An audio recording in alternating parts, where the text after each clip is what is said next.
I understand an issue occurred this morning you'd like to address with Your Honor. No issue, but go ahead. Okay.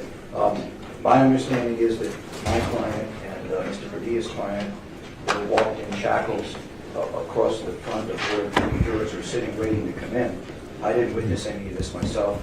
I'm not quite sure how that could happen in a trial of this magnitude at this late stage. Well, let me just set the record straight. There were no jurors sitting there waiting. They were not paraded in front. The jurors' waiting room is on the other side of the hall, and they hadn't even arrived yet. And I ensured that when the defendants were brought in, I instructed BSO not to do that, to make sure that as the jurors were potentially getting off the elevator, that they would not do that. But there was nobody in the hall at the time. Nobody was sitting out there. There's no way that the jurors would be sitting out in front of the courtroom here when their instructions are, and they always report to the reception area behind the elevators, which is all the way at the other end of the hall. So you clarified this with BSO that actually transported them, so Yes. we know they walked them away from where there would have been any views. Would there have been any jurors there? Correct. So there was no viewing by any jurors, but once I saw them come through, I said, make sure they come through the back so that it can't happen. But I was aware of them coming in and discussed that and made sure, because I'm as concerned as you are that they're not being inadvertent. We saw them follow your order regarding Mr. Gold, right? Yes, so they took them through and made They it were able do that way. They were able to do it. It wasn't impossible. Yeah, no, it was just the elevator here is kind of broken, and so I did it that way. The court's understanding that the jurors did not see the defendants is based on what BSO was telling them? There was nobody out in the hall at the time. No persons were out there. Because the waiting room that they sit in is eye shot of the hallway, and I would like them polled to make sure that they didn't see it. You want to bring them on and say, did any of you see our guys in shackles this morning? I want to make sure that that what BSO is telling you is true, because bottom line, it's coincidentally on the day that they're going to deliberate, for the first time in 9 weeks, they're brought in through the front door and not through the back door, which is the protocol. So I want to make sure that my client is not prejudiced from what the jury could have seen. And I'm sorry that I'm not going to take the word of the people that violated the protocol that's been in place all these weeks. So I don't know how we can remedy it, but I would really like a solution. Let me have one moment, Judge, if I might.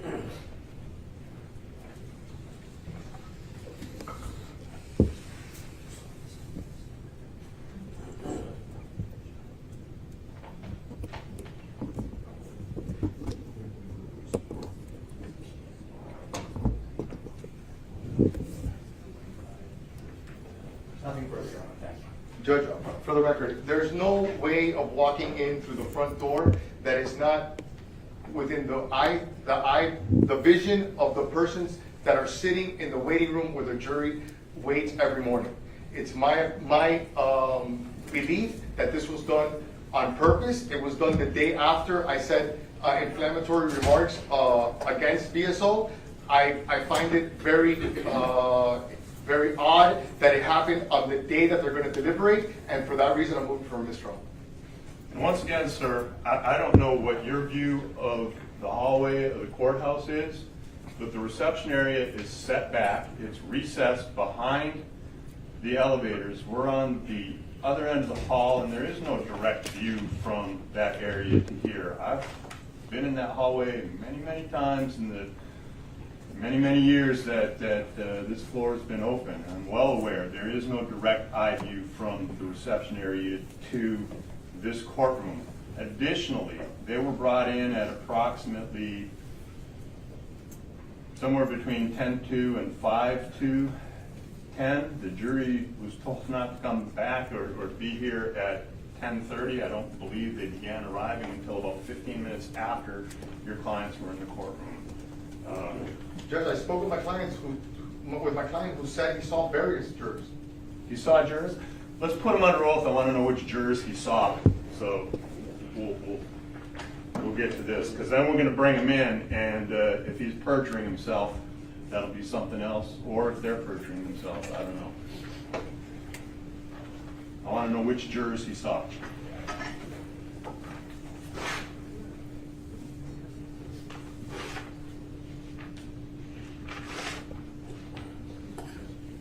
Judge, if you're gonna put him on the record, can we put on the record somebody from VSO to find out why this No, happened? hey, you just said your client saw it, so No, I either didn't. saw or you didn't. I want to hear it. Either that's a factual statement or he's retracting it. I want to know. Go ahead. You're making Okay, put him on the a record. representation. Go All ahead. right, Stand up. stand up, raise your right hand. Story of testimony you're about to give in the case now hearing should be the truth, whole truth, nothing but the truth, so help you God. Put your hand down, state your full name, spell your last name. D.J. Williams, W-I-L-L-I-A-M-S. Which jurors did you see? The slim white lady with the glasses. Okay, we're going to bring her in. Okay. Have a seat. I guess in order to not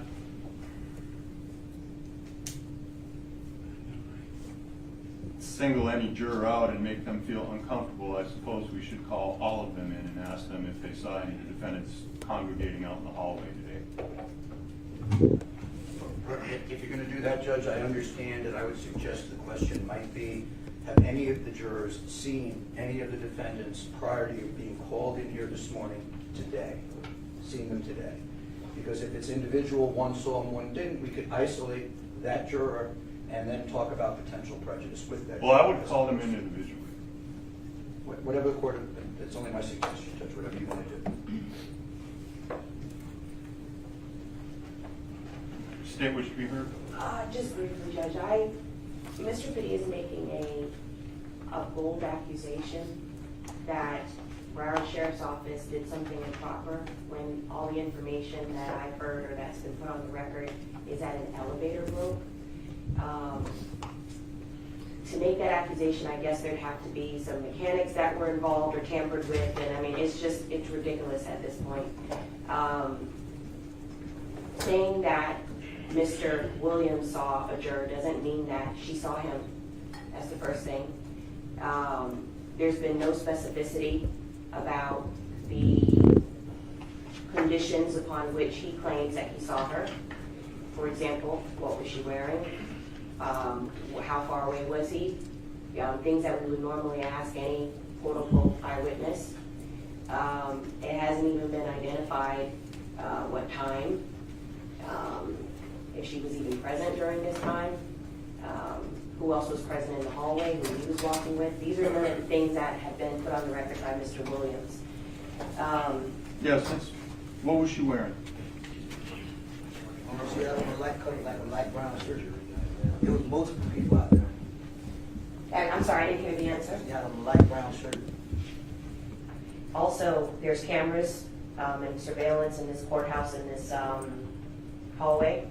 So rather than place an idea and potentially prejudice the jury at this point by an interview, which I don't even think counsel has reached the burden to A, interview the jurors, or to even ask for a mistrial. He hasn't put on the record how his client is prejudiced or anything.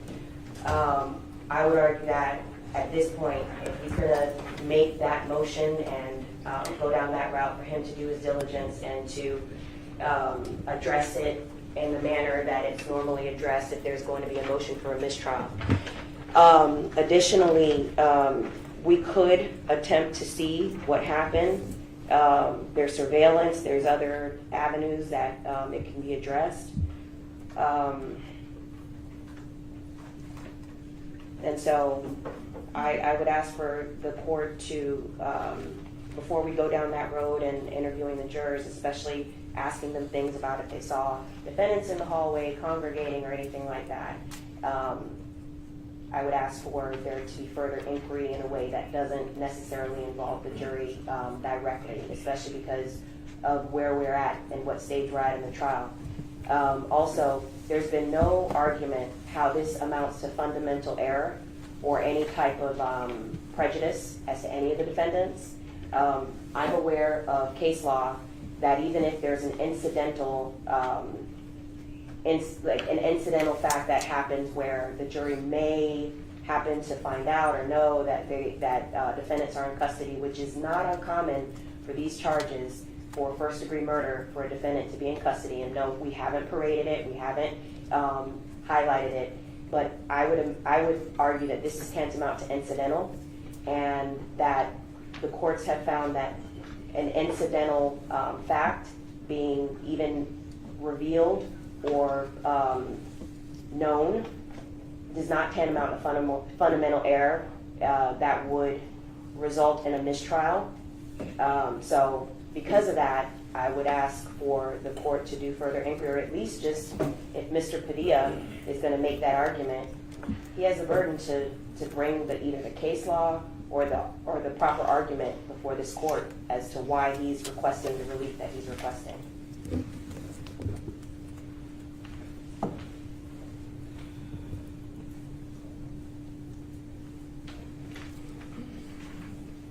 Judge, if I may briefly respond. There are multiple different ways for the defendants to get into this courtroom. The fact that Mr. Bori was brought in under the correct manner, I think is something that should be noted for the record. I believe this to have been deliberate, and the issue of the elevator being broken, I heard for the first time out of Mrs. Ashio's mouth. So I really I didn't want to be put in this position. I believe that having my client perp walked in shackles in front of the jury is extremely prejudicial, especially on the day that they're probably going to get the case to deliberate, and I just wanted that noted for the record. If the court wants me to do research and come back with case law, I'll be more than happy to, but I've been put in this uncomfortable position, and both me and my client didn't want to be in this position.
Case law since, Hold on.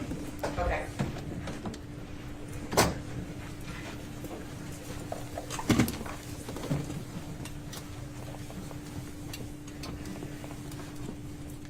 Can I have that citation? You can have Phillips versus State, 39 Southern 3rd 269, Florida Supreme Court.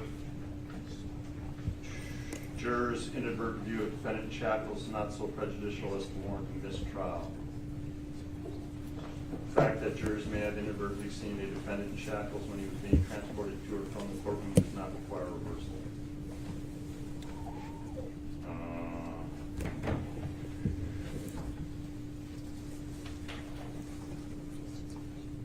Jackson versus State, 698 Southern 2nd 1299, 4th DCH 1997.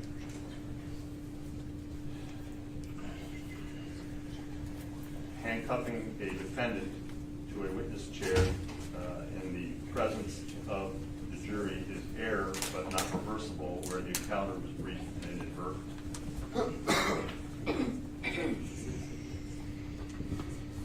Judge, I'm really sorry, could you give me the citation for the first case that you cited? Phillips? Phillips v. State, 39 Southern 3rd, 269, Florida Supreme Court, 2010.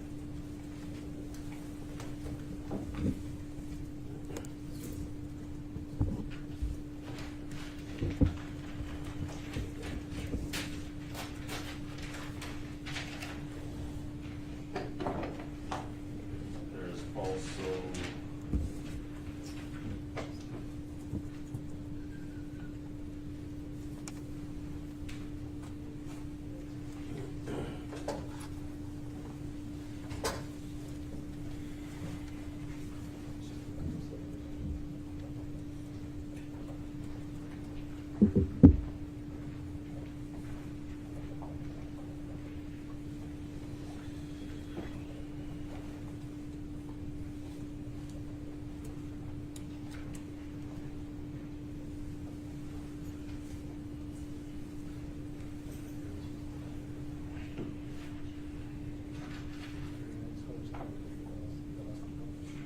Judge, 39 Southern 2nd, and I missed. Southern 3rd, Southern 3rd, and then, what else?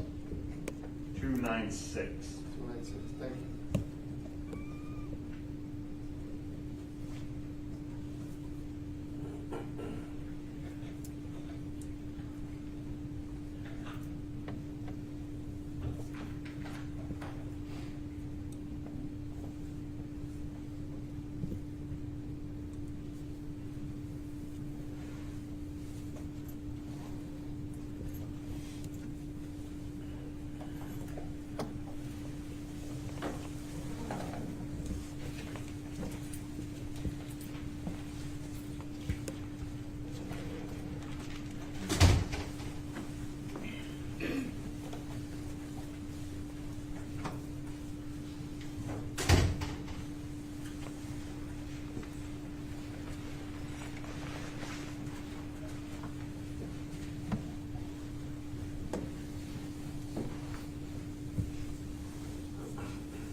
Also from Hernandez versus State, 4 Southern 3rd, 642, Florida Supreme Court, 2009.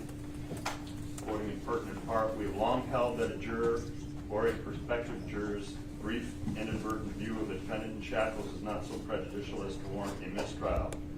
See Singleton versus State, 783 Southern 2nd, 970, Florida Supreme Court, 2001, explaining the juror's brief glances of the defendant while he was being transported in prison garb and shackles were not so prejudicial as to require a mistrial. Stewart versus State, 549 Southern 2nd, 171, Florida Supreme Court, 1989, finding that a new trial is not warranted where the defendant's shackles were ruled unobtrusive. Haney, H-E-I-N-E-Y versus State, 447 Southern 2nd, 210, Florida Supreme Court, 1984, holding that the juror's possible inadvertent and brief sight of the defendant being transported into the courtroom in chains that did not justify a mistrial. Neary versus State, 384 Southern 2nd, 881, Florida Supreme Court, 1980, concluding that the juror's inadvertent sight of the defendant being brought to the courtroom in handcuffs was not so prejudicial as to require a mistrial. So, if you can find a single case going the other way, I'll entertain this further. At this point, I'm making findings on the record that the elevator was broken, that there was no motivated intent to bring them through the hallway, that I instructed them to avoid that if possible. I also asked the deputies that were making the transport at the time whether there was anyone else in the hallway, and they assured the court that it was not. And the court notes for the record that the jury, the reception area where the jurors are formed up is not within eye view of the courtroom door leading into this courtroom. Thank you. Now, if there's nothing further, we will proceed to closing. So the court's denying my motion for the record? I'm denying your motion for mistrial. Yes, Thank sir. you. Mr. Kim, on. Yes, Judge. Bring them up.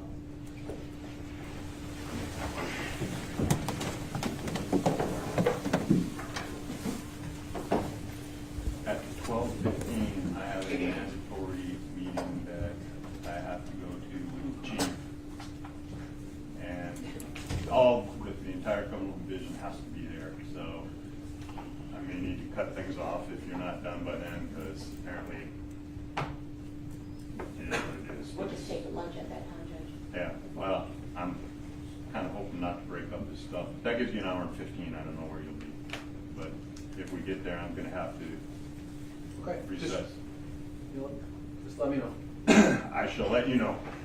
Sorry about that. Again, if it were my preference, I wouldn't be at that meeting.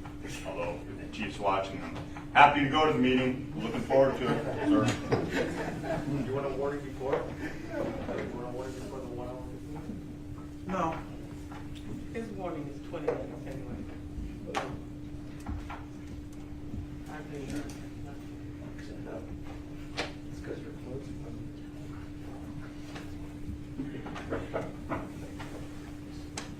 Jurors are entering.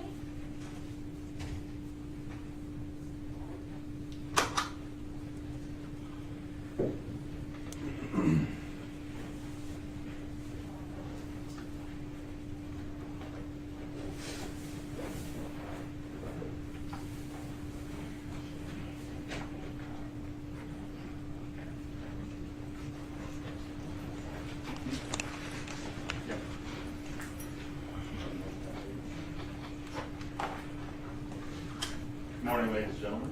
Welcome back. I trust you're all able to follow the court's timeline. Very good. All right. Mr. Kimmock, on behalf of Ms. Boatwright, do you close? Yes, thank you, Judge. You may.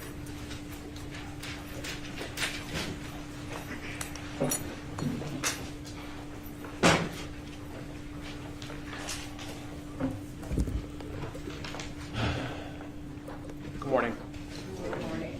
May it please the court, state, ladies and gentlemen of the jury. When I gave my opening statement, I asked that you focus on the evidence that matters. The evidence that matters is what happened at 3:56 p.m. on June 18th of 2018. The state has asked you to focus on evidence that happened hours and days after and the day before. But the only question, the most important question that you have to answer is, has the state proven to you, are you sure beyond all reasonable doubt that Michael was involved in a murder at 3:56 p.m. on June 18th, 2018? They haven't proven that to you because he wasn't. I also, in my opening, asked you to pay attention to the quality of the evidence as opposed to just the quantity. The judge is going to tell you that the quality of evidence doesn't matter. The number of pieces of stuff that's put in front of you, the number of witnesses, what matters is the quality. The state wants you to focus on photographs and videos, again, that happened hours and days after this murder. They want you to focus on bullets and masks that had nothing to do with this murder. found in a vehicle weeks after the murder. And they want you to focus on these things because the evidence itself, the evidence that actually tells us who was or was not involved at 3:56 p.m. on June 18th, 2018, that evidence says Michael did not do this. So I want to begin by talking about the most important piece of evidence in this case, and that is the DNA.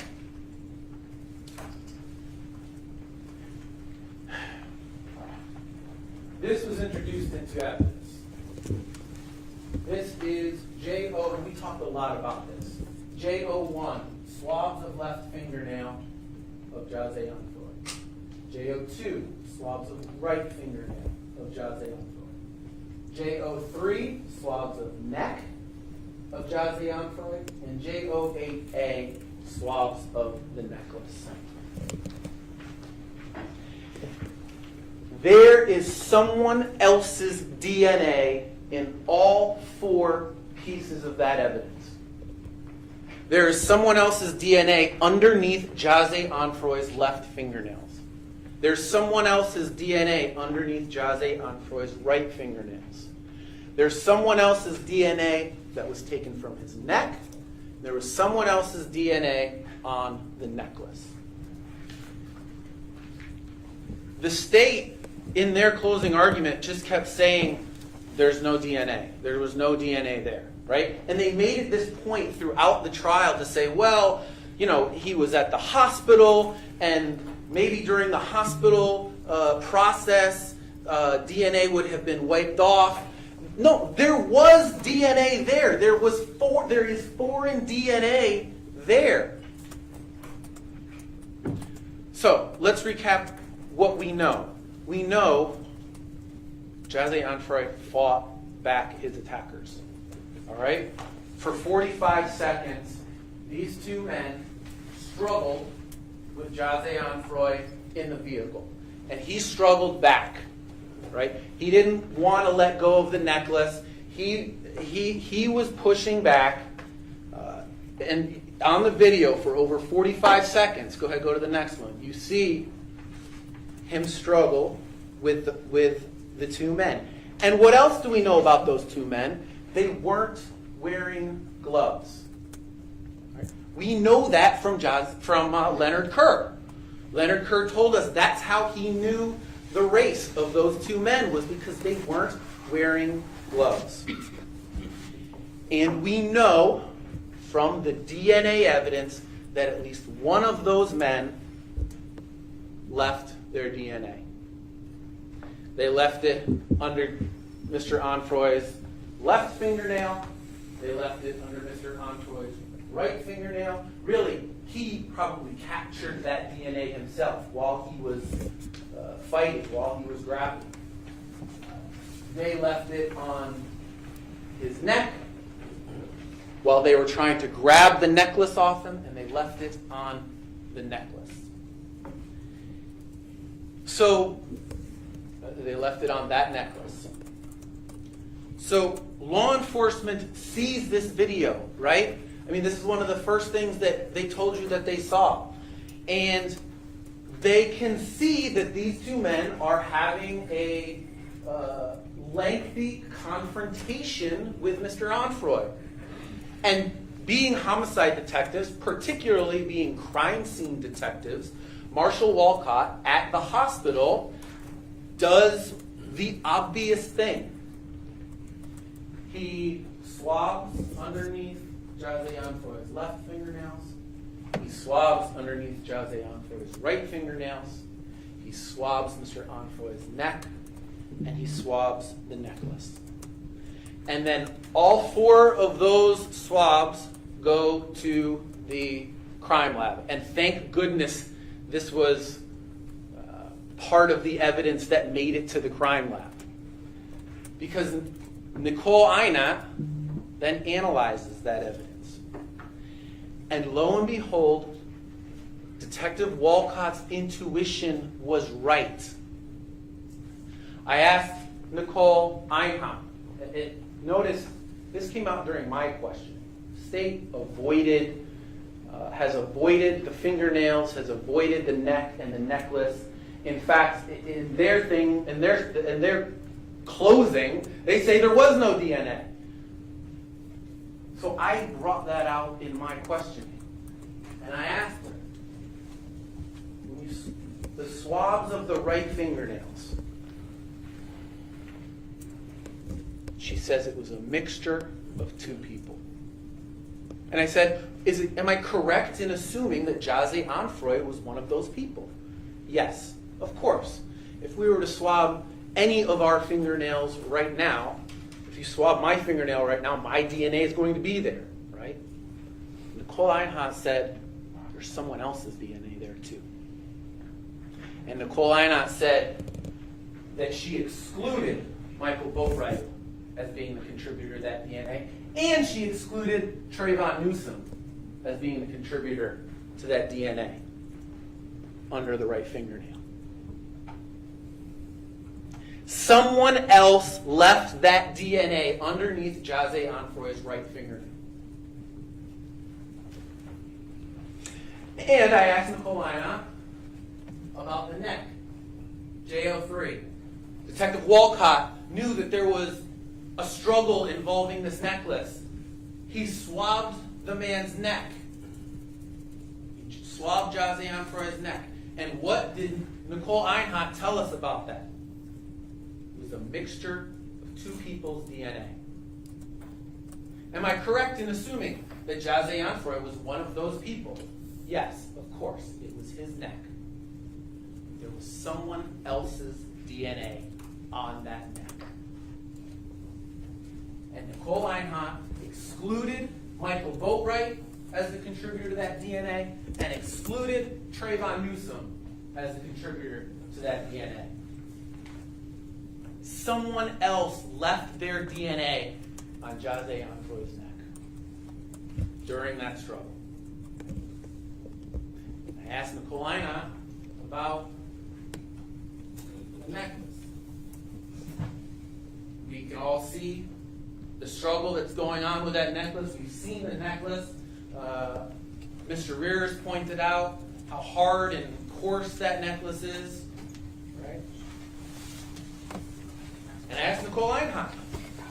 She told us there is a mixture of two people's DNA on that necklace.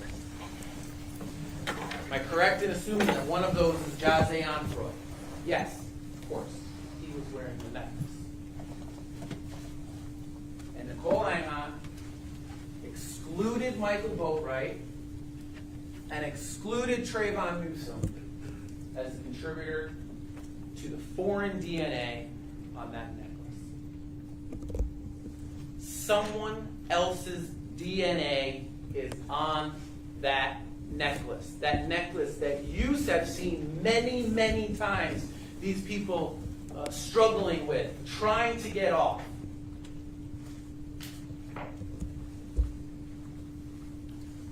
Whoever Jose Onfroy scratched or made contact with during that struggle on June 18, 2018, is not sitting at this table. The person is still out there. Whoever left their DNA on Jose Onfroy's neck is not sitting at this table. He's still out there. Whoever left their DNA on Jose Onfroy's necklace is not sitting at this table. He is still out there. The prosecutors can ignore this evidence all they want. They can try to avoid it during their questioning. They can even say it doesn't exist during their closing, but it doesn't make it go away. It doesn't make the foreign DNA that is underneath those fingernails, that is on that neck, that is on that necklace, it doesn't make that DNA go away. The DNA proves that someone, not named Michael Boatwright or Trayvon Newsom, participated in this murder. For that reason alone, you should find Michael not guilty. You can't convict a man when someone else's DNA is under the victim's fingernails, when someone else's DNA is on his neck, when someone else's DNA is on the necklace. Focus on the evidence that matters. Of course, there is more unknown DNA in this case. WC2A, the neoprene mask. We know that Dedrick Williams' DNA is on there. We also know that that is a mixture of two people. And they don't know who that second person is. Now, Mr. Padilla made a good point yesterday. They have the technology now, this star mix technology that Nicole Einhart told us would probably tell us who the, or may tell us who the second contributor is, but they haven't done that. Someone else's DNA is on the mask. The journey, the Dodge journey. The DNA, I went through the DNA very methodically, right? I labeled them because I knew how important it was. And the DNA collected in this journey proves at least one other person was in the journey.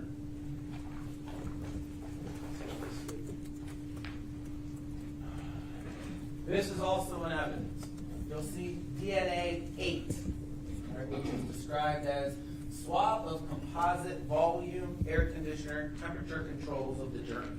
So the things that you turn to change the temperature, to change the volume, any things that anybody in the front seat would likely touch. We heard that that is a mixture of 3 people. One was Tanisha Clark, the owner of the journey. Makes sense. One was Robert Allen, who we know was driving the journey. The third person was unknown. They don't know who the third contributor to DNA 8, thank you, Mike, was. DNA 7 was number 33. This is the gear selector of the journey, the Dodge journey, the thing that you touch to put it in drive or park or reverse. She told us, Nicole Einhart told us, that was 2 contributors. One was Tanisha Clark, the owner of the journey. She couldn't tell us who the second contributor was. DNA 10, the front passenger window and door controls of the journey, right? So if you're sitting in the passenger seat, the thing that opens the door or that little knob that opens and closes the window. Nicole Einhart told us that was a mixture of at least 2 people. She couldn't tell us who those people were. DNA 16. Seat controls of the rear passenger side seat. Again, the seat in the back that is on the passenger side, the controls to move it, Nicole Einhart said that was a mixture of DNA, and she couldn't tell us whose DNA that was. DNA 17, the window controls of the rear passenger seat. Again, the thing that you click to go up and down the window. That was a mixture. And she couldn't tell us whose DNA that was. And finally, in the journey, DNA 19. Can you scroll down a little bit, Mike? Look. There it is. The driver side window control rear passenger.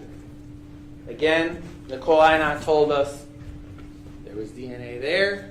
That was also a mixture, and she couldn't tell us who else were the contributors to that DNA. Focus on the evidence that matters. Here's why it matters, right? It matters who was in the journey. Because two people that were in that journey committed this crime. No doubt about it. We see that on the video. So let's figure out who those people were, right? And we have all of this, A, DNA that couldn't be identified, and B, DNA that they didn't identify. Focus on the evidence that matters. The fingerprints from the journey. Again, the fingerprints can help tell us who else was in that journey, was in the Dodge journey. The state, when they were questioning the fingerprint analyst, got out that SVL6 and SVL7, can we scroll down a little bit? Don't go to the next one, just scroll down a little bit. There we go. SVL6 is at the bottom, SVL7 is on the next one. They got out through Mr. Rodriguez that those were identified to Michael. They got out that another one, Ram 1, was identified to Trayvon. Well, we never contested that Michael was in that journey later on that day. All right? But what about the rest of the prints? What about the rest of those fingerprints? And look no further than SVL9. I'll go to the next one. SVL9. The reason that I highlighted it is because of how important it is. This was a fingerprint on the journey, and the fingerprint analyst excluded Michael Boatwright as a contributor to that, excluded Trayvon Newsom as a contributor to that, excluded Dedrick Williams as a contributor to that, and excluded Robert Allen as a contributor to that fingerprint. Whoever left that fingerprint is still out there. And then we've got all of the rest of these prints, right? SVL1, SVL2, SVL3, SVL4, SVL5, and SVL8. Someone left those prints.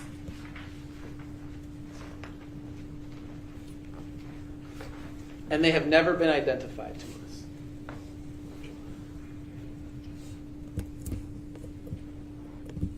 Someone else was in, at least one other person was in that Dodge journey. The DNA shows us that. The fingerprints show us that. Focus on the evidence that matters. Now, there are a whole bunch of other places the police should have looked for physical evidence and didn't.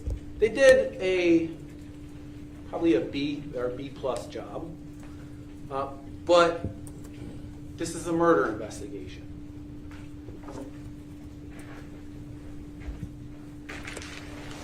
Detective Williams told you that he actually presented this jacket for courtroom presentation, right? He puts a bag around it, makes it look all secure, like we could, to try to preserve it.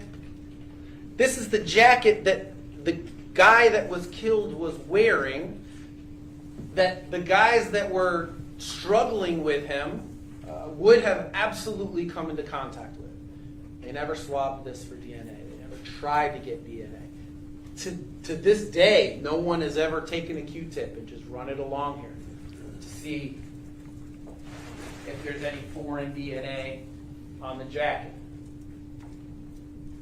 The window area of the BMW. We've got these two people right outside this area here, not wearing gloves, and no one ever thought to take a swab and swab the outside of the BMW. Again, to see if either of these two individuals left their DNA. that could tell us who those two individuals are. And then we have all of the parts of the journey that they swabbed and that are sitting in a warehouse somewhere. DNA 3, seat controls of driver's seat. Again, guy sitting in the driver's seat, if he wants to move his seat up and down, those swabs are sitting in a warehouse somewhere. DNA 4, the actual driver's seat. Swab of the actual driver's seat. Those swabs are sitting in a warehouse somewhere. DNA 5, the headrest on the driver's seat. Right? So where the person, the back of the person's head, if they put their head back at any point, touch there. Those swabs are sitting in a warehouse somewhere. We've got 3 people on trial for murder, and they've got swabs that they've got sitting in a warehouse somewhere untested. DNA 9, seat controls of the front passenger seat. All right? Sitting in a warehouse somewhere. DNA 11, the passenger curtain airbag front.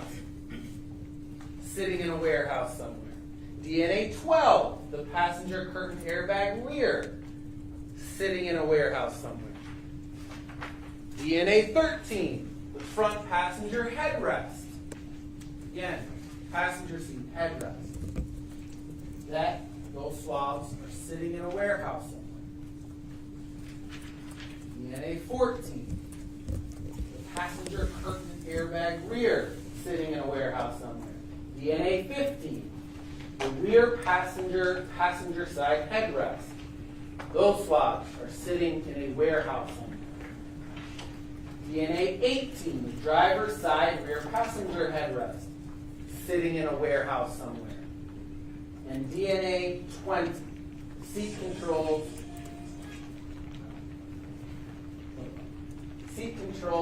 rear driver's side passenger. They're sitting in a warehouse somewhere.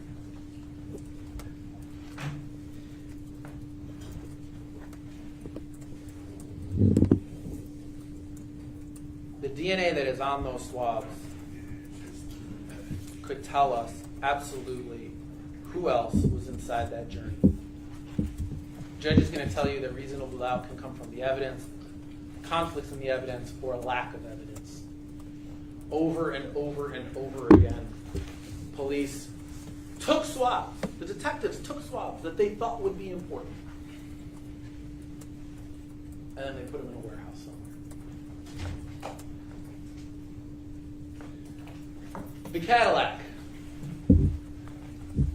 Right? This is the Cadillac that is parked, the inoperable Cadillac that is parked outside of Mr. Boatwright's home.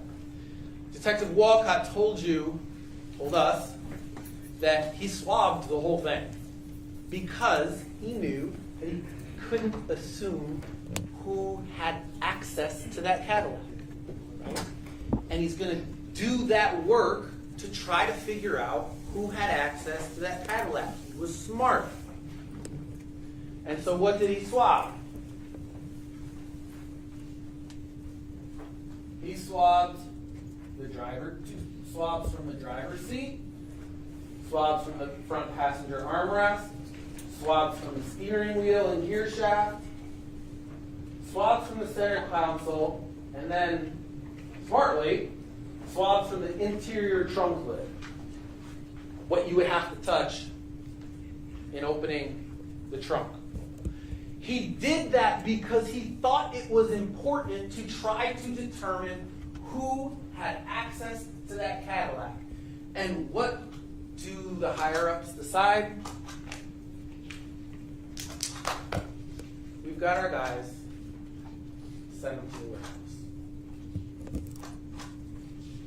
That DNA that is sitting at the warehouse right now could tell us who had access to that Cadillac.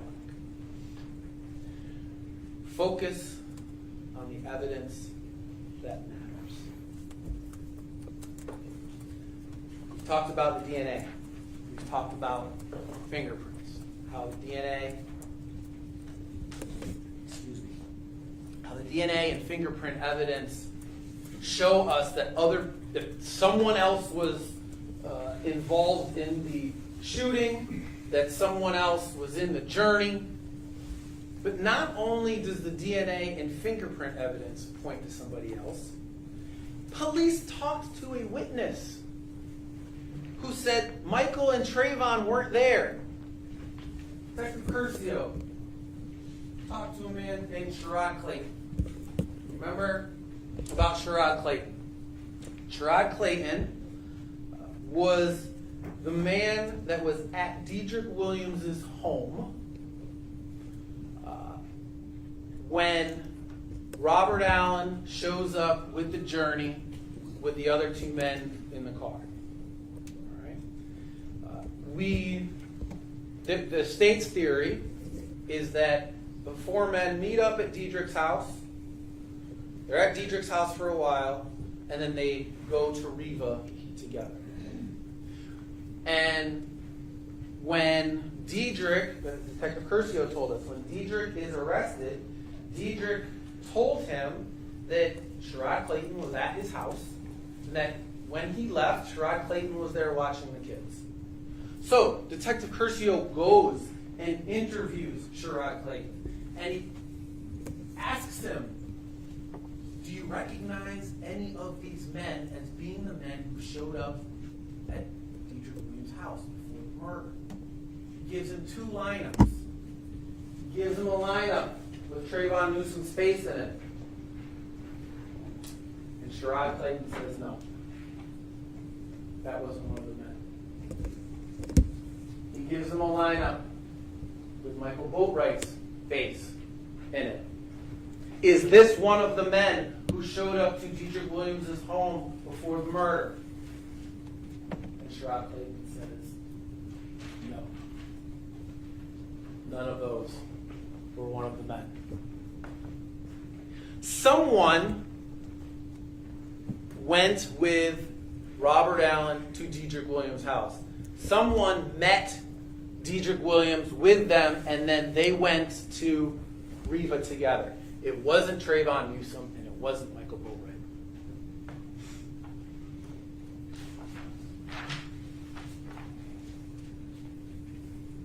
So not only do we have this DNA evidence under the fingernails and on the neck and on the necklace pointing to another person, not only do we have fingerprints and DNA that are unidentified in the journey pointing to another person, the detectives talked to somebody who was at Dedrick Williams' house who said, Michael Boatwright is not one of those men who showed up. Trayvon Newsom was not one of those men who showed up.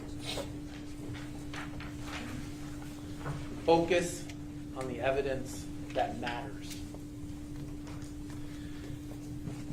Not only does the DNA, the fingerprints, an actual person point somewhere else, Michael's own internet searches show that he wasn't involved in the murder. This is what I wrote while I was standing at the podium while Jim Kempton was testifying. On June 29th, right? So this is now 11 days after the murder. Michael has been with Robert Allen that whole time, right? He has gone up to Georgia with him. They've put stuff in the back of a Cadillac that's at his house, and he starts getting worried that maybe he could be charged with accessory after the fact. Someone who has committed a shooting, someone who has actually shot a man, isn't worried about being an accessory to murder, isn't worried about being an accessory after the fact to a murder. But Michael was, because he knew that he'd been with these guys afterwards. Now, let's be clear, he's not charged with accessory after the fact. Right? That isn't one of the charges that you're going to have to consider, that that you were interested in. But look at what his internet search is. And the timing of these is important. 119 to 121, there are 2 separate searches and 8 different entries. One is accessory to murder, one is accessory after the fact sentence. About 22 minutes later, there is another entry, again accessory to murder and accessory after the fact sentence. And then it stops for a while until the following night, 9:40 to 9:42 p.m. And Michael, again, searches accessory to murder. And then again, he searches something new. Accessory to murder after the fact sentence. He's worried. He's been with this man whose face is on TV, who is clearly a suspect in Robert Allen, and he's worried about what that could mean for him. Now, I brought that up, right, in my opening statement. I talked about that in my opening statement. And then Robert Allen gets on the stand, and he tries to tell you that Michael did that for him.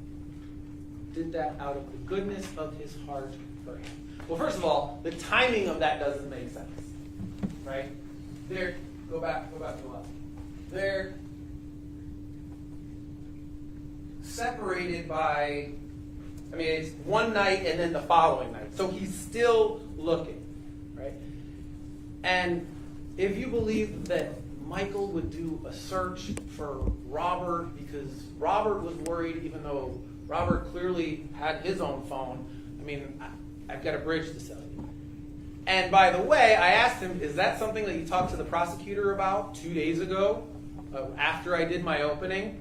And he said, I don't remember. I don't remember if that's something I talked to the prosecutor about. This is evidence of a man who is worried that because he has been with Robert Allen this whole time, because he's been traveling with him, that he could be, Robert Allen, who is on TV, he could be an accessory. Someone who has shot somebody 3 times isn't worried about being an accessory after the fact. But Michael was. Focus on the evidence that matters.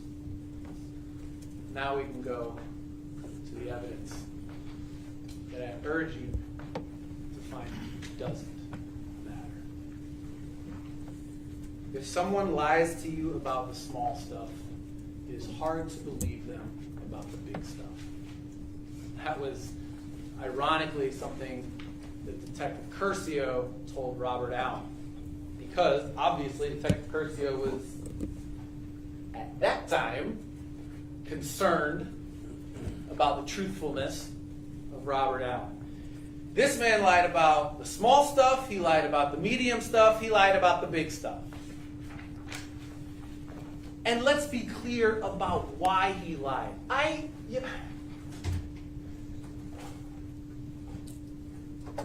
don't know that I blame him for lying. He was in an impossible situation for him. He'd been arrested. He was on surveillance video. He knew that if he was convicted of murder, it was a mandatory life sentence without the possibility of parole. He knew he would die in prison.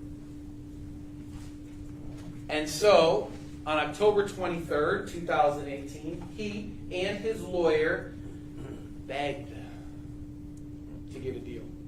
Went down to the police station. He swore to tell the truth. And he swore to tell the truth because he was trying to get a deal. And whatever he told them in October of 2018 was not what the police wanted to hear, because they didn't give him a deal. The police, he told the police during that time, you have heard, I feel like you are pressuring me to say something I don't know. And they were. You're smart. They absolutely were. So Mr. Allen goes and sits in jail for 4 more years. And I can't imagine what that was like for him. He sat in jail during COVID. He was on lockdown 23 hours a day for some of it. And so in July last year, 9 months ago, he goes again. And he meets his prosecutor. He gives another statement. And then magically, the state changes his charge to murder in the 2nd degree. He pleads guilty. But they set off sentencing until after this trial that we are in right now. Right? So that he knows that what he testifies to will determine his sentence. He knows he has to say as much bad stuff as he possibly can about Michael to help himself. Because when this is done, he could be sentenced to anything. If they don't like what he has to say, they could recommend life in prison. If they do like what he has to say, they could recommend that he walk out the door. Time served. And he knows that. And he knows that they want him to say bad stuff about Michael. This man was facing a mandatory life sentence. And all he had to do to go home was tell some lies. And if you think that man wouldn't jump on that, again, then I have a bridge to sell you. There's a second reason he lied. He got to kill 2 birds with 1 stone with this testimony. He gets his get out of jail almost free card, and he gets to protect the real killers. And he told us that. He told us that he wouldn't tell us one of the people involved. On day 1, when the state is asking a question, So I'm going to object to this argument regarding pretrial, or I'm sorry, asylum means. the prosecutor asks him who was driving that car. This car that magically showed up moments after this car crash. And Robert Allen tells you, I don't know. I don't know who that was. The next day, when I'm asking him questions, and again when Mr. Padilla is asking him questions, he tells us he does know. But he refuses to tell you who it was. This isn't like The Wire. There aren't like cars just parked around in case that, Robert Allen gets in a car crash, they can come pick him up. This car was already on the road. This car was going with them. And Robert Allen refused to tell you who that person was. So he gets to testify. He gets 2 things to testify. He gets 2 things out of his testimony. He gets a chance to go home, and he gets to protect the real people that were involved in this crime. And I hope that you could tell that he was agreeing with the prosecutor at every chance he got, right? That over and over and over again, the prosecutor was feeding him questions, feeding him what she wanted him to say. I'll give you 2 examples of that. One, Judge, I'm going to object. Can we please go sidebar?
Objection sustained, jury will disregard and will ask counsel with respect to prosecutor's questions. So, Robert Allen first testifies that Diedrich got an Uber, right? That's how Diedrich got home from Robert Allen's house. And then the prosecutor says, are you sure that he used his phone to get an Uber? Right? Because she has his phone records. State has his phone records. And then he waffles. And then he says, oh no, actually I don't know that he used his phone to get an Uber. I don't know if that's true. And we're going to talk a little bit about why that's important in a minute. The state also asked Mr. Allen about Michael's gait. You remember that part? So she asked him, does the gait of the man that is walking in this video, is it the same as the gait of the man that is in that video? Right? And Robert Allen said, yes, they have the same gait. Well, when I cross-examined him on that, and actually explained to him, he didn't know what the word gait meant. Right? He was answering the question with the prosecutor not knowing what the word gait meant. And I explained to him what the word gait meant.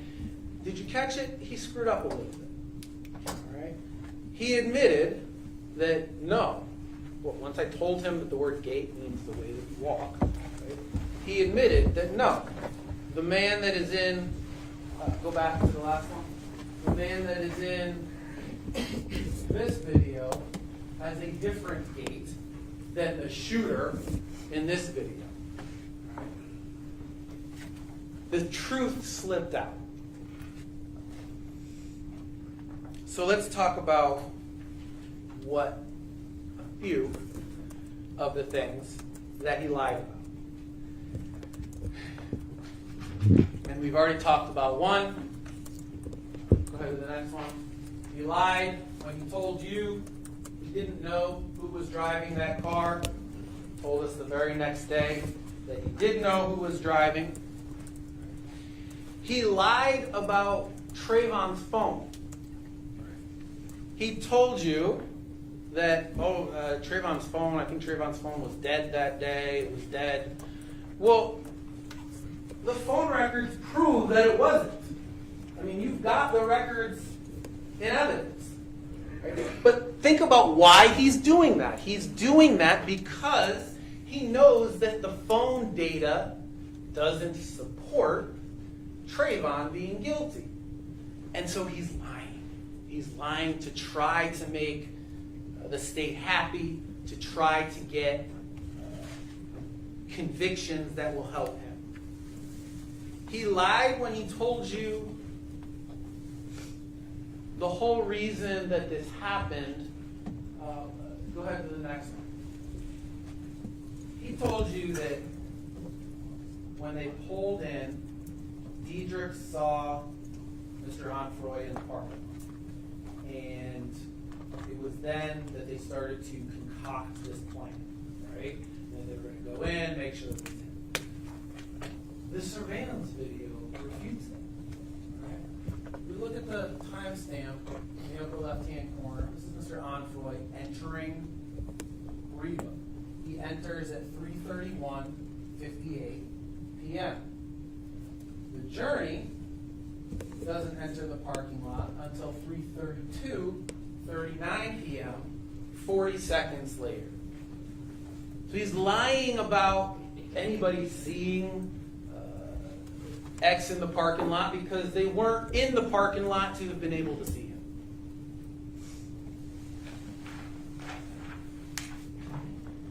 He lied when he said he tried to call Boatwright, what he called him, but it didn't connect. Remember he said he's in the store, he's in Riva. He tries to call Mr. Boatwright, but it doesn't connect. In 2018, he says he called Boatwright and actually spoke to him. That's what he says in October of 2018. And in 2022, when he's talking to the prosecutor, he says he called Bori to ask him if he needed anything in the store, but it didn't connect. So two differences there. One, 2018, he says he called him to tell him that Mr. Onfroy was in the store. And talked to him.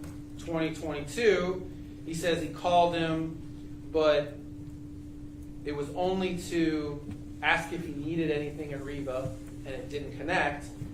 And then with you, he says he called him to tell him about Mr. Onfroy being in the store, but it didn't connect. This story keeps changing, and the reason it keeps changing is because he wasn't calling Michael. Right? When you are telling a lie, and it's made up, you're going to get the details wrong. The truth stays the same. The truth doesn't change. When you're making up a story and you're trying to keep your story straight, things don't go well. He did not try to call Michael. Michael wasn't there. He didn't have anything to do with this. And Robert Allen messed that up. He lied when he said the plan was, when he told you that the plan was to take the bag. He told you that they had gotten in the car and they'd seen this Louis Vuitton bag, and their plan was to take the Louis Vuitton bag. In 2018, he said their intention, they saw the necklace, and their intention was to take the necklace. Again, he can't keep his story straight because he just keeps lying and lying and lying. One of the funnier lies, I mean, none of this is funny, but one of the funnier lies is that he lies about the distribution of money. In 2022, again, 9 months ago, when he's meeting with the prosecutor, he tells the prosecutor that he got $5,000, that Diedrich got $12,000, Trayvon got $12,000, and Michael got $17,000. They were distributing this money. That's what he says just 9 months ago, under oath to this prosecutor. I think he probably realized at some point between then and now that that doesn't add up to 50. And so he changed the story. Right.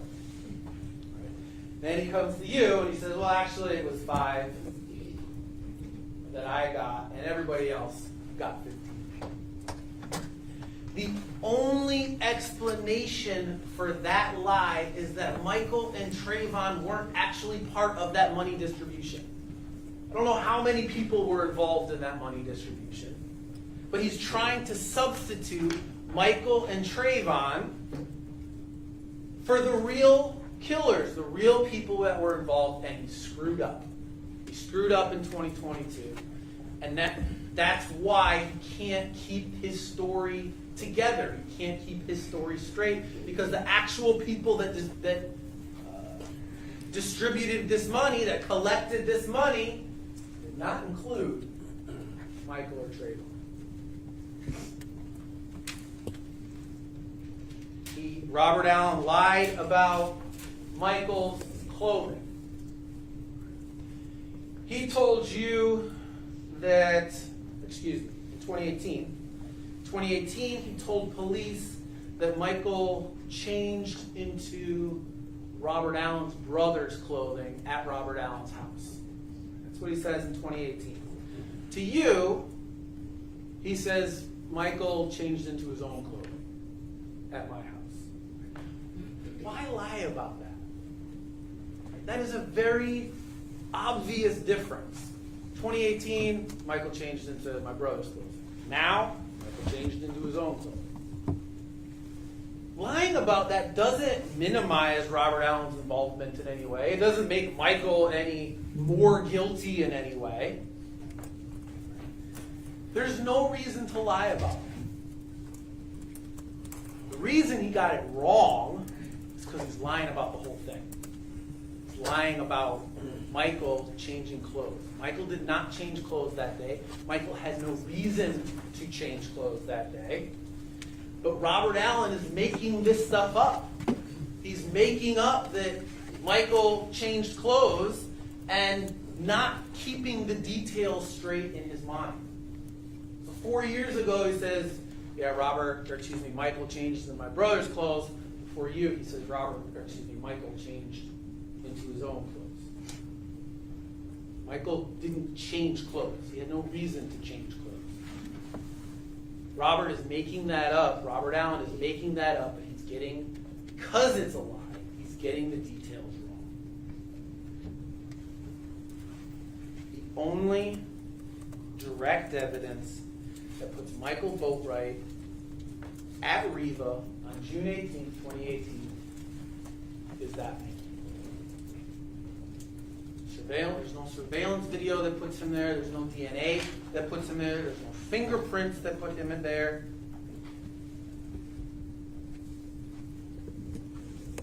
The state wants you to convict based on what he is saying. Mr. Rearis said, you wouldn't buy a car from this man. I think that's a good metaphor. I think buying a car is a big investment. I would ask, would you buy a credit card from this man?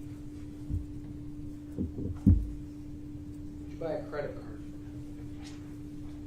And if the answer to that question is no, and I hope that we can agree that the answer to that question should be no, then don't trust him when it comes to Michael's freedom. Don't base a conviction on what that man says. That man who is a 12-time convicted felon. That man told you that he did fraud for a living. He came in here and he perpetrated a fraud on you. If he would lie, if he would do fraud for a few bucks out there, imagine what he would lie about to avoid a life sentence. So I ask you, focus on the evidence that matters. I want to talk about some unanswered questions. Again, the judge will tell you that reasonable doubt can be based on the evidence, the conflicts in the evidence, or lack of evidence. And there are very big, significant, unanswered questions in this case. Question number one, how involved is Keith Graley? Let's start with the facts. Keith Graley, the man knows Deidre Woods. You can see him on video. You can see him talking the whole time. Fact two, Keith Graley bought a mask. I hope that we can all agree on that now. In fact, he bought the same exact mask that Deidre bought moments before two men with masks committed this murder.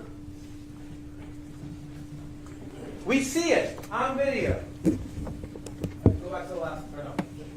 We see it on video. Mask. Go ahead. Go to that. All right. We see it on video. And yet, prosecution gets two men, go back. Two men, one Terry Yoakum, another Jesse Bacasian, testify initially, no, he was just ordering parts for his bike. Mr. Spear got them to admit, yes, when I talked to police, I told police he bought a mask. We can see the mask for ourselves.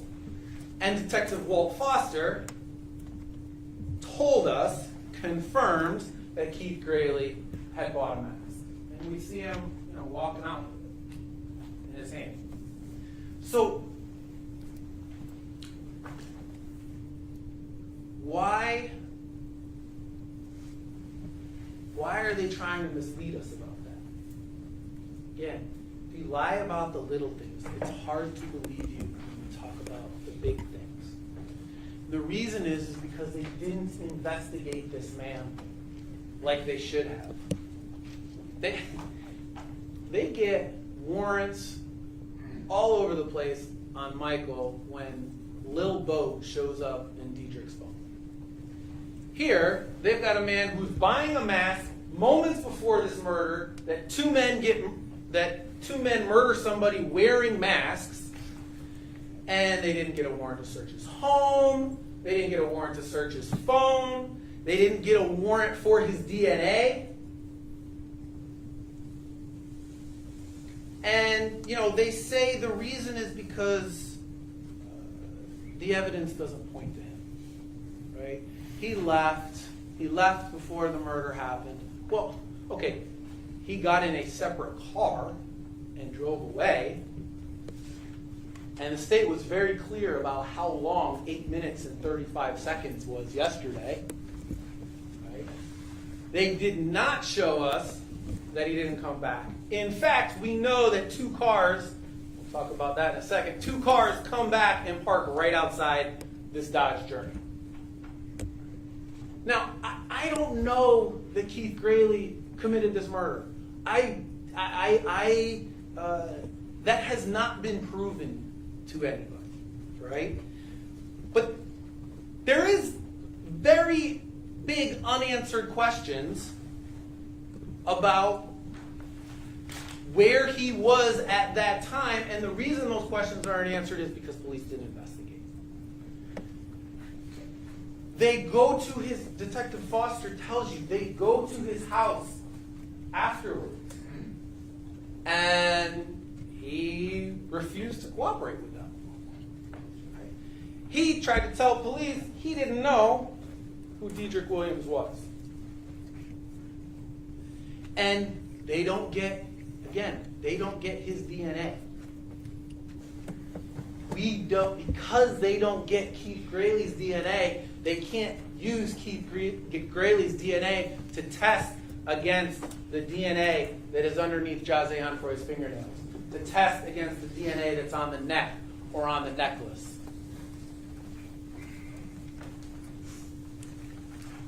We don't know if his DNA is there or not because police did not do an investigation, because it didn't fit their narrative.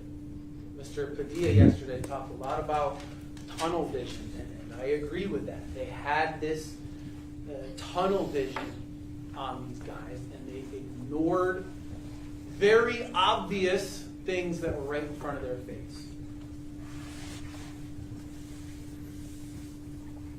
The unanswered questions about Keith Grayley should give us all a doubt about whether he was involved, and that doubt is reasonable, and for that reason alone, you should find Michael not guilty. Another unanswered question: what happened across the street? All right.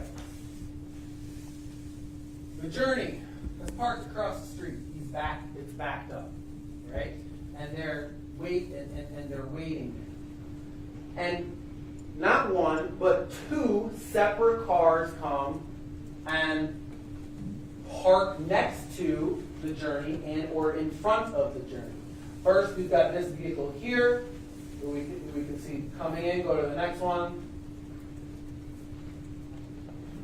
And then park next to the vehicle. You see on the video somebody get out. You see this trunk open up. But it's still, we've got the trees. We can't see what happens.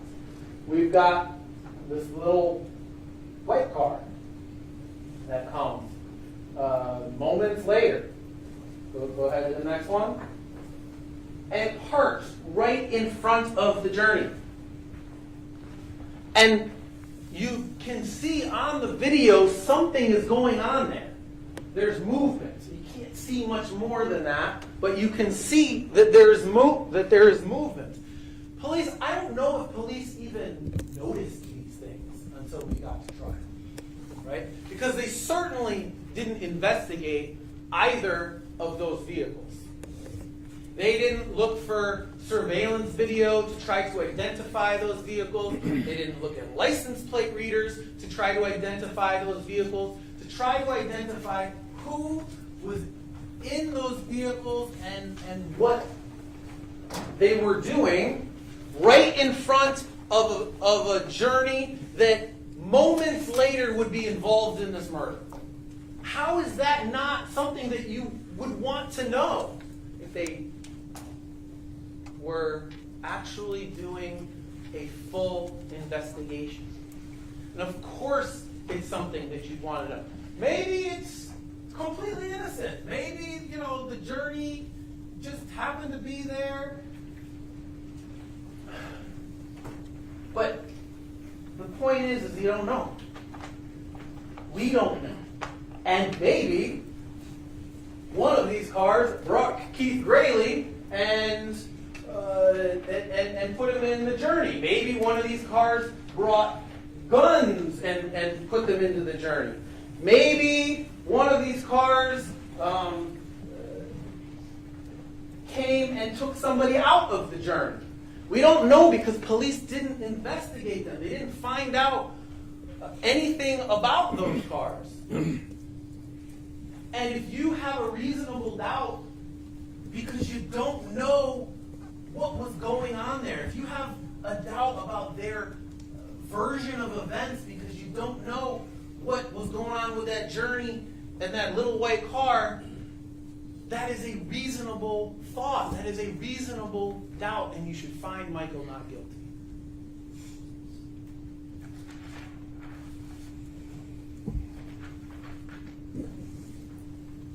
Along the same line is who were the people across the street that Sergeant O'Malley talked to that refused to cooperate. Sergeant O'Malley told you that he was looking for surveillance video, that he came across a group of men who refused to talk to him, who said they didn't want to talk about the case, right? And they did nothing with, the detectives did nothing for that information. Again, because it didn't fit their narrative. Unanswered question, I guess number 4. Who drove Dedrick Williams from Robert Allen's house? Again, their theory of events. The murder happens. They all drive down to Robert Allen's house. They're at Robert Allen's house, and then Dedrick goes back to his house. Clearly, Dedrick goes in a vehicle back to his house.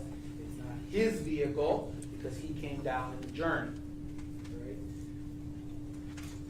Somebody drove Dedrick Williams from Robert Allen's house back up to Dedrick's house. And it is a very reasonable inference that that somebody was involved in the very thing that had just happened moments before. We know it wasn't the journey that brought him back because the journey stayed there. The police didn't investigate that. They didn't look at any type of surveillance video around that time that was leaving there. They didn't try to find license plate readers. They didn't investigate who drove Dedrick Williams back to Dedrick's house. They did get both Robert Allen and Dedrick Williams' social media pages. And those showed Dedrick Williams with a whole bunch of people not named Michael Bori in the weeks and months leading up to this murder.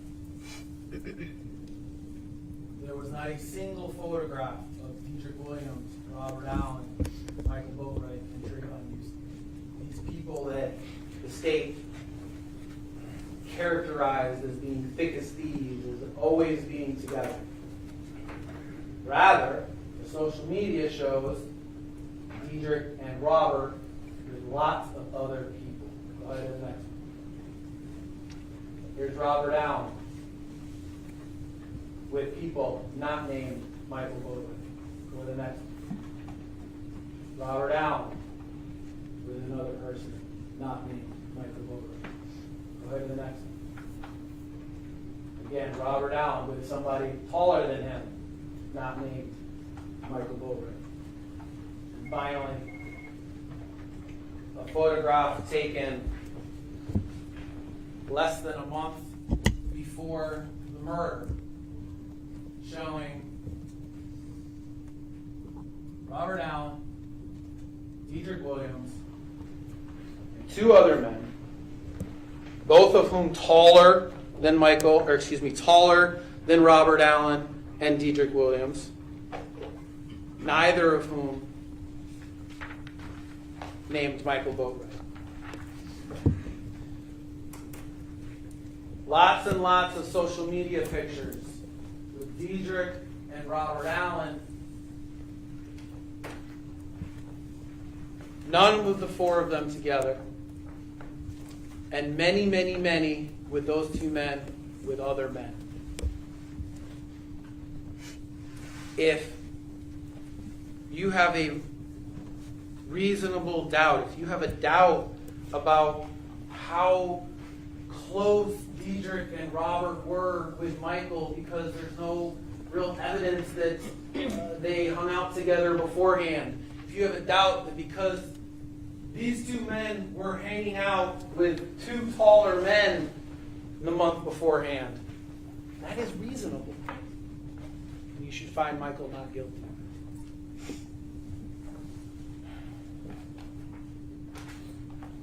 I am being told that I'm going to have to cut it at 12:15 and I'm entering a longer section. So if we want to take a break now, it might be a good time. Judge. All right, ladies and gentlemen, as with each time we break, do not form any definite or fixed opinions in the case. We hear all the evidence and counsel instructions on the law by me until that time. Do not discuss cases even among yourselves. Any questions filed will be great recesses. We should be permitted to separate from all personal affairs during recesses. Shall not discuss the case with anyone nor permit anyone to stand to you in your presence and attempt to. And the jury has to stop. If they persist, leave them at once. Advise one of my deputies to sit down with the defendants in the hallways. They'll be arguing for not being permitted to call members of the court. It is 12:15. We will resume at 1:15. Thank you.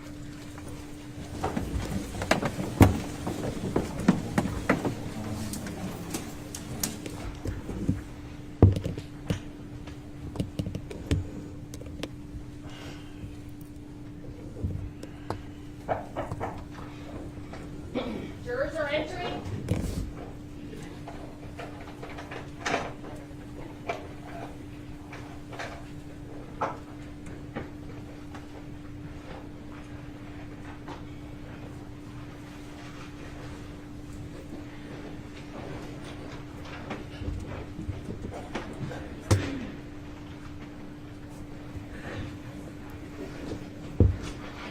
Parties may be seated. Court will come to order. The parties are present. The jurors are present. Ladies and gentlemen, welcome back. Come on, you may proceed. Thank you, Judge.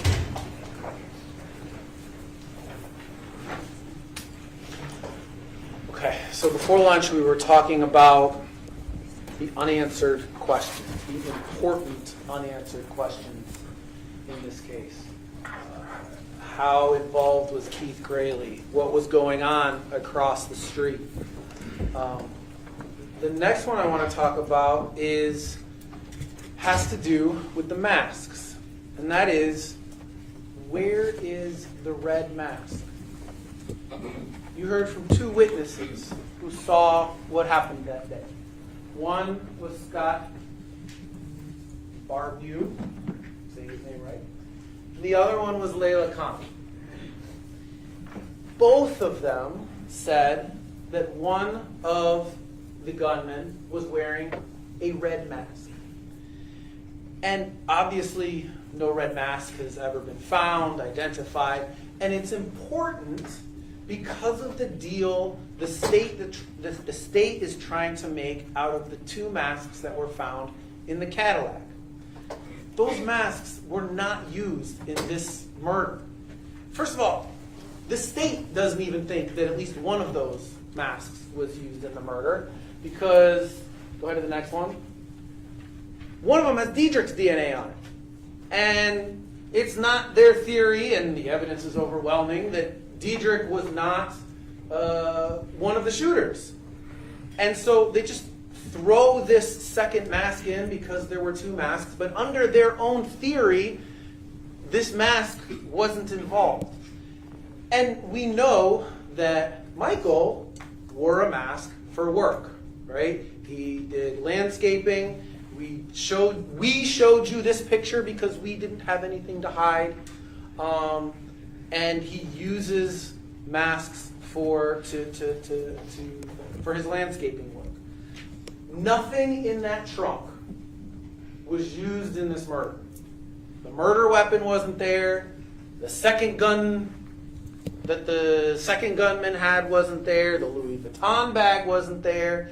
There was no red mask in that trunk. Whatever the robbers did with the guns that were used, with the Louis Vuitton bag, with the masks, they didn't put it in this trunk.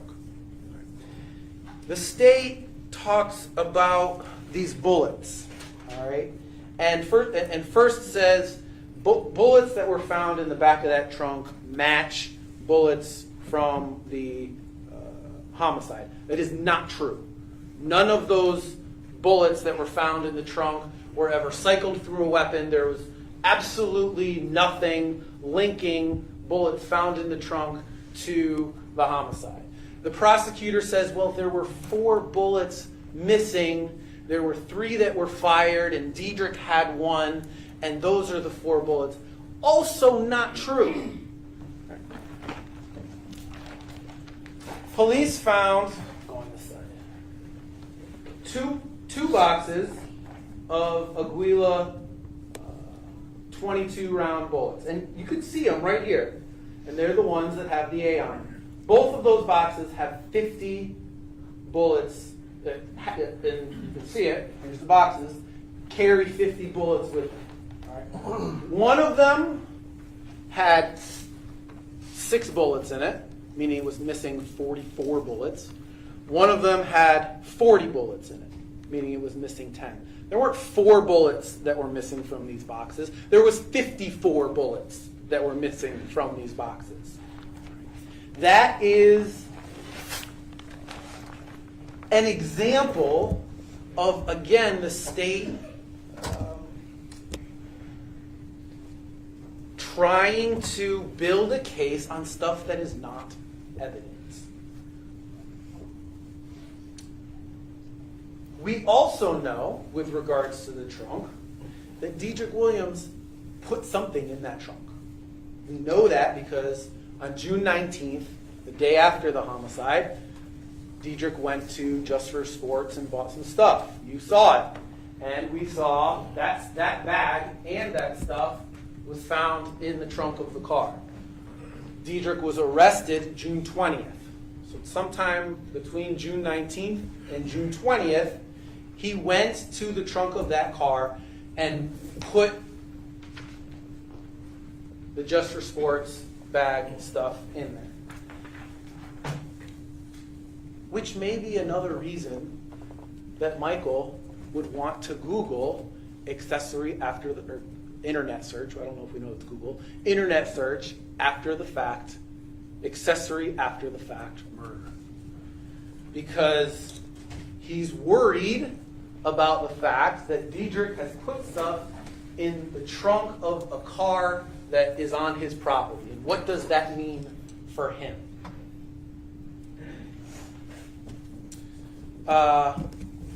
Next question, unanswered question, is about shell casings. You'll recall that the Mr. Onfroy was shot 3 times. There were 3 bullets that were found in his person. At the scene of the crime, only 2 shell casings were found. Either someone picked up a shell casing, or police didn't do their job in securing this scene. I think it's unlikely that the second is the case. I mean, they secured it very well. But we have 3 bullets, and we only have two shell casings. Either way, it is an unanswered question. I don't know what it means, but it is important for you to consider. Next unanswered question. Where's all of this cash that Michael is supposed to have gotten out of this murder? The state prosecutor went to pains to show you photograph after photograph, video after video of him with money, with cash. Where did it go? What did he spend it on? There's no new car. There's no fancy jewelry. There's no fancy clothing. They searched his house. They don't find a single $100 bill. There's no $100 bills on him when he is arrested. It's because the money wasn't his to spend. Look at the photographs and the videos that the state, all of those that the state put in front of you, and look at the data specifically. Not every single one of those photographs has one of 2 things in common. Either Michael is with Robert Allen, or Michael is at Robert Allen's house. For every single photograph of money and video of money that the state put before you, they are all either with Robert Allen or at Robert Allen's house. Not a single one of them is of Michael at his house. You will not see a single photograph of Michael with money at his house. You will not see a single photograph of Michael alone unless he's at Robert Allen's house. It's because it was Robert Allen's money.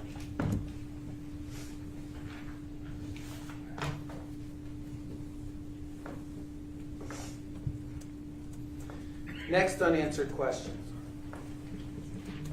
Where exactly did police get this cell phone from that they continually over and over again refer to as Boatwright's phone? They have never told you where this phone, how they got this phone, where this phone came from. Detective Curcio testified, I got it from Walt Foster after Mr. Boatwright was arrested.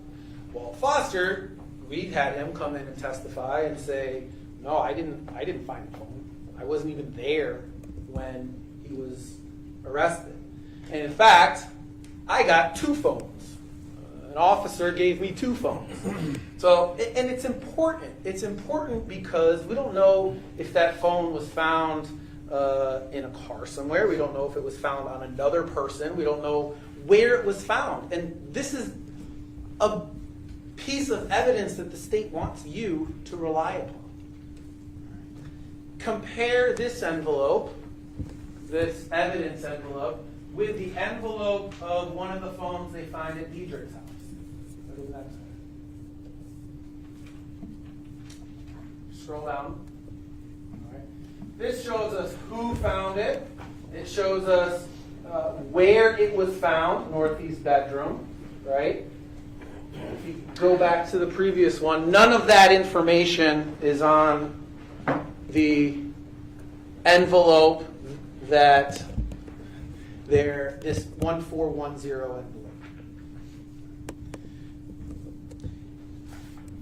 They point to this phone, the state points to this phone as proof somehow that Michael was involved in this murder. There is not a single photograph between 12:13 and 9:25 p.m. that can put it in Michael's possession. There's not a single text message during that time that puts it in Michael's possession. There's not a single outgoing call during that time that puts it in Michael's possession. In fact, The one call that we do know that Michael made that day was to this one, Tony Robinson. Tony Robinson told you that she received a call about 6:45 p.m. from Michael telling her that a car accident had happened.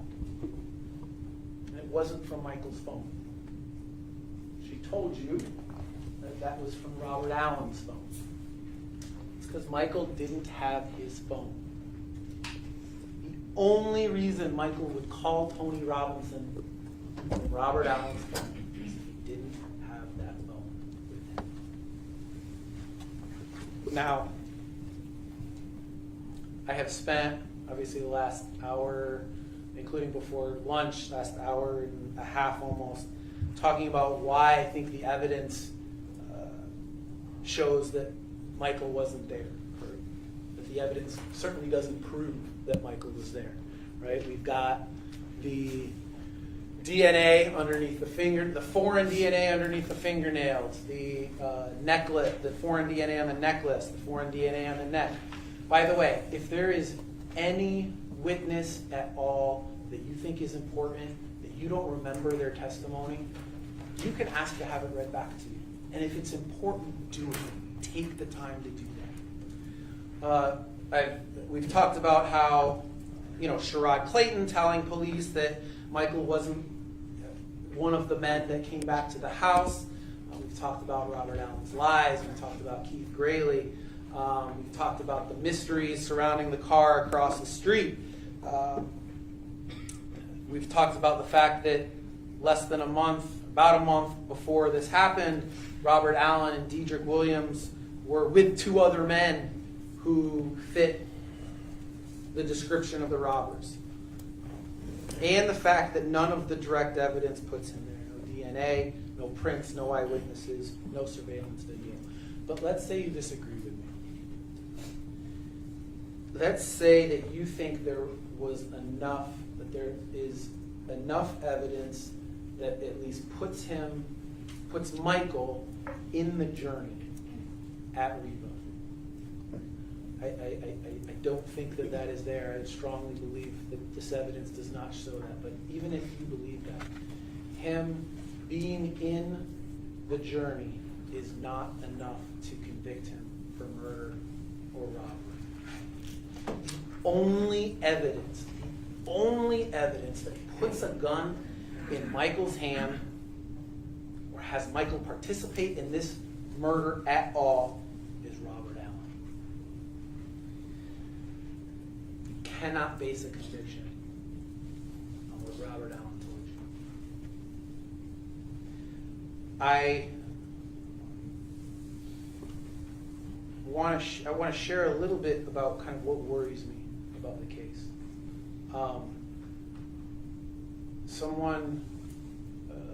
Jose Onfroy has died, a young man. He was somebody's son. He was somebody's friend. He had a lot of people who he meant a lot to. And he and his family deserve justice. The judge is going to tell you that you cannot base your decision on sympathy or bias, but we're all human. Convicting an innocent person doesn't bring anybody justice. I'm also worried about how emotion or sympathy of how you feel about Michael will play into your decision. Yesterday, the state talked about his character, called him a predator. Michael is also someone's son and someone's grandson. And you cannot, and I have faith that you will not base any decision on your feelings of sympathy or bias for anyone. The judge, I am also nervous about the celebrity of it, about the video cameras, about the show part of it. I'm not funny. I'm not a funny person. I'm worried about me having made a mistake that will convict an innocent person. But I also have faith in you. I have faith in you individually. I have faith in you as a whole to look at the evidence. The judge will tell you, again, it doesn't matter you should not look to the quantity of evidence, but the quality of it. The boxes and boxes and boxes of evidence, all of those photographs and videos that happened afterwards, the only question is what happened at 3:56 p.m. on June 18th, 2018, and the evidence of that is almost non-existent. We talked before trial that our Constitution in this country, everybody who is accused of a crime is presumed innocent. And that when you go in, right, you don't go in, who gives the best case? Whose story makes the most sense? That's not the question that you're asked. The question that you're asked is, we start off like this. Michael is presumed innocent, and if and only if you are sure beyond all reasonable doubt that he's guilty, could you convict anyone in this country? And they didn't come close to getting there. Now, I don't know who killed Josiane Freud. I don't have to prove that to you. Right? This isn't a question of, well, does it make more sense if Michael and Trayvon did it, or does it make more sense if Keith Grayley did it? I wasn't involved in the investigation in June of 2018. The question is not what makes more sense. The question is, have they proven to you, are you sure beyond all reasonable doubt that they got the right person? And how can we be when we've got someone else's DNA underneath the fingernails? We've got someone else's DNA on the neck and necklace. How can we be when we've got another man buying a mask at the same time, a man that was never investigated?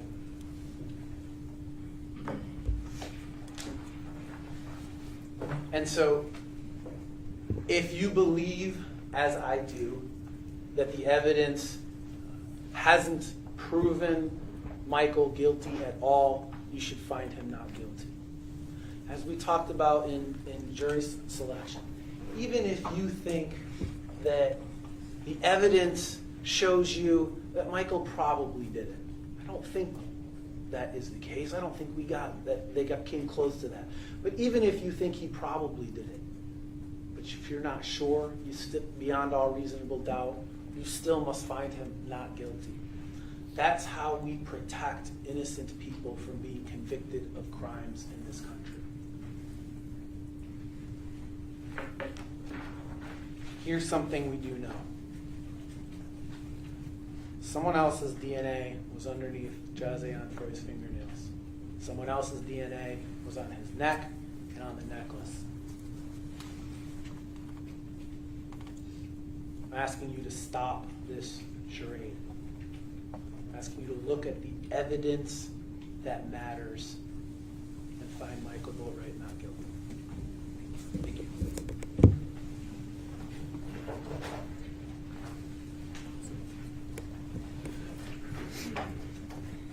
Steve? Thank you, Judge. I'm just going to wait for Mr. Spirit to finish.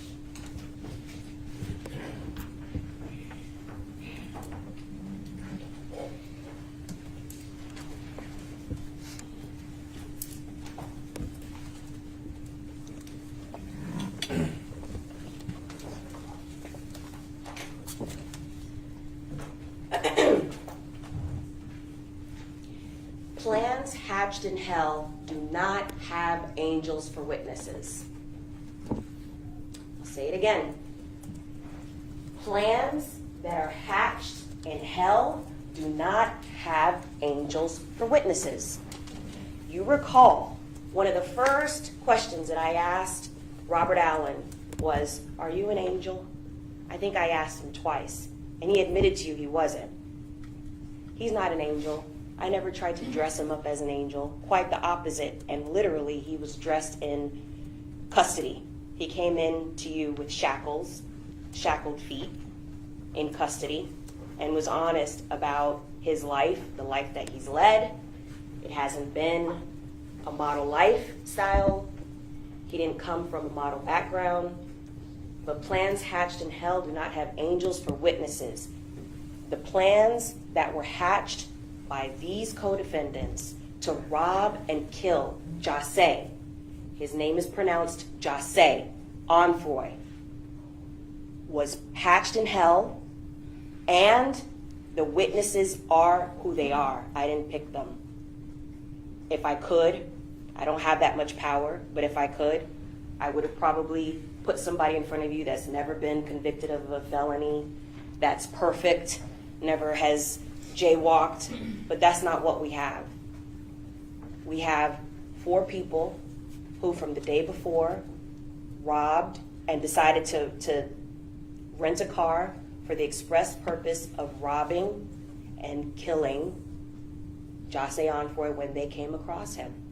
They were ready to rob whoever they came across that day. We know that. They were armed with firearms that were loaded. They had masks, and there are a lot of things that we don't have. Not because the state or BSO didn't do its job. 3 out of the 4 co-defendants were not arrested right away. Let's not forget that. Let's put some of these things into context. Firearms were hidden, still never found to this day. Masked, red mask, 2 out of the 4 masks are gone. There are things that obviously we don't have. The biggest thing, the money. No, we did not find the money. We have evidence of who had the money immediately after the homicide. Those are pictures, and those will be memorialized forever from Michael Boatwright's phone and from social media and from Dietrich Williams' phone. But that doesn't mean that these defendants didn't kill the victim. That doesn't mean that these defendants didn't rob him. I'm going to go over not everything that we've heard from the defense counsel, but some of the salient points that I think are worth our time before you go deliberate.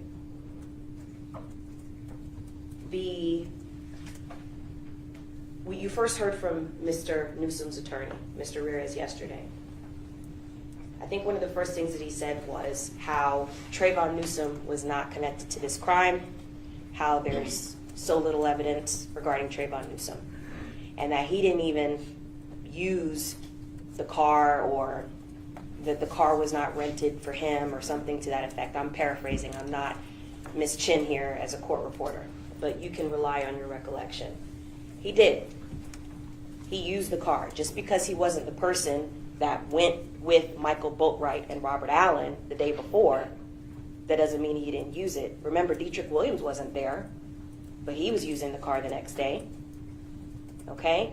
These are points that it's a common sense approach, because when you walk through those doors and you came here every single morning for this trial, and you sat down here and you diligently listened, you're not supposed to check your common sense at the door. That would be silly. What we know is that Tony Robinson was used as a shell. Tony Robinson was connected to Dietrich Williams, was used as a shell in order to rent the car. She was never with them the next day. She was at work at Hard Rock, if you recall. So Trayvon Newsom absolutely used the car. He was in it, and so much so that he felt compelled to take responsibility for the car crash. Does that sound like somebody who didn't use the car to you? That sounds like somebody who was using the car and took responsibility for the car, because it was in his possession and he was using it along with his co-defendants. The other thing I want to talk about, and I'll use this generally, if you notice, and I see you guys have all been taking notes, yesterday, I don't think I mentioned Robert Allen more than half a dozen times. And he was not the feature. I spoke for a long time. I had a PowerPoint. I barely mentioned Robert Allen. On purpose, by the way. Because I wanted you to understand that there's so much evidence besides Robert Allen that you can rely on, that's credible, that's quality evidence, that you can convict these 3 co-defendants for. I didn't rest my hat on Robert Allen. I didn't rest my case on Robert Allen. I know who Robert Allen is. Robert Allen knows who Robert Allen is. What we can do, though, and what I've asked and urged you to do, is to not necessarily throw away his testimony just because he's a convicted felon or just because he was convicted in this case, for example. You are the judges of the facts. Remember when we talked about at jury selection, one of the ways you can do that if you're telling whether a light is red or green, and we use that example? Well, Robert Allen, consider him the light. You can determine what he said is true, not just based on his background, because he's not an angel, but you can use the evidence that you have seen in this case. Fact check him. It corroborates what he said. He told you, for example, and I didn't get into it yesterday because, again, not relying solely on Robert Allen. So let's be clear about something. Whether or not you believe Robert Allen or you don't believe Robert Allen, you can still vote guilty of first-degree murder. That was the point of yesterday and everything I said yesterday, without barely mentioning Robert Allen. You still can convict them of first-degree murder. For example, one of the things that Robert Allen said, out of many that was corroborated by the evidence, the facts in this case, not conjecture, not my spin on it, not my argument. He talked about the track that all of the co-defendants left when they left Riva. He said that they went to his home, they divided up the proceeds of the robbery, and that Dietrich Williams left. Well, guess what corroborates that? The location data from Dietrich Williams' phone, the location data from Michael Boatwright's phone. When the phones are tracked together, what do? They go from Riva to Robert Allen's home, and then you see Dietrich Williams' phone break off. Now, how Dietrich Williams got from point A to point B, Robert Allen says it's an Uber. There were phone numbers that could have been associated with an Uber. Potentially could have been a friend or whatever that came and picked him up. But I think Mr. Kimmock, for example, titled it Unanswered Questions. That somehow this acquits Michael Boatwright. I don't see the connection, because guess what? Even though Robert Allen says that he left by an Uber, what's corroborated is Dietrich Williams left. That's the point. That's important. He didn't remain with the 3 co-defendants the entire time. That's the point.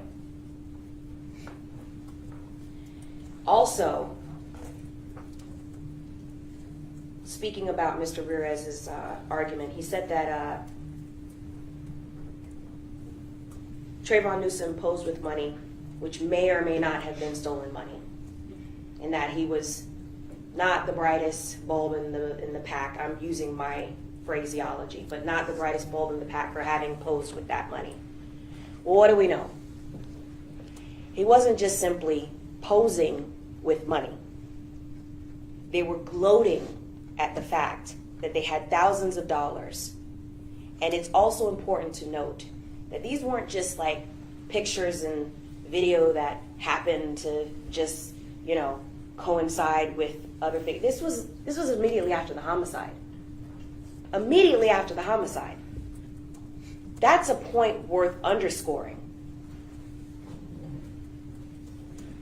And now, these 3 co-defendants are not idiots. They're not. They knew what they were doing. They knew that they wanted to have it look a certain way and have the money and flash it, and they were laughing. I've said from the beginning that they knew what they were doing. That's the intent that I don't want you to ignore. They were fully aware of their actions that day, before, during, and after the homicide. And what they intended, they executed their plan, and they followed through with it, and then they gloated about it afterwards. And we do know, when he's saying he posed with the money that may or may not have been stolen, that text message that was referenced, and the reason why Detective Curcio and BSO searched Trayvon Newsom's home, he's referencing stolen money. You don't bury money in a backyard and talk about how you are going to be caught and somebody snitching on you for money that you worked hard for and you have to pay taxes on. I mean, that's just common sense. I've never seen that.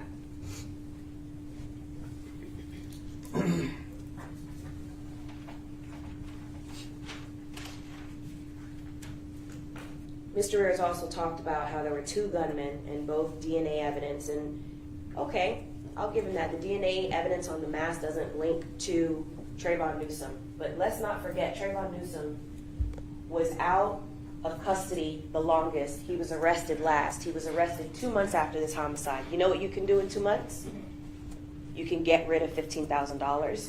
You can get rid of the mask. He also is aware that his co-defendants have been arrested.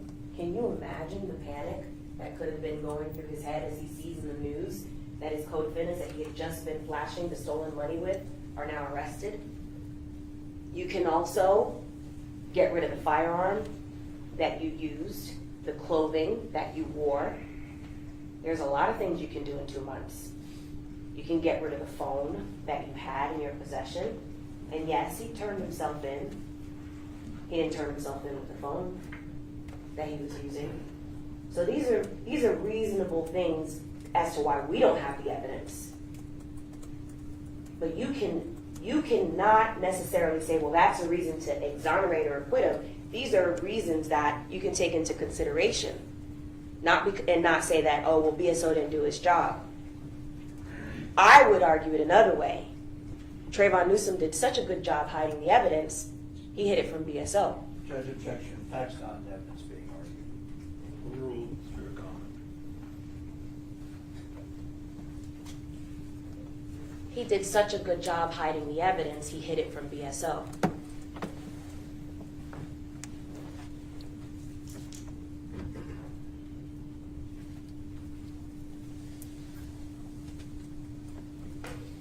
Mr. Rares argued, and there was other counsel that argued this too, that absence of DNA is a crucial defense. And Mr. Kimmock spent a lot of time today on that, right? I'm going to get into that a little bit more when I address Mr. Kimmock's comments more specifically. One of the things that we know about the DNA in this case, for example, you heard about DNA, for example, being in Mr. Envoy's car from his girlfriend. His girlfriend wasn't on video. His girlfriend was never a suspect. But her DNA was there. DNA is not necessarily something that completely exonerates someone or implicates them. That's the point. I'm asking you to rely on all the evidence. This was never solved by the absence of DNA or the inclusion of DNA. This case was solved and the defendants were arrested by all of the evidence that was in this case. The surveillance, the eyewitness testimony, the evidence from their phones, the location data on their phones. These are all things that place them there. Because DNA, unlike, for example, which I'm going to get into, the location data from the defendant's phones, does not have a timestamp. Does not have any way, like fingerprints, of telling you when they were placed there. And this big emphasis of where DNA is or is not, for example, in the rental car. It's a rental car. It's a rental car.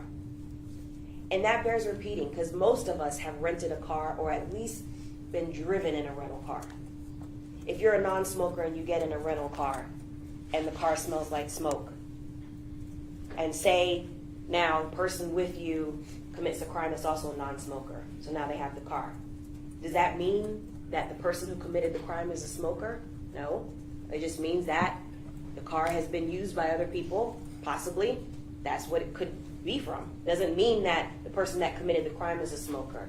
So the analogies that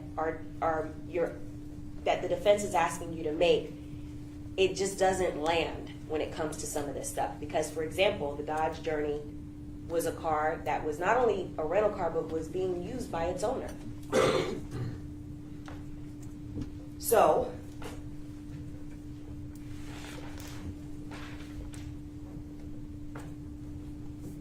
Mr. Rivera said the second gunman is still out there. No, he's not. The second gunman is sitting right there in the middle with that printed shirt. The second gunman has been arrested since August of 2018.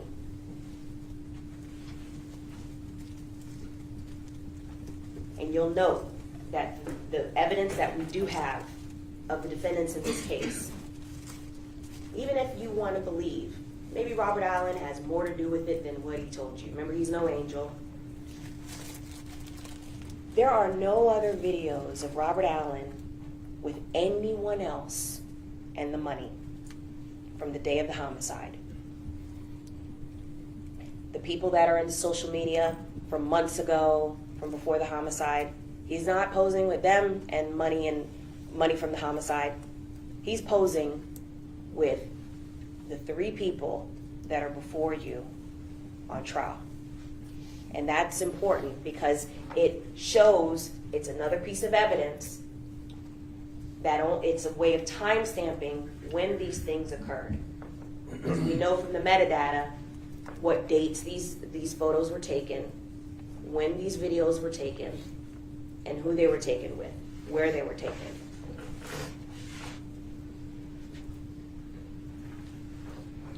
Mr. Herrera said nothing against Trayvon Newsom that's been testified to, basically, is without Robert Allen.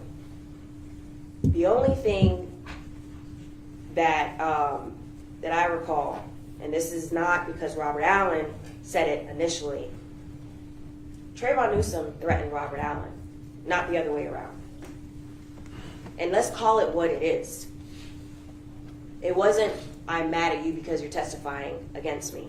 It was a threat. Robert Allen told you that. And we know that not because you have to just simply believe Robert Allen at his word, because he's not an angel, but it was also a deputy witnessed it. So the deputy came before you and said, this is what he saw, this is what he heard, and guess what? How strikingly similar to what Robert Allen said. So similar, the language that was used. And Robert Allen told you, I asked him, how did that make you feel? Did you feel threatened? And he said, yeah, a little bit. So it was a threat. It wasn't just between two friends. And look at the wording. Trayvon Newsom never said or yelled at to Robert Allen, tell him who really did this. Why are you lying on me? He used the phraseology that he meant to use, which is, you're snitching on me. What does that mean? You are telling what we did. That's what it means. You're telling the white man, that's what he said, what we did. What does that imply? That they robbed and killed the victim. That's what he's pissed about. That's what he's trying to confront Robert Allen about the first chance he gets.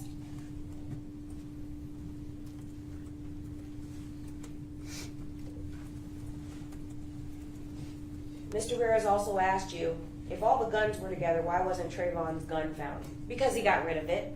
I'll answer that question for you. Because he got rid of it. He had 2 months and got rid of the gun that he used. The only gun that we were able to recover, which was immediately after the homicide, was Dietrich Williams' gun. And this is another thing that you can use to corroborate what Robert Allen said. You don't have to rely solely on what he said. He said to you that two of them had a revolver.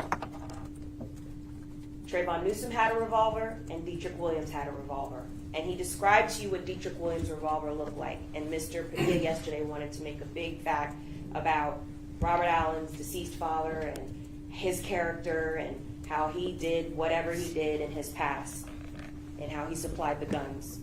Well, you know what's the point that he didn't underscore? The very guns that Robert Allen's father supplied was in his client's possession. So what's that say about his client? It's found on him. This gun. Matching, excuse me, exactly what Robert Allen said it would, with the special ornate designs on it. Excuse me. So that's something else that you can use to fact check what Robert Allen said.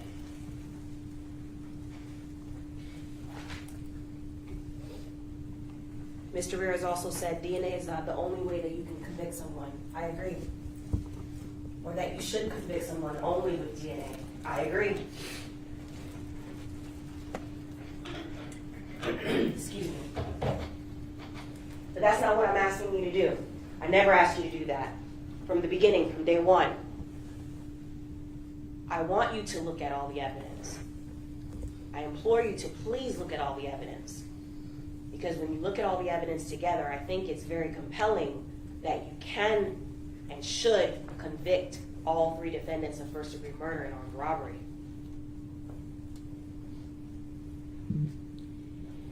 Mr. Reyes,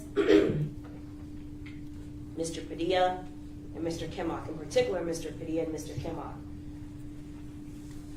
talked to you a lot about what they felt the state showed and talked a little bit about what they said in opening. But you'll recall what they didn't say in their openings are what happened to the big promises that they said. For example, Mr. Padilla saying, well, the first time you heard about Drake, the first time you heard about Migos was Mr. Shill brought it up. Is that true? Do you believe that? Do you remember it that way? From voir dire, he's been itching to try to talk to you about Drake, itching to try to talk to you about Migos and Toronto, and every question he's had has been about that. Every single question of a lot of the witnesses. Zero, negative zero evidence that what he indicated to you that you would be able to see, and it would be so clear that this was somebody else involved. And no,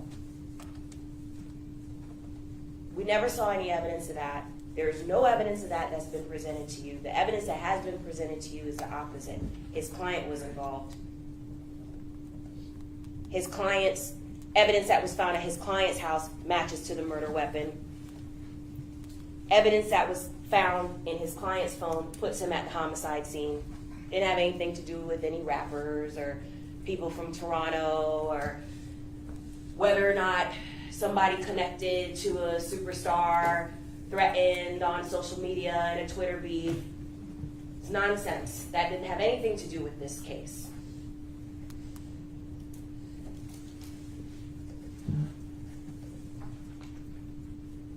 Mr. Kimmock promised you and said that the evidence would show that his client was at his grandmother's house sleeping.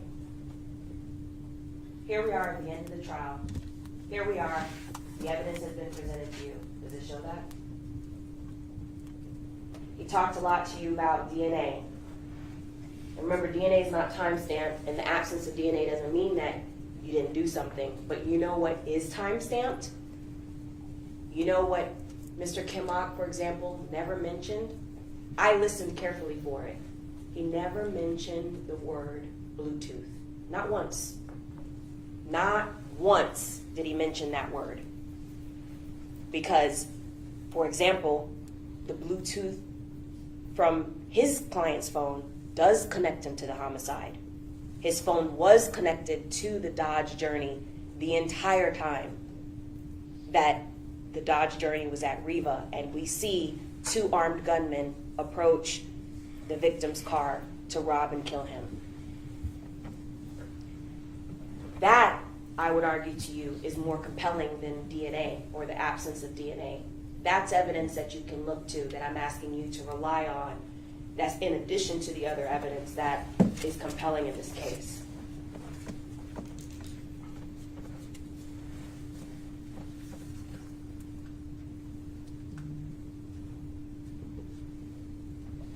Mr. Padilla said that $800 isn't a lot of money. Really? What's interesting about us trying this case in 2022 is all of the things that are happening in general in our lives, that you don't have to check that stuff at the door. Your life experiences, the fact that we're going through a recession, the fact that eggs cost twice or 3 times as much as what they normally cost. $800 is a lot of money to a lot of people.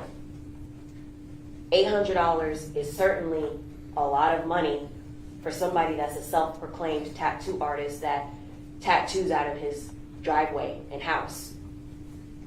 That's a lot of money to be blowing if that's your line of work.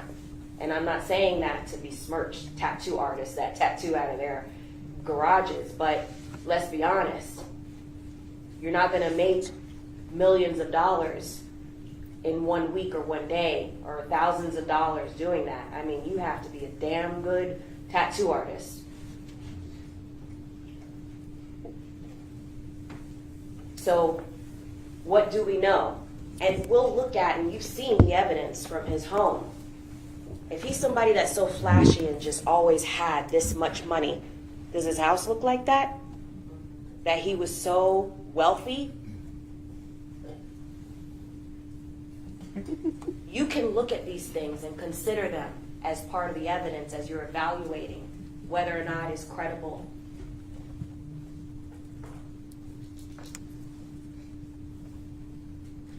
Mr. Padilla said that if you want to put his client in the car, you have to believe Robert Allen. No, you don't. Yesterday, didn't hardly mention him.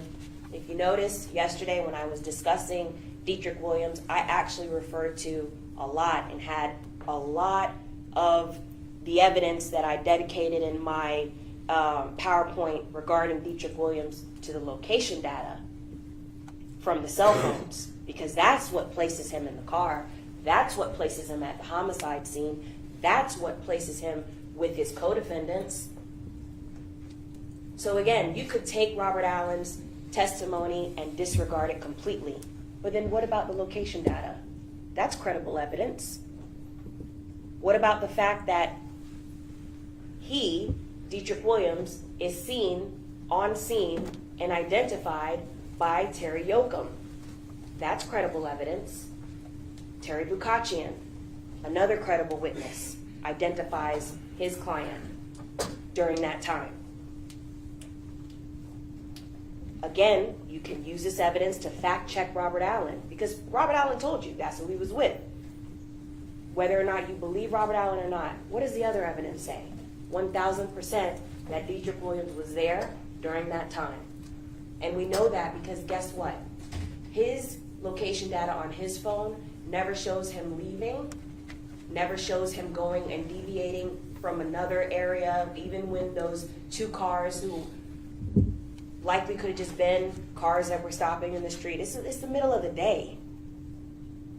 This is not like Unsolved Mysteries, where it's like, oh my gosh, these 2 cars stopped in front of the car and we don't know who they belong to.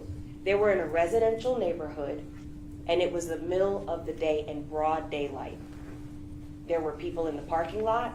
There were people that live across the street that were completely unaware that they were planning to rob and kill the victim. And so, we never saw Dietrich Williams's phone deviate and go someplace else as if it left the homicide scene quite the opposite. It stayed there the entire time. And just like Robert Allen told you, from there, they went to Robert Allen's home, and from there is when we see Dietrich Williams separate from his co-defendants after they separated the money.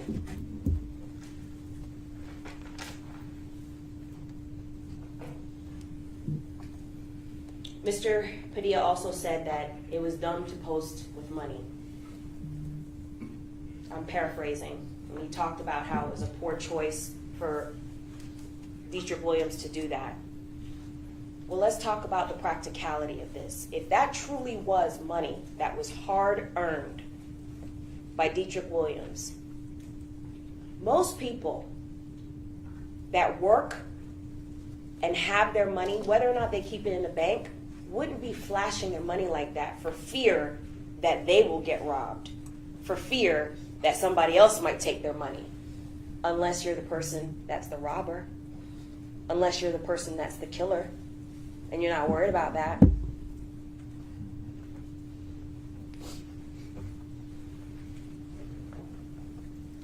And this is not an indictment on whether or not they're smart or not smart. The only thing that I have maintained from the beginning is that they intended to do what they did that day. They knew what they were doing from when they rented the car. They knew what they were doing. And Dietrich Williams, let's be honest, even if you believe that he is an avid bike rider, maybe he is, maybe he isn't. On that day, on June 18th, 2018, he wasn't with his other bike riding friends. He wasn't even in possession of a bike that day. Where was he? In a Dodge Journey with his co-defendants and the armed weapon that you saw, and he had the mask ready to rob and to kill whomever. Now, Dietrich Williams happens to be not the person that jumped out and committed the robbery, and Robert Allen was the person that happened not to jump out and commit the robbery. But remember, we talked about this. When they were lying in wait for over 8 minutes for the victim to come out of Riva Motorsports, that's what they decided. They figured out who was going to do what. And Dietrich Williams, his role that day was to be the driver. And so even though he was armed and he had his mask, which do match to him, and we have in evidence,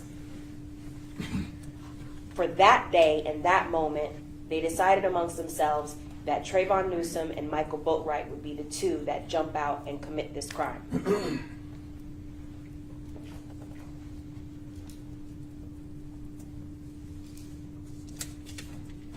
Mr. Padilla also said that the mask doesn't have an association of guilt. By itself, no. But look at the circumstances. Where was the mask? It wasn't found at Dietrich Williams' home. It was found at Michael Boatwright's home in an inoperable car, hidden with 3 boxes of .22 caliber Aguila brand ammo. That's where the mask was. Nothing to do with bike riding. Hidden with other things that are associated with this homicide. That's important to note that, because that is what shows the consciousness of guilt and the association with this case, not the mask by itself. Similarly, something that Mr. Kimmock addressed with Mr. Graley. Well, Mr. Graley was buying a mask. So what? Who cares? Guess what? This store sold masks. Lots of people. You have this surveillance, the complete surveillance. If you run that surveillance and there's hours of it, you're going to see lots of people buying masks at that counter. Because guess what? That's what they sold. They sold masks. So who cares? What we do care about, because he said it a couple times, focus on the evidence that matters. Well, the evidence that matters is that Keith Graley got into a white car and left prior to the homicide. The evidence that matters is that Keith Graley isn't even the same complexion as Michael Boatwright. Just because somebody's black doesn't mean that that's the person that did it.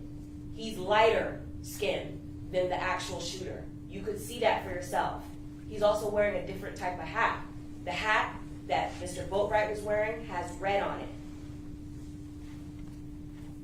Mr. Grayley's does not. And contrary to what all defense counsel said, well, they should have done this and VSO should have done that. Guess what law enforcement cannot do? It cannot harass citizens simply because they show up on surveillance and say, well, give me your phone. There's something called law and order. There's something called search warrants. There's something called they have to apply for it and have probable cause. That was testified to you about that. So just because a name comes up in an investigation doesn't mean that they can just seize somebody's phone and then just start searching it. This would be a different kind of case, and we'd be having different types of hearings if that was the case. Same reason why they couldn't just pick up Drake's phone or whoever's phone. You can't do that. So instead of making it seem like VSO didn't do their job, guess what? VSO is following the law that they cannot just grab anybody's phone, including Mr. Grayley.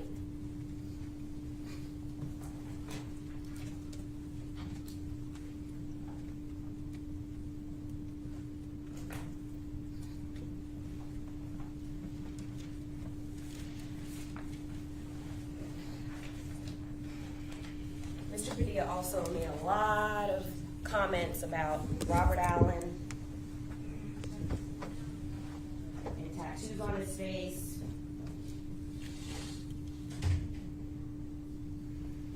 And how you shouldn't trust him. Well, guess who else has tattoos on his face?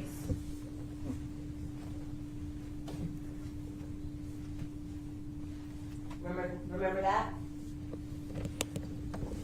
So now we're not to believe Robert Allen because of tattoos? If that's the rule, then what does that say about his client?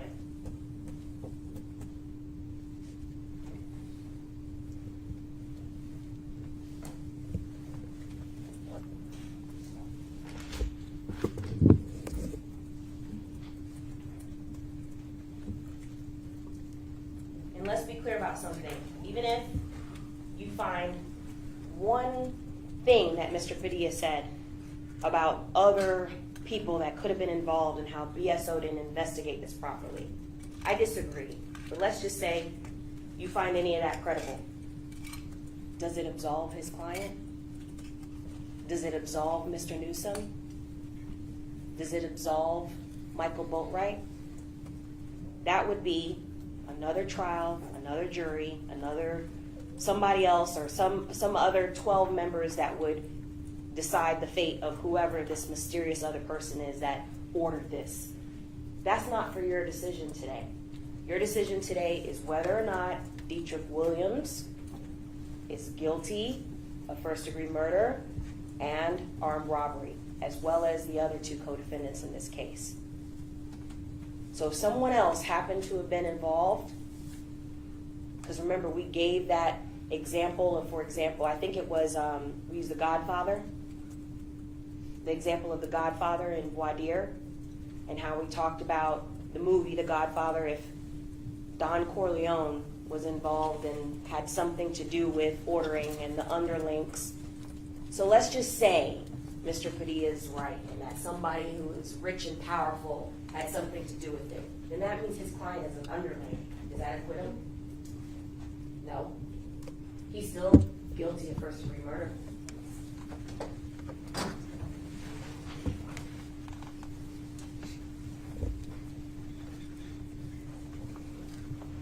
And one of the things that I listened out for that I did not hear, just the same how Mr. Kimmock avoided the word Bluetooth connectivity. He wants to talk about DNA, never mentioned the Bluetooth connectivity of his client. Mr. Padilla never mentioned or talked about that live .22 caliber that was fired out of the same murder weapon that killed Jose Onfoy that was found at his client's house.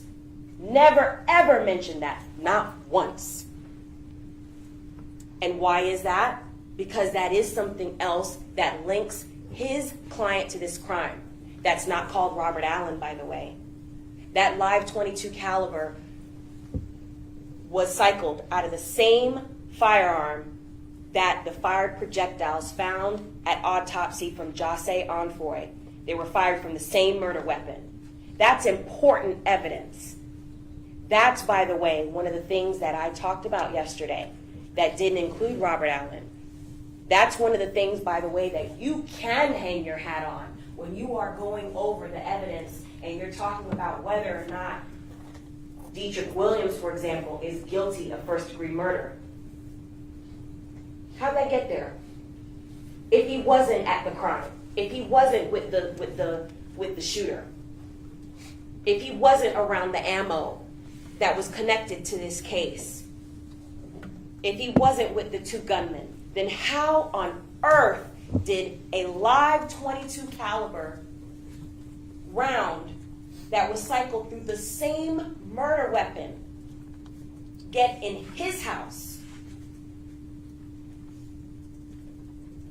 That is huge. And it doesn't have anything to do with Robert Allen. It's not Robert Allen's home. Robert Allen didn't testify about it. Robert Allen didn't have anything to do with the search warrant. That is Dietrich Williams' home. And that is evidence connected directly to this homicide. And what I did say is that this particular exhibit, I said it's consistent with, because it is. You don't have to take my word for it. Look at it yourself. You'll recall all the times that myself and Ms. Buckaloo put the firearms evidence on the screen. We talked about the A stamp that's on all of the ammunition. That's consistent with the firearms, or excuse me, the fire projectile in this case, and the evidence that was found at Dietrich Williams' home. It's the same brand, Aguila. It's the same caliber, .22 caliber. That's important evidence. That doesn't have anything to do with Robert Allen, by the way. That's important evidence that you can look at, that's compelling, and that you absolutely should take into consideration in convicting these three co-defendants. And I'm not going to take the time and count, but let's just be clear about something. There were 3 boxes of ammo that were found. 4 are missing. You can count them yourself.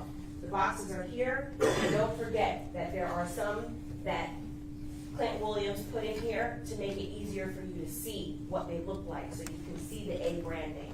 So please don't forget to count those. So if you want to take the time to count how many there are and take into consideration what's missing, please, by all means, you'll have all the evidence, please do so.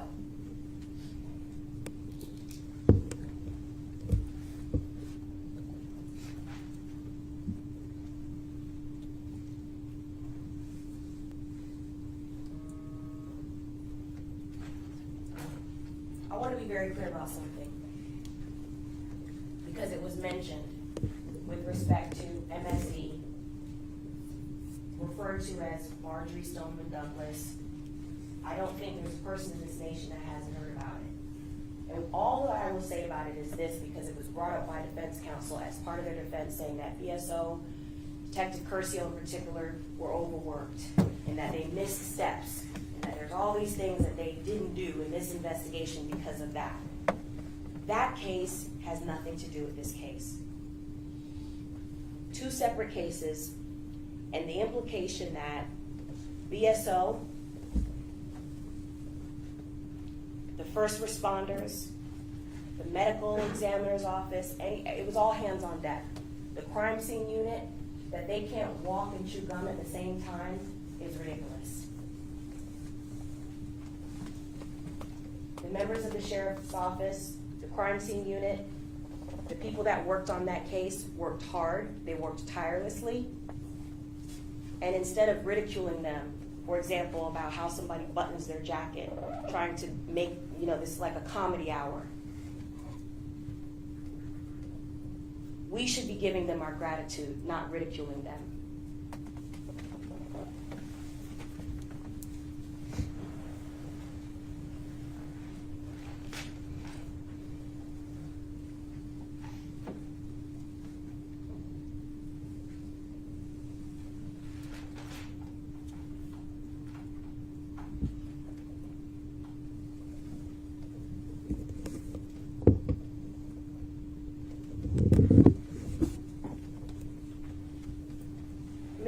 Kimmock said today that the evidence found in the vehicle was weeks after the murder.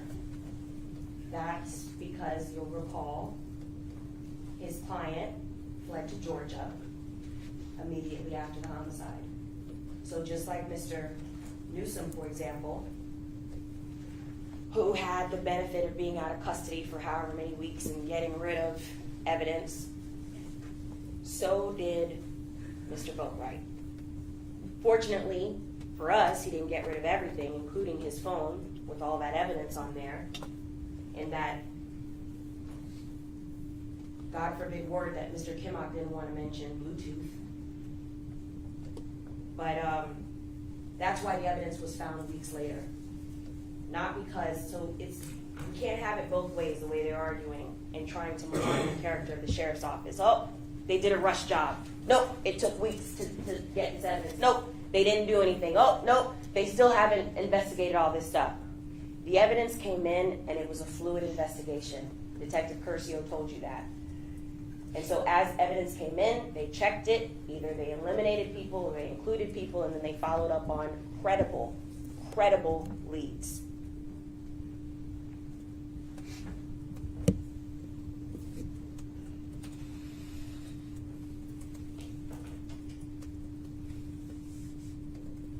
That dirty word that Mr. Kimmock didn't want to mention, Bluetooth.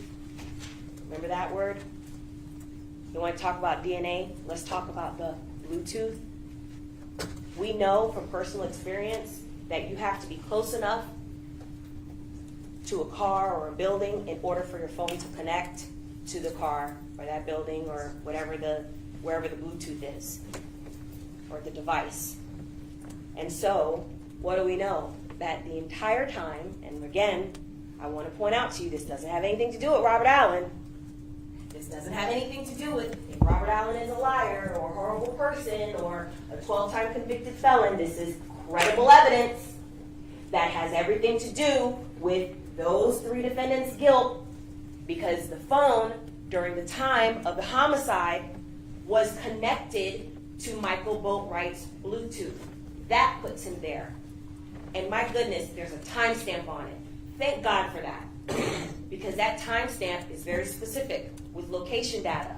And it puts him right at Reba during the time that he is putting a .22 caliber rifle in the victim's face. That's what we know. It wasn't Keith Grayling. It wasn't some other person. It was Michael Boatwright. Not sleeping at his grandmother's house, as was promised to you that the evidence would show at the beginning of this trial. And I believe those were almost his exact words, Mr. Kimmock's exact words. We didn't see that. We didn't even hear from his grandmother what his grandmother's name is, because that's not evidence that the state had. We had evidence. Objection, burden shifting. We had evidence to show that Michael Boatwright was there. We showed you not only by that Bluetooth, that dirty word, but we also showed you by the location data of where his phone traveled to. Never traveled to grandma's house.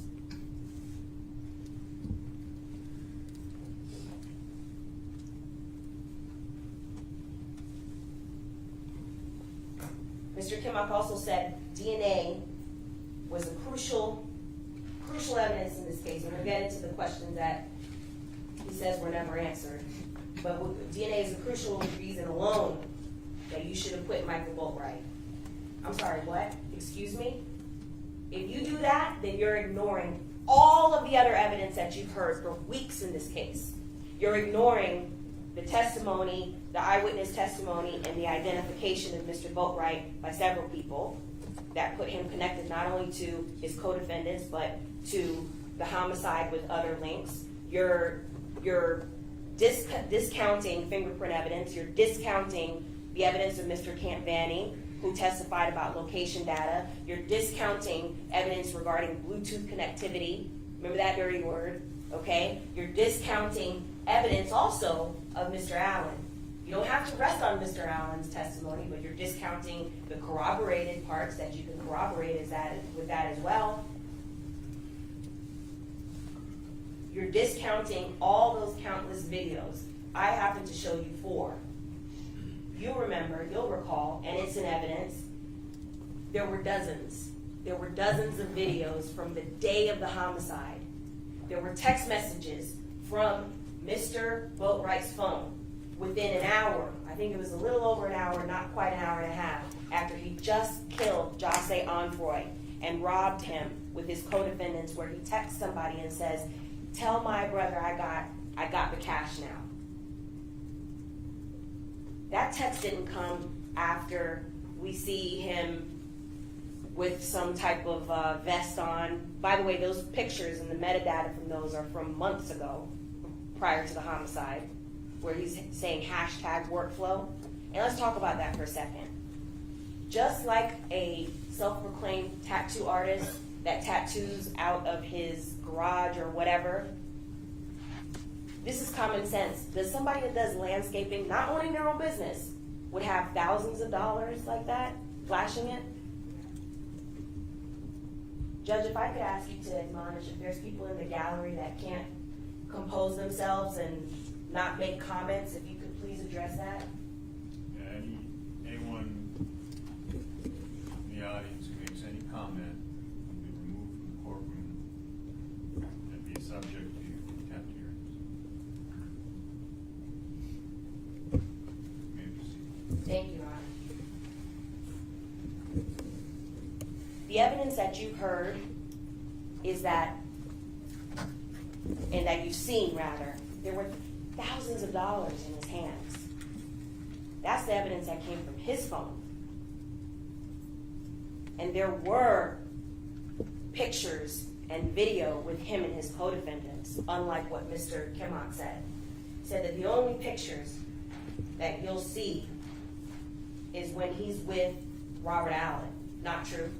You remember the 2 pictures that were side by side, and you can see it for yourself very easily, that as soon as you let one play where he's by himself, but he appears to be in a car, and then you play Trayvon Wilson's, they're in the same car, listening to, it's like the song like Continued.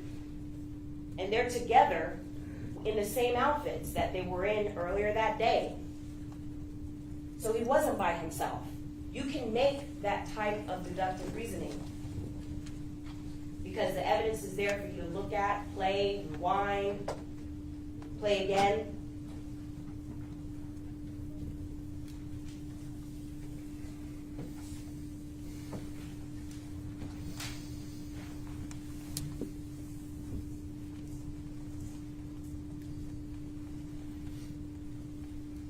Mr. Kimmock said that the DNA from the Dodge shows that someone else was in the journey. Remember that dirty word, Bluetooth? That shows that Michael Boatwright was in the journey at the time of the homicide. That's what it shows. And the DNA, or the absence of, doesn't mean that somebody was or was not doing something that we've accused them of. We talked about that. You'll recall when Ms. Inett was on the phone, or excuse me, on the stand.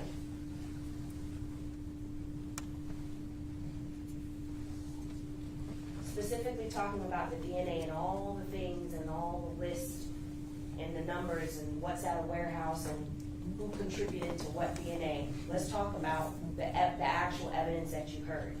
In the vehicle, the gear selector in the victim's vehicle, there were 2 contributors. Both of those contributors were resolved. That's what Ms. Inett testified to. One was to the victim, and the other was to his girlfriend. And this is my point that I keep driving home with DNA. His girlfriend wasn't even on scene that day, but her DNA was there. So there, but that doesn't make her a suspect. You know who else was on scene but whose DNA was not on that selector? Leonard Kerr. We see him in the car with our own eyes. He testified. His DNA is not there. So does that mean that Leonard Kerr wasn't there? No. It means that you can rely on other evidence like surveillance and testimony to put him there, and he told you he was there. But my point is that DNA alone does not exclusively tell you if someone is or is not at a location at a particular time. That's the point.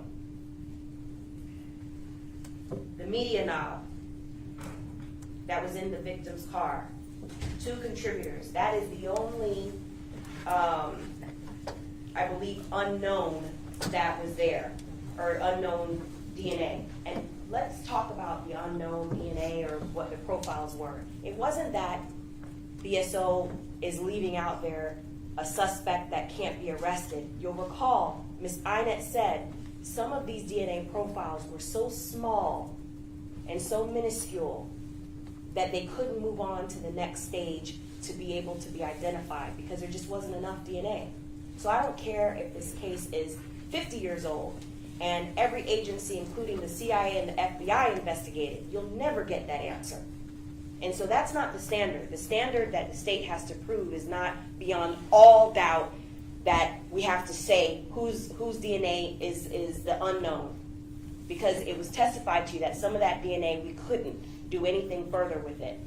And so what we can know is that it was resolved to the victim and that, of course, there were other people in the car. For example, Leonard Kerr. His DNA wasn't part of that profile. We know he was there. And just so like how we know he was there and his DNA wasn't part of that profile, it stands to reason that the defendants could be there and their DNA not necessarily be there. That's not exclusively what we're relying on. The DNA under the fingernails of the victim, that DNA was identified. I don't know what trial Mr. Kimmock was sitting at where he said that if the victim was scratching someone, we never heard testimony about that the victim was scratching someone. I guess hypothetically, I wish that if he had been able to put up a fight, that maybe we could have gotten some of that evidence. But remember, Mr. Boatwright and Mr. Newsom, they quickly, very quickly, in a blitz fashion, attacked him. And so there's no evidence, no testimony. The only testimony that you heard was that the defendants were punching, and then you can actually see Mr. Boatwright in particular, he's holding his weapon with 2 arms. That's the testimony that you heard from Leonard Kerr. That's what you can see in the surveillance. And then Trayvon Newsom goes around to the other side and grabs the Louis Vuitton satchel.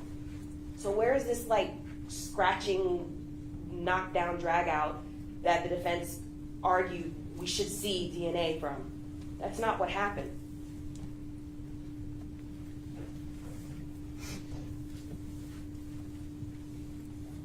The DNA from the right fingernails, that was DNA that was resolved.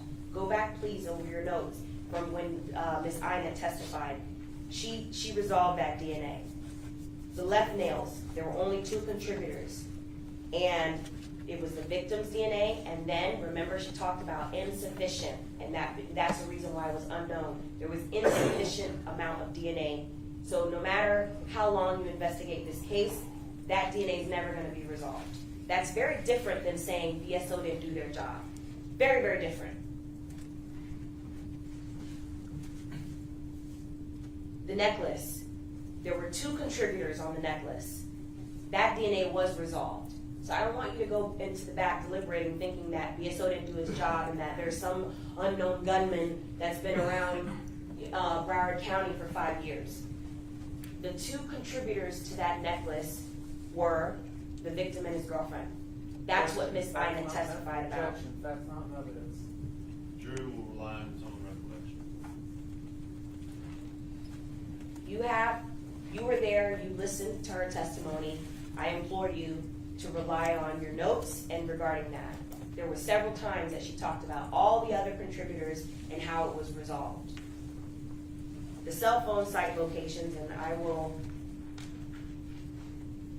talk about this and just a few other things before it's time for me to sit down.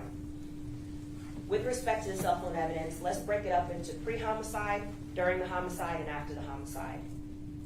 There's several several things in evidence that you have at your disposal to either go back over and, if you recall Mr. Campani's testimony and also Detective Curcio's testimony, there was evidence about cell phone GPS data and then the locations from a third party, the cell towers. Cell phone devices are more precise than the cell site locations. That's what was testified about. From the phones, from the cell site locations, Mr. Newsom's phone was with Mr. Williams' phone at 1:55. And the only way that you can get that from the cell towers is if the phone is in use.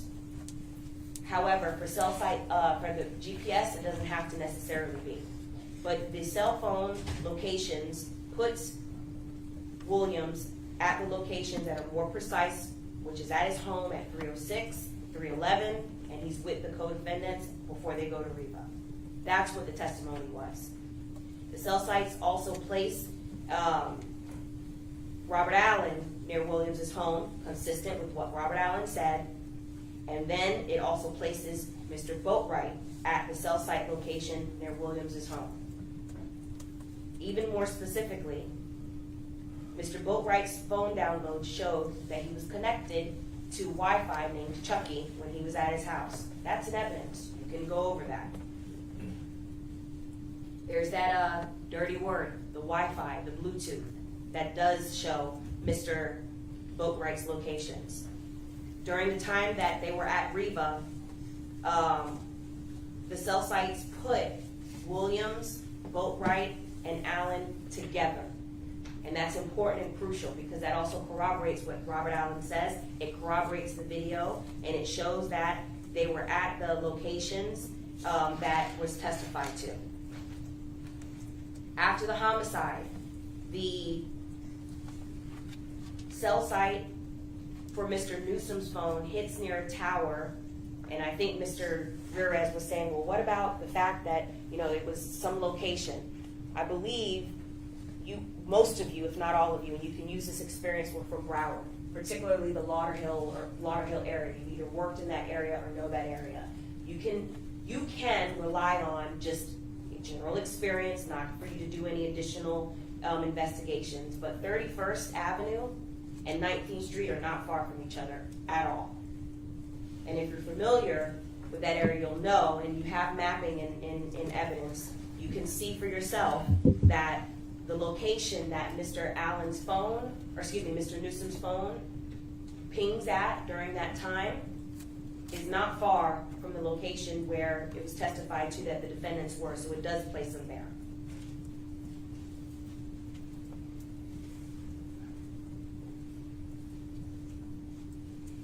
The absence of some of this DNA, for example, that is in the victim's car, that the knob there's no DNA from the defendants. I highly doubt that while the defendants were robbing and killing the victim, that they were changing the channel and the dial in the victim's radio.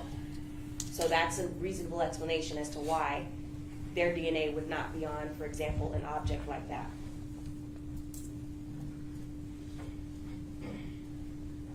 Also, there was some argument about, well, why is it that during the specific time frame, Mr. Kimmock said, well, that Mr. Boatwright had no activity, no text messages. I think I wrote this down. He said no text messages, no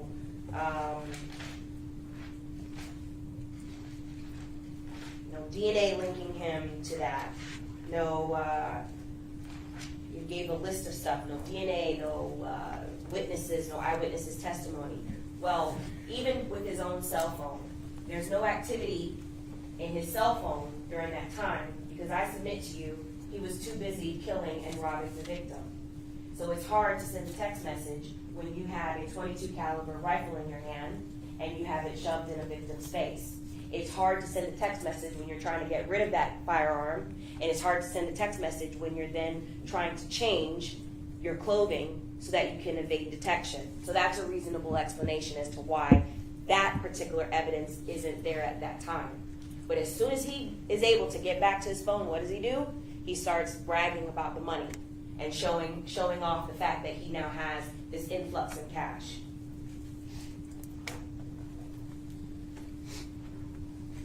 And also, besides all the other evidence that shows the defendants together, and the text message that immediately after the homicide where Mr. Boatwright says, "Tell my bro I got the money for the new phone," Williams and Boatwright, Williams is texting Boatwright also about the homicide, about the news story about the homicide. This is all in evidence and you can look at it.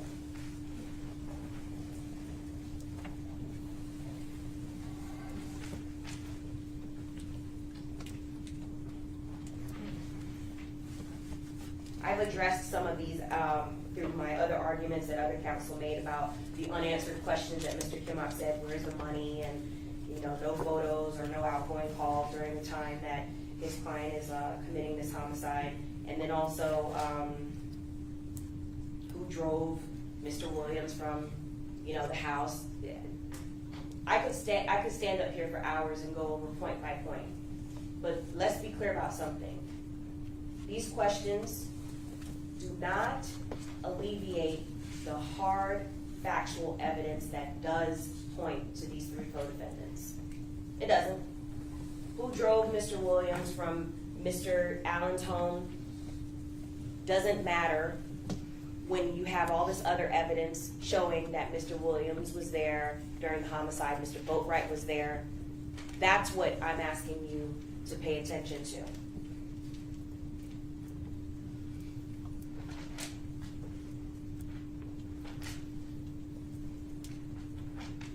I believe that when you look at all of these things, ladies and gentlemen, that you will be able to come to the conclusion that we talked about from the beginning, that these defendants are guilty of first-degree murder, that they were principals to each other, that they are guilty of armed robbery. And I thank you for your time and attention during these very long weeks, during counsel's arguments, and the presentation of evidence. Thank you. All right, ladies and gentlemen, the next thing to do is for me to read you the law. It'll take up a few minutes. Would you like to come for a break, or do you want me to go right into it? You'd like to come? All right, we'll take a 5-minute break.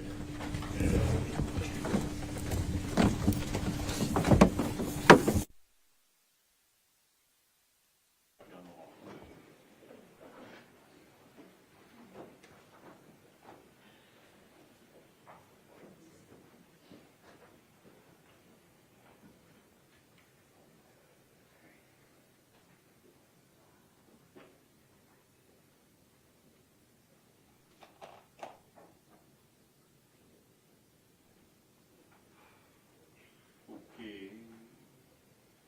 Parties present, jurors are absent. I just want those of you in the audience to also know that once jury instructions start, you're not allowed to get up, you're not allowed to leave, you're not allowed to come in, nobody's allowed to do any movement.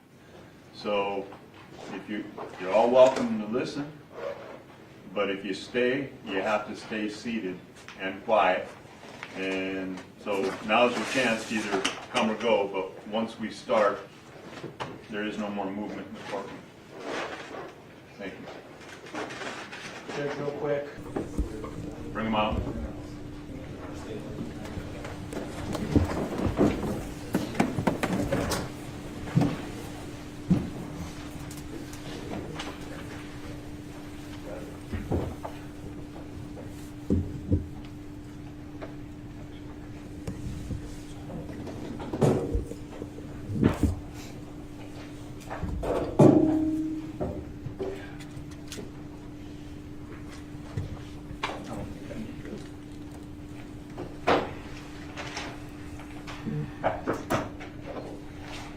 Jurors are entering.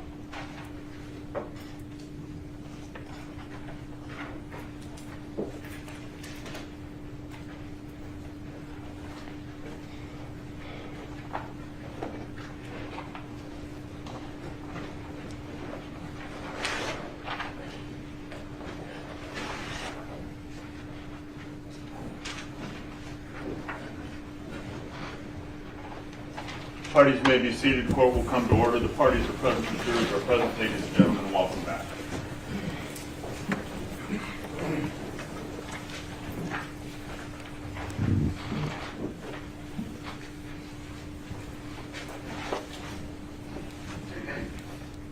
Members of the jury, I want to thank you for your attention during this trial. Please pay attention to the instructions I'm about to give you.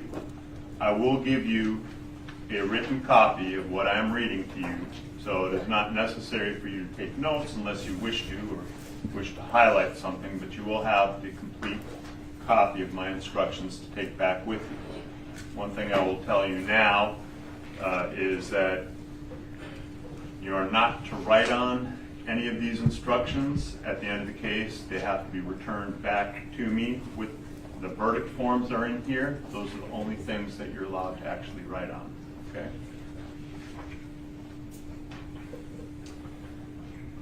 Dedrick Williams, the defendant in this case, has been accused in count 1 of the crime of murder in the first degree and in count 2 of the crime of armed robbery.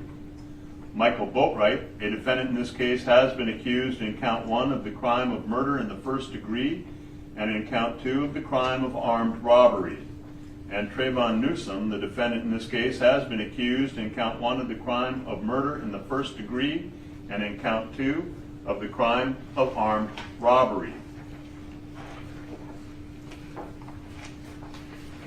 Now, some of the instructions you hear are going to be repeated in their entirety as to each particular defendant. Introduction to homicide.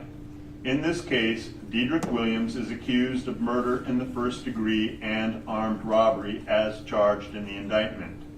Murder in the first degree includes the lesser crimes of murder in the second degree and manslaughter, all of which are unlawful. However, a killing that was excusable or that was committed by the justifiable use of deadly force is lawful.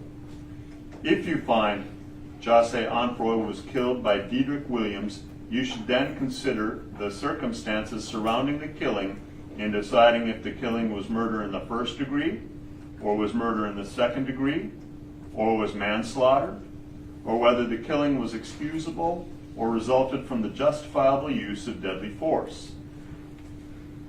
The killing of a human being is justifiable homicide and lawful if necessarily done while resisting an attempt to murder or commit a felony upon the defendant, or to commit a felony in any dwelling house in which the defendant was at the time of the killing.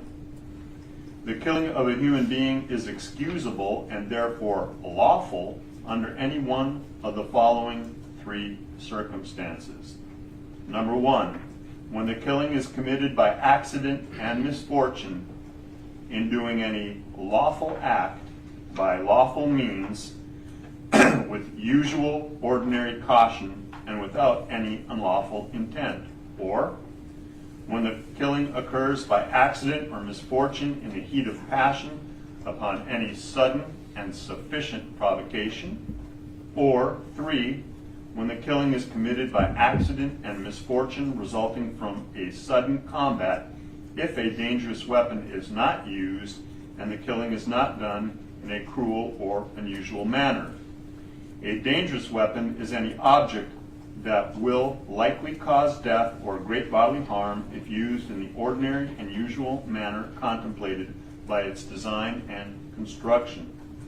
An object not designed to inflict bodily harm may nonetheless be a dangerous weapon if it was used in a manner likely to cause death or great bodily harm.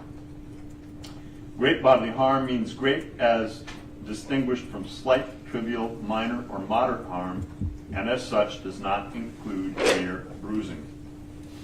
I will now instruct you on the circumstances that must be proven before Dedrick Williams may be found guilty of murder in the first degree or any lesser included crimes. Actually, I'll do that in a moment.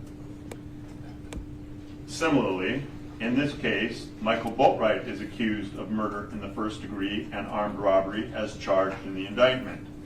Once again, murder in the first degree includes the lesser crimes of murder in the second degree and manslaughter, all of which are unlawful. However, a killing that was excusable or was committed by the justifiable use of deadly force is lawful. If you find Jose Onfroy was killed by Michael Boatwright, you should then consider the circumstances surrounding the killing in deciding if the killing was murder in the first degree, or was murder in the second degree, or was manslaughter, or whether the killing was excusable or resulted from the justifiable use of deadly force. Once again, the killing of a human being is justifiable homicide and lawful if necessarily done while resisting an attempt to murder or commit a felony upon the defendant, or to commit a felony in any dwelling house in which the defendant was at the time of the killing. A killing of a human being is excusable and therefore lawful under any one of the following three circumstances. When a killing is committed by accident and misfortune in doing any lawful act by lawful means with usual ordinary caution and without any unlawful intent, or when the killing occurs by accident or misfortune in the heat of passion upon any sudden and sufficient provocation, or when the killing is committed by accident and misfortune resulting from a sudden combat if a dangerous weapon is not used and the killing is not done in a cruel and unusual manner. A dangerous weapon is any object that will likely cause death or great bodily harm if used in the ordinary and usual manner contemplated by its design and construction. An object not designed to inflict bodily harm may nonetheless be a dangerous weapon if it was used in a manner likely to cause death or great bodily harm. And great bodily harm means great as distinguished from slight, trivial, minor, moderate harm, and as such does not include mere bruising.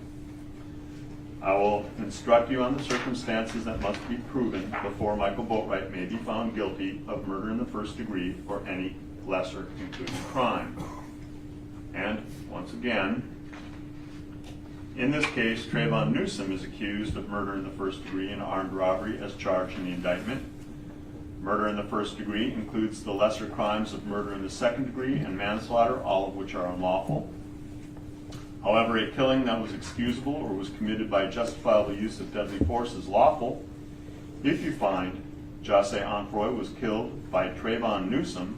You would then consider all the circumstances surrounding the killing in deciding if the killing was murder in the first degree, or was murder in the second degree, or was manslaughter, or whether the killing was excusable or resulted from justifiable use of deadly force. Once again, the killing of a human being is justifiable homicide and lawful if necessarily done while resisting an attempt to murder or commit a felony upon the defendant, or to commit a felony in any dwelling house in which the defendant was at the time of the killing. The killing of a human being is excusable and therefore lawful under any of the following three circumstances, as stated. When the killing is committed by accident and misfortune in doing any lawful act by lawful means with usual ordinary caution and without any unlawful intent, or when the killing occurs by accident or misfortune in the heat of passion upon any sudden and sufficient provocation, or when the killing is committed by accident and misfortune resulting from sudden combat if a dangerous weapon is not used and the killing is not done in a cruel or unusual manner. A dangerous weapon is any weapon that, taking into account the manner in which it is used, is likely to produce death or great bodily harm. An object not designed to inflict bodily harm may nonetheless be a dangerous weapon if it was used in a manner likely to cause death or great bodily harm. Great bodily harm means great as distinguished from slight, trivial, minor, or moderate harm, and as such does not include mere bruises. I will now instruct you on the circumstances that must be proven before Trayvon Newsom may be found guilty of murder in the first degree or any lesser included crimes.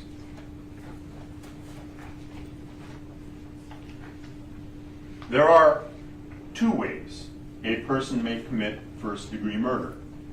One is known as first-degree premeditated murder, and the other is known as first-degree felony murder.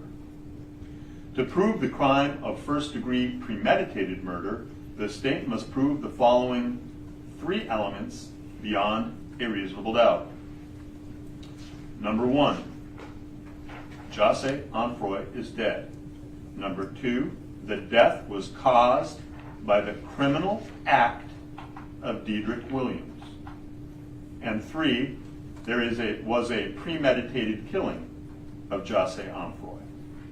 An act includes a series of related actions arising from and performed pursuant to a single design or purpose.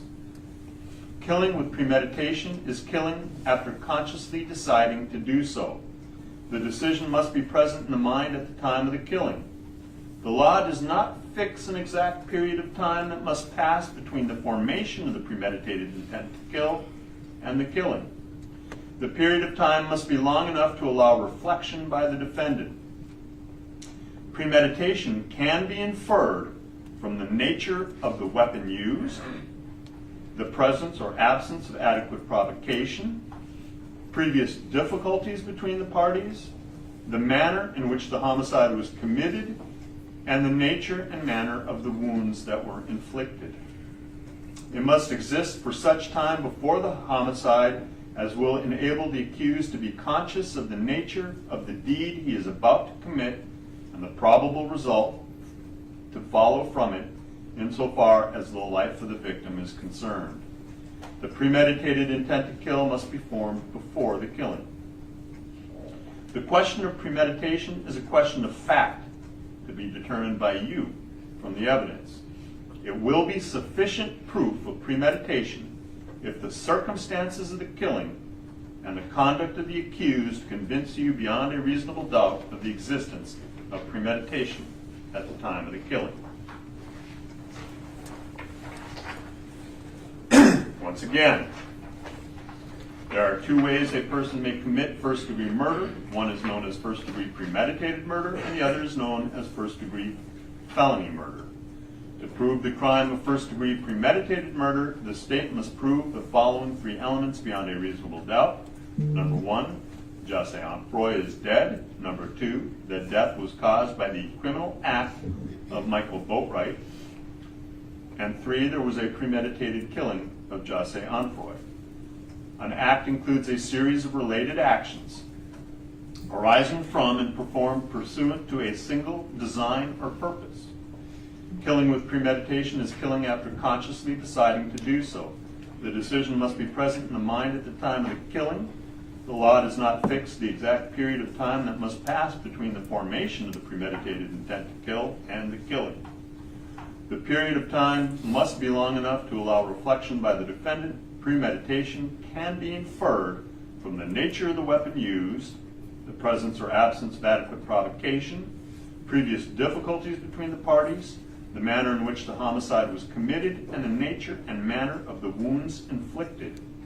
It must exist for such time before the homicide as will enable the accused to be conscious of the nature of the deed he is about to commit and the probable result to follow from it insofar as the life of the victim is concerned.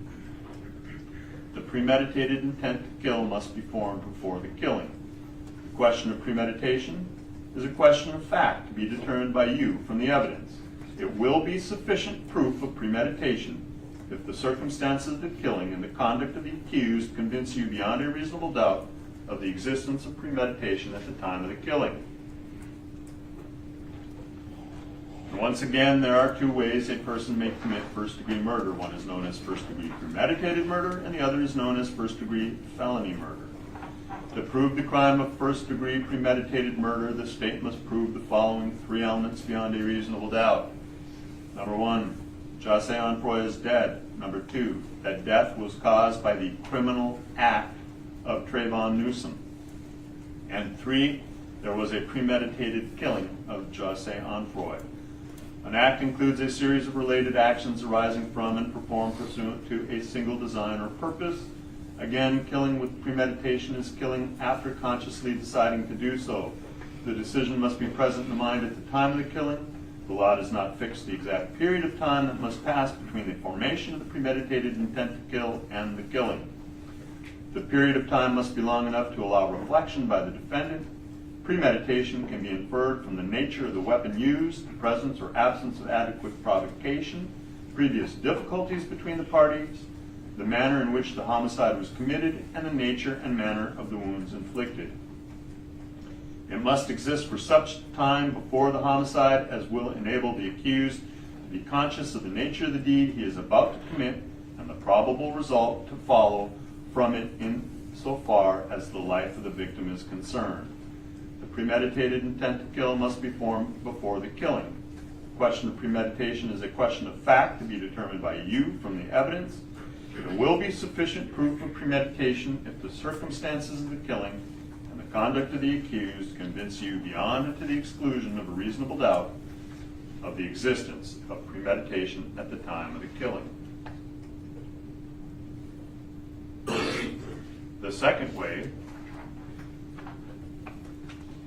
a first-degree murder can be proven is felony murder. To prove the crime of first-degree felony murder, the state must prove the following three elements beyond a reasonable doubt. Number one, Jose Onfroy is dead. 2, while engaged in the commission of a robbery, Diedrich Williams caused the death of Jose Onfroy. And 3, Jose Onfroy was killed by a person other than Diedrich Williams, but both Diedrich Williams and the person who killed Jose Onfroy were principals in the commission of the robbery. In order to convict the defendant of first-degree felony murder, it is not necessary for the state to prove that the defendant had a premeditated design or intent to kill. To prove the crime of robbery, the state must prove the following 4 elements beyond a reasonable doubt. The defendant took money or property from the person or custody of Jose Onfroy. 2, force, violence, assault, or putting in fear was used in the course of the taking. 3, the property taken was of some value. 4, the taking was with the intent to permanently or temporarily deprive Jose Onfroy of his right to the property or any benefit from it. If the defendant helped another person or persons to commit a crime, the defendant is a principal and must be treated as if he had done all the things the other person did if, number 1, the defendant had a conscious intent that the criminal act be done, and 2, the defendant did some act or said some word which was intended to and which did incite, cause, encourage, assist, or advise the other person or persons to actually commit the crime. To be a principal, the defendant does not have to be present when the crime is committed.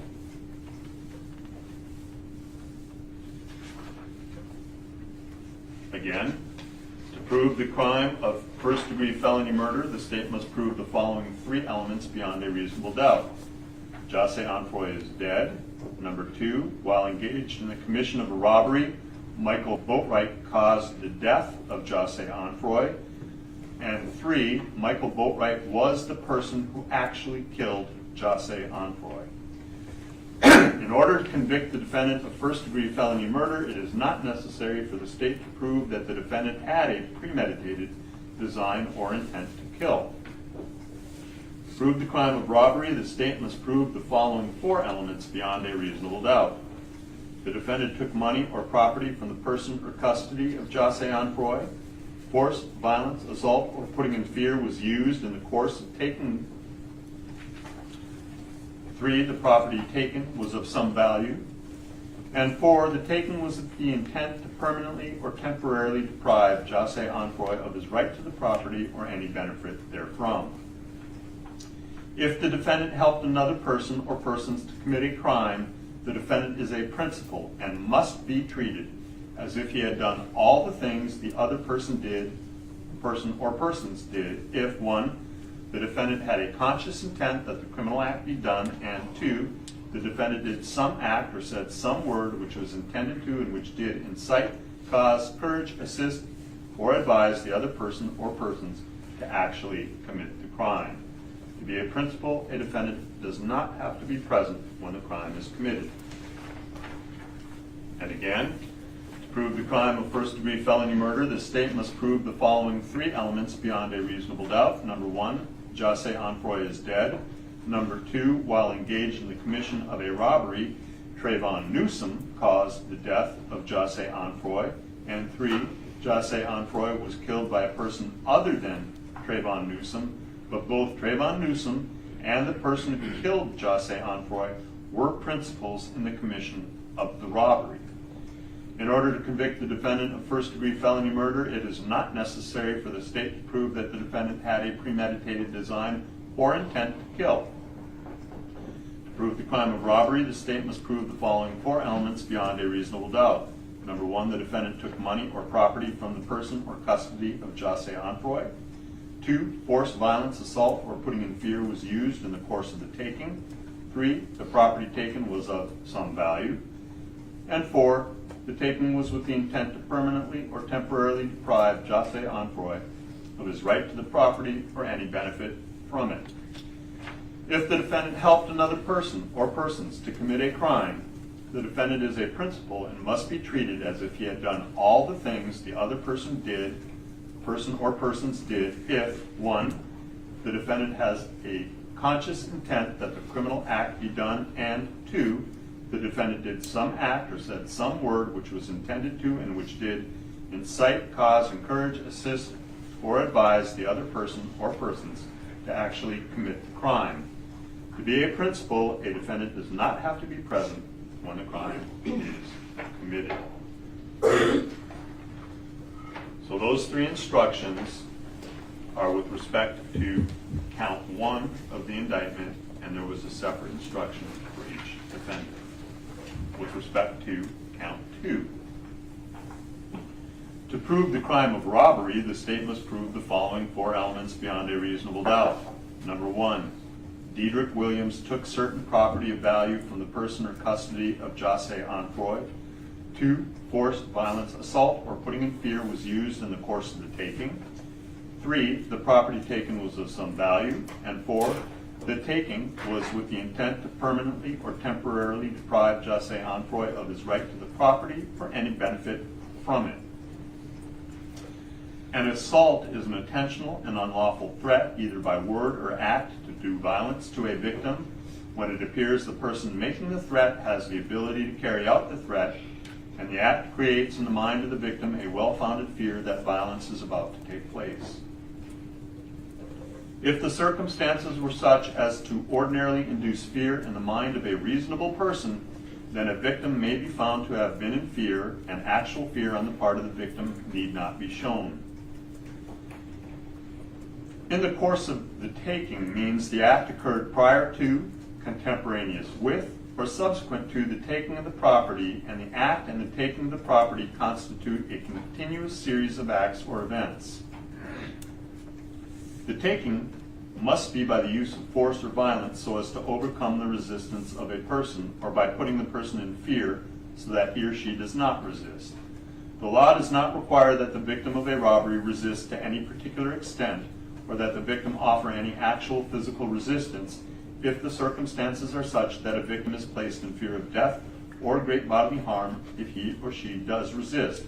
But unless prevented by fear, there must be some resistance to make the taking one done by force or violence. In order for a taking by force, violence, or putting in fear to be robbery, it is not necessary that the taking be from the person of the victim. It is sufficient if the property taken is under the custody of the victim, so that it cannot be taken without the use of force, violence, or intimidation directed at a victim. If you find the defendant guilty of the crime of robbery, you must further determine beyond a reasonable doubt if in the course of committing the robbery, the defendant carried some kind of weapon.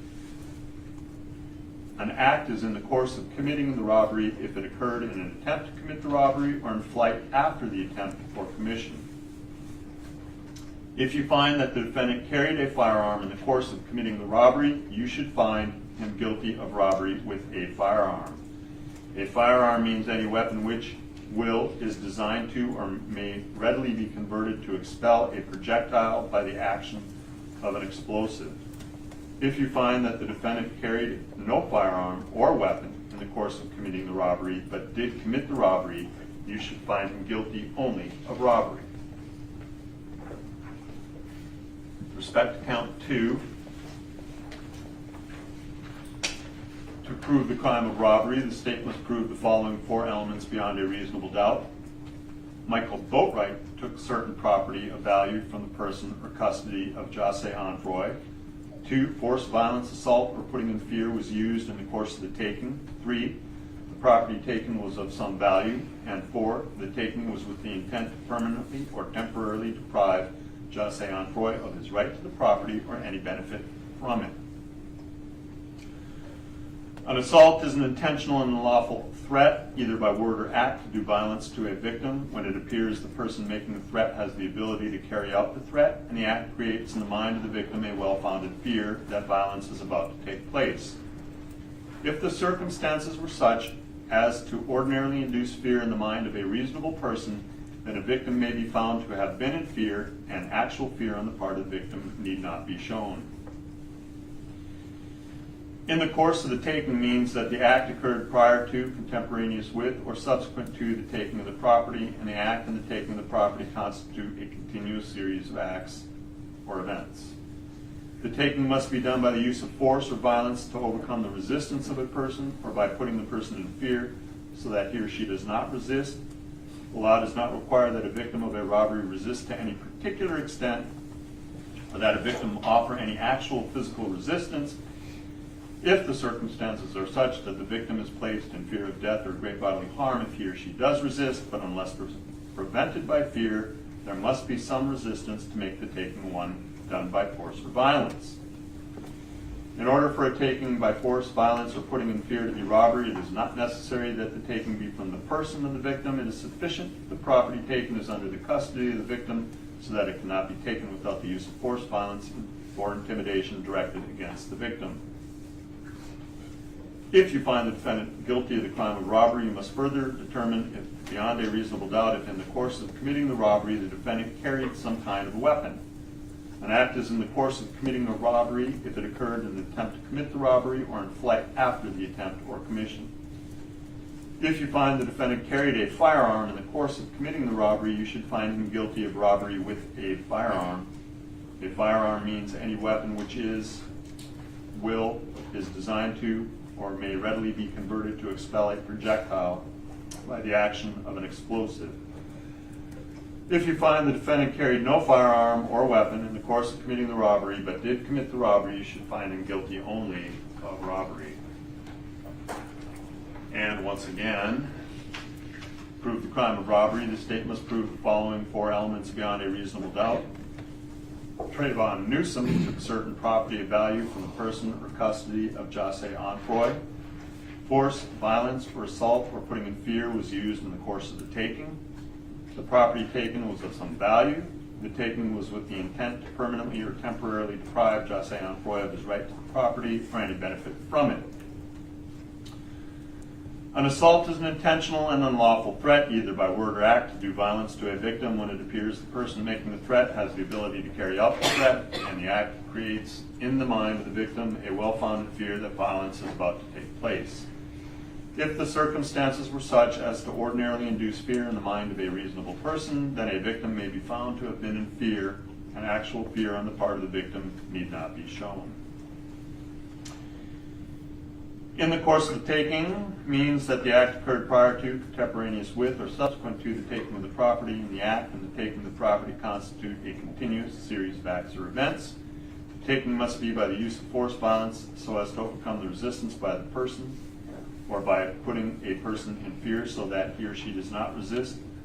Law does not require that a victim of a robbery resist to any particular extent, or that a victim offer any actual physical resistance. If the circumstances are such that a victim is placed in fear of death or great bodily harm, or if he or she does resist. But unless prevented by fear, there must be some resistance to make the taking one done by force or violence. In order for a taking by force, violence, or putting in fear to be robbery, it is not necessary that the taking be from the person, the victim. It is sufficient if the property taken is under the custody of the victim so that it cannot be taken without the use of force, violence, or intimidation directed against a victim.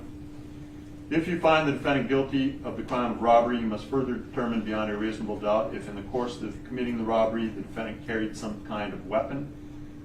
An act is in the course of committing a robbery if it occurs in an attempt to commit the robbery or in flight after the attempt or commission. If you find that the defendant carried a firearm in the course of committing the robbery, you should find him guilty of robbery with a firearm. A firearm means any weapon which is designed to or may readily be converted to expel a projectile by the action of an explosive. If you find that the defendant carried no firearm or weapon in the course of committing the robbery, but did commit the robbery, you should find him guilty only of robbery. when there are lesser included crimes or attempts.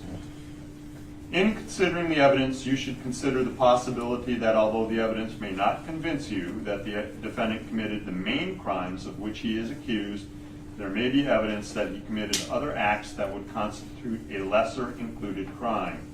Therefore, if you decide that the main accusation has not been proven beyond a reasonable doubt, you would next need to decide if the defendant is guilty of any lesser included crime. The lesser included crimes indicated within the definition of murder in the first degree are murder in the second degree and manslaughter. The lesser included crimes indicated within the definition of armed robbery are robbery, petty theft, and assault.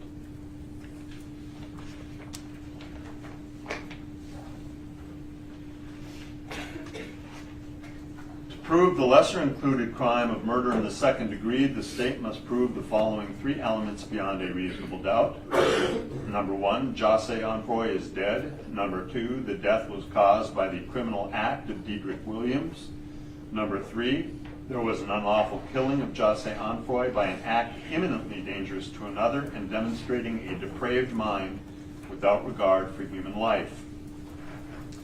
An act includes a series of related actions arising from and performed pursuant to a single design or purpose.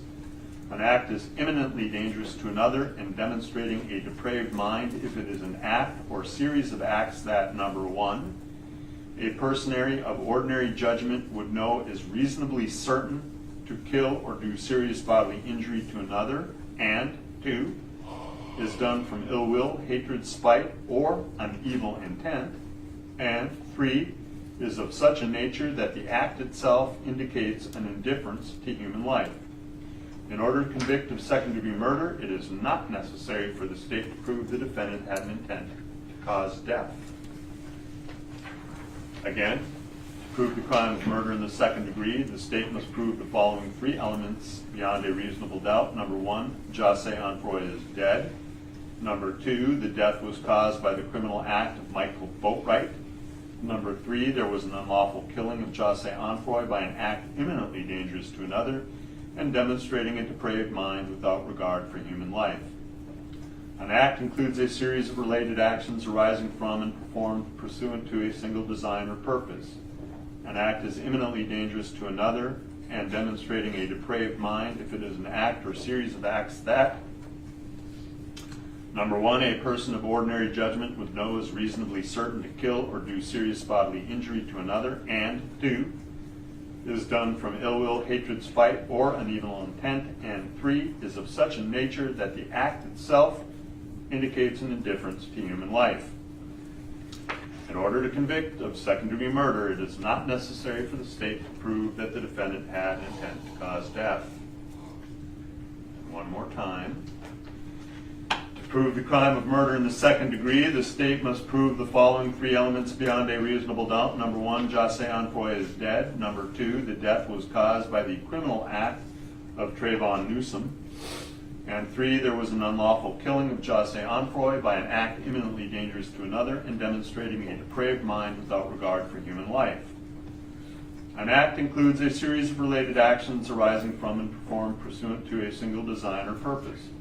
An act is imminently dangerous to another and demonstrating a depraved mind if it is an act or series of acts that, one, a person of ordinary judgment would know is reasonably certain to kill or do serious bodily injury to another, and two, is done from ill will, hatred, spite, or an evil intent, and three, is of such a nature that the act itself indicates an indifference to human life. In order to convict of second-degree murder, it is not necessary for the state to prove that the defendant had an intent to cause death.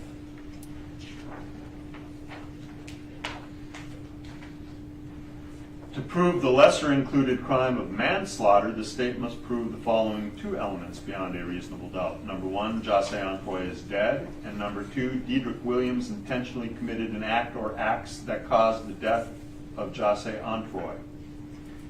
Every person has a duty to act reasonably towards others. If there is a violation of that duty without any conscious intention to harm, that violation is negligence. A defendant cannot be guilty of manslaughter by committing a merely negligent act, or if the killing was either justifiable or an excusable homicide, as I have previously instructed you. In order to convict of manslaughter by act, it is not necessary for the state to prove that the defendant had an intent to cause death. Only an intent to commit an act that was not merely negligent, justified, or excusable, and which caused death. The killing of a human being is justifiable homicide and lawful if necessarily done while resisting an attempt to murder or commit a felony upon the defendant, or to commit a felony in any dwelling house in which the defendant was at the time of the killing. Again, to prove the lesser included crime of manslaughter, the state must prove the following two elements beyond a reasonable doubt. Number one, Jose Anfroy is dead. Number two, Michael Boatwright intentionally committed an act or acts that caused the death of Jose Anfroy. Every person has a duty to act reasonably towards others. If there is a violation of that duty without any conscious intention to harm, that violation is negligence. The defendant cannot be guilty of manslaughter by committing a merely negligent act, or if the killing was done either justifiable or excusable homicide, as I have previously instructed you. In order to convict by manslaughter by act, it is not necessary for the state to prove that the defendant had an intent to cause death, only an intent to commit an act that was not merely negligent, justified, or excusable, and which caused death. The killing of a human being is a justifiable homicide and lawful if necessarily done while resisting an attempt to murder or commit a felony upon the defendant, or to commit a felony in any dwelling house in which the defendant was at the time of the killing.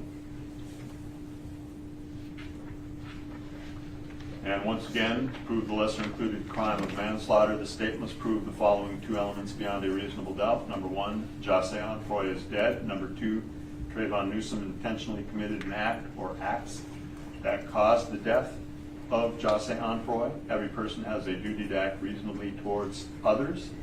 If there is a violation of that duty without any conscious intention to harm, that violation is negligence. The defendant cannot be guilty of manslaughter by committing a merely negligent act, or if the killing was either justifiable or excusable homicide, as I have previously instructed you. In order to convict of manslaughter by act, it is not necessary for the state to prove that the defendant had an intent to cause death, only an intent to commit an act that was not merely negligent, justified, or excusable, and which caused death. Killing of a human being is justifiable homicide and lawful if necessarily done while resisting an attempt to murder or commit a felony upon the defendant, or to commit a felony in any dwelling house in which the defendant was at the time of the killing. Those are with the lesser included offenses with respect to count one. With respect to count two, the lesser included offenses to the charged offense is robbery. To prove the crime of robbery, a lesser included offense, the state must prove the following four elements beyond a reasonable doubt. Number one, Diedrich Williams took certain property of value from the person or custody of Jose Anfroy. Two, force, violence, assault, or putting in fear was used in the course of the taking. Three, the property taken was of some value. Four, the taking was with the intent to permanently or temporarily deprive Jose Anfroy of his right to the property or any benefit from it. An assault is an intentional and unlawful threat, either by word or act, to do violence to a victim when it appears the person making the threat has the ability to carry out the threat. The act creates in the mind of the victim a well-founded fear that violence is about to take place. If the circumstances were such to an ordinarily induce in the mind of a reasonable person fear, then a victim may be found to have been in fear, and actual fear on the part of the victim need not be shown. In the course of the taking means that the act occurred prior to, contemporaneous with, or subsequent to the taking of the property. The act and the taking of the property constitute a continuous series of acts or events. Taking must be by the use of force or violence so as to overcome the resistance of a person, or by putting a person in fear so that he or she does not resist. The law does not require that a victim of a robbery resist to any particular extent, or that a victim offer any actual physical resistance if the circumstances are such that a victim is placed in fear of death or great bodily harm, or if he or she does resist. But unless prevented by fear, there must be some resistance to make the taking done by force or violence.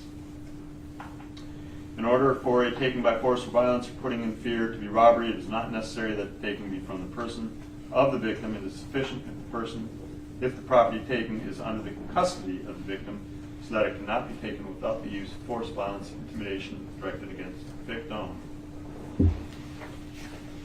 Again, to prove the lesser included crime of robbery, the state must prove the following 4 elements beyond a reasonable doubt. Number 1, Michael Boatwright took certain property of value from the person or custody of Jose Anfroy. 2, force, violence, assault, or putting in fear was used in the course of the taking. 3, property taken was of some value. 4, the taking was with the intent to permanently or temporarily deprive Jose Anfroy of his right to the property or any benefit from it. An assault is an intentional and unlawful threat, either by word or act, to do violence to a victim when it appears the person making the threat has the ability to carry out the threat. The act creates in the mind of the victim a well-founded fear that violence is about to take place. If the circumstances were such as to ordinarily induce fear in the mind of a reasonable person, then a victim may be found to have been in fear, and actual fear on the part of the victim need not be shown.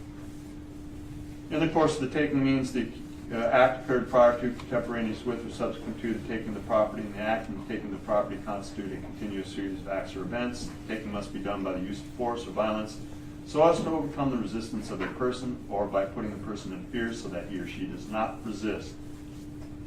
The law does not require that a victim of a robbery resist to any particular extent, or a victim offer any actual physical resistance if the circumstances are such that a victim is placed in fear of death or great bodily harm, or if he or she does resist. But unless prevented by fear, there must be some resistance to make the taking one done by force or violence. In order for taking to be force, violence, or putting in fear to be robbery, it is not necessary that the taking be from the person of the victim. It is sufficient if the property is taken under the custody of the victim so that it cannot be taken without the use of force, violence, or intimidation directed against the victim.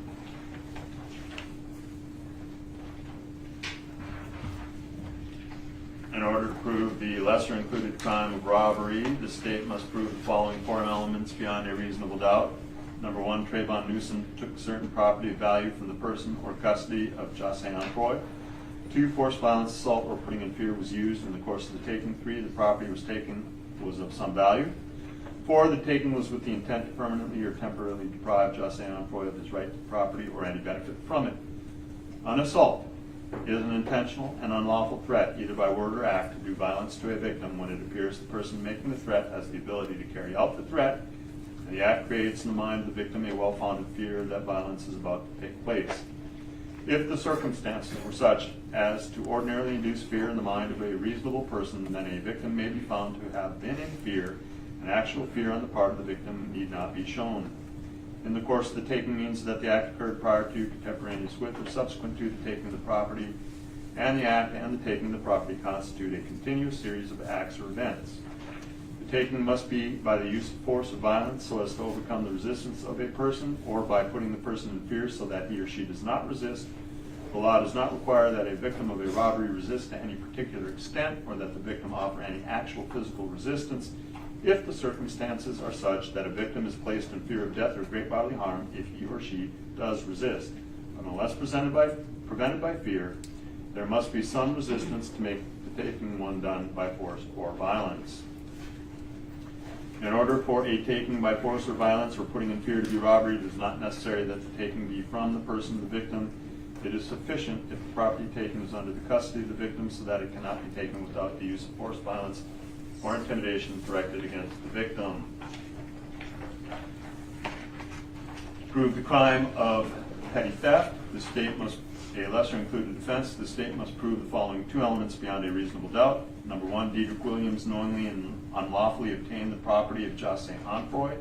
2, he did so with the intent to either temporarily or permanently deprive Jose Anfroy of his right to the property or any benefit from it. To prove the crime of petty theft, a lesser included offense, the state must prove the following 2 elements beyond a reasonable doubt. That Michael Boatwright knowingly and unlawfully obtained the property of Jose Anfroy. 2, he did so with the intent to either temporarily or permanently deprive Jose Anfroy of his right to the property or any benefit from it. And again, to prove the lesser included crime of petty theft, the state must prove the following 2 elements beyond a reasonable doubt. That Trayvon Newsom knowingly and unlawfully obtained the property of Jose Anfroy. And 2, he did so with the intent to either temporarily or permanently deprive Jose Anfroy of his right to the property or benefit therefrom. And finally, to prove the lesser included crime of assault, the state must prove the following 3 elements beyond a reasonable doubt. Number 1, Diedrich Williams intentionally and unlawfully threatened, either by word or act, to do violence to Jose Anfroy. 2, at the time, Diedrich Williams appeared to have the ability to carry out the threat. And 3, the act of Diedrich Williams created in the mind of Jose Anfroy a well-founded fear that violence was about to take place. To prove the lesser included crime of assault, the state must prove the following 3 elements beyond a reasonable doubt. Number 1, Michael Boatwright intentionally and unlawfully threatened, either by word or act, to do violence to Jose Anfroy.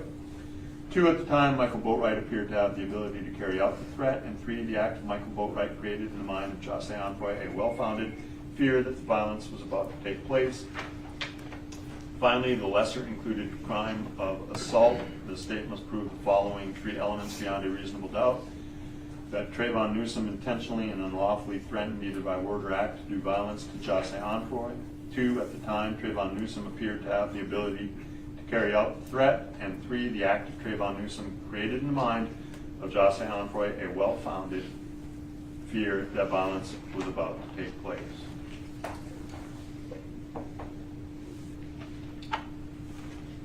Now, aggravation of a crime by carrying or using a firearm. If you find that Michael Boatwright committed first-degree murder or armed robbery, and you also find beyond a reasonable doubt that during the commission of the crime he personally carried, displayed, and used a firearm, you should find him guilty of first-degree murder or armed robbery with a firearm. A firearm, again, is defined as any weapon which is designed to or may readily be converted to expel a projectile by the action of an explosive. If you find that Michael Boatwright committed first-degree murder or armed robbery, but you're not convinced beyond a reasonable doubt that he personally carried, displayed, or used a firearm, then you should find him guilty only of first-degree murder or robbery. If you find that Trayvon Newsom committed first-degree murder or armed robbery, and you also find beyond a reasonable doubt that during the commission of the crime he personally carried and displayed a firearm, you should find him guilty of first-degree murder or armed robbery with a firearm. The firearm, again, is defined as any weapon which is designed to or may readily be converted to expel a projectile by the action of an explosive. If you find Trayvon Newsom committed first-degree murder or armed robbery, but you are not convinced beyond a reasonable doubt that he personally carried and displayed a firearm, then you should find him guilty only of first-degree murder or robbery. Principles. If a defendant helped another person or persons to commit or attempt to commit a crime, the defendant is a principal and must be treated as if he had done all the things the other person or persons did if 1, the defendant had a conscious intent that the criminal act be done, and 2, the defendant did some act or said some word which was intended to and which did incite, cause, encourage, assist, or advise the other person or persons to actually commit or attempt to commit the crime. To be a principal, a defendant does not have to be present when the crime is committed or attempted.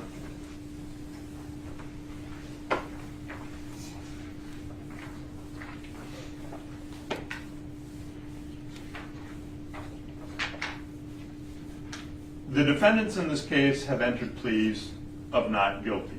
This means you must presume or believe the defendants are innocent. The presumption stays with the defendants as to each material allegation in the indictment through each stage of the trial, unless it has been overcome by the evidence to the exclusion of and beyond a reasonable doubt. To overcome the defendant's presumption of innocence, the state has the burden of proving the crime with which the defendants are charged were committed, and the defendant is the person who committed the crimes. The defendants are not required to present evidence or to prove anything. And whenever the words reasonable doubt are used, you must consider the following. A reasonable doubt is not a mere possible doubt, a speculative, imaginary, or forced doubt. Such a doubt must not influence you to return a verdict of not guilty if you have an abiding conviction of guilt. On the other hand, if after carefully considering, comparing, and weighing all of the evidence, there is not an abiding conviction of guilt, or if having a conviction, it is one which is not stable, but one which wavers and vacillates, then the charge is not proven beyond every reasonable doubt, and you must find the defendant not guilty because the doubt is reasonable. It is to the evidence introduced into this trial and to it alone that you are to look for that proof. A reasonable doubt as to the guilt of the defendant may arise from the evidence, conflicts in the evidence, or the lack of evidence. If you have a reasonable doubt, you must find the defendant not guilty. If you have no reasonable doubt, you should find the defendants guilty. It is up to you to decide what evidence is reliable. You should consider your common sense in deciding which is the best evidence and which evidence should not be relied upon in considering your verdict. You may find some of the evidence not reliable or to be less reliable than other evidence. You should consider how the witnesses acted as well as what they said. And some things you should consider are, number one, did the witness seem to have an opportunity to see and know the things about which the witness testified? Number two, did the witness seem to have an accurate memory? Number three, was the witness honest and straightforward in answering the attorney's questions? 4, did the witness have some interest in how this case should be decided? 5, does the witness's testimony agree with the other testimony and the other evidence in the case? 6, has the witness been offered or received any money, preferential treatment, or other benefit in order to get the witness to testify? 7, had any pressure or threat been used against the witness that affected the truth of the witness's testimony? 8, did the witness at some other time make a statement that is inconsistent with the testimony he or she gave in court? And 9, has the witness been convicted of a felony or of a misdemeanor involving dishonesty or false statement? Whether the state has met its burden of proof does not depend upon the number of witnesses called, nor upon the number of exhibits offered, but instead upon the nature and quality of the evidence presented. The fact that a witness is employed in law enforcement does not mean that his or her testimony deserves more or less consideration than that of any other witness. Expert witnesses are like other witnesses with one exception. The law will permit an expert witness to give his or her opinion. However, an expert's opinion is reliable only when given on a subject about which you believe him or her to be an expert. Like other witnesses, you may properly believe or disbelieve all or any part of an expert's testimony. You must consider the testimony of some witnesses with more caution than others. For example, a witness who claims to have helped the defendant to commit a crime or hopes to gain a more favorable treatment in his or her own case may have a reason to make a false statement in order to strike a good bargain with the state. This is particularly true when there is no other evidence tending to agree with what the witness has said about the defendant. So, while a witness of that kind may be entirely truthful when testifying, you should consider his or her testimony with more caution than the testimony of other witnesses. However, if the testimony of such a witness convinces you beyond a reasonable doubt of the defendant's guilt, or the other evidence in the case does so, then you should find the defendants guilty. It is entirely proper for a lawyer to talk to a witness about what testimony the witness would give if called to the courtroom. A witness should not be discredited by talking to a lawyer about his or her testimony. And again, you may rely upon your own conclusion about the credibility of any witness. A juror may properly believe or disbelieve all or any part of the evidence or the testimony of any witness. The Constitution requires the state to prove its accusations against each defendant. It is not necessary for the defendants to disprove anything, nor are the defendants required to prove their innocence. It is up to the state to prove a defendant's guilt through evidence. Each defendant can exercise a fundamental right by choosing not to be a witness in this case, and you must not view this as an admission of guilt or be influenced in any way by this decision. No juror should ever be concerned that a defendant did or did not take the witness stand to give testimony in a case. A statement claimed to have been made by Dietrich Williams outside of court has been placed before you. Such statement should always be considered with caution and weighed with great care to make certain that it was freely and voluntarily made. Therefore, you must determine from the evidence that Dietrich Williams' alleged statement was knowingly, voluntarily, and freely made.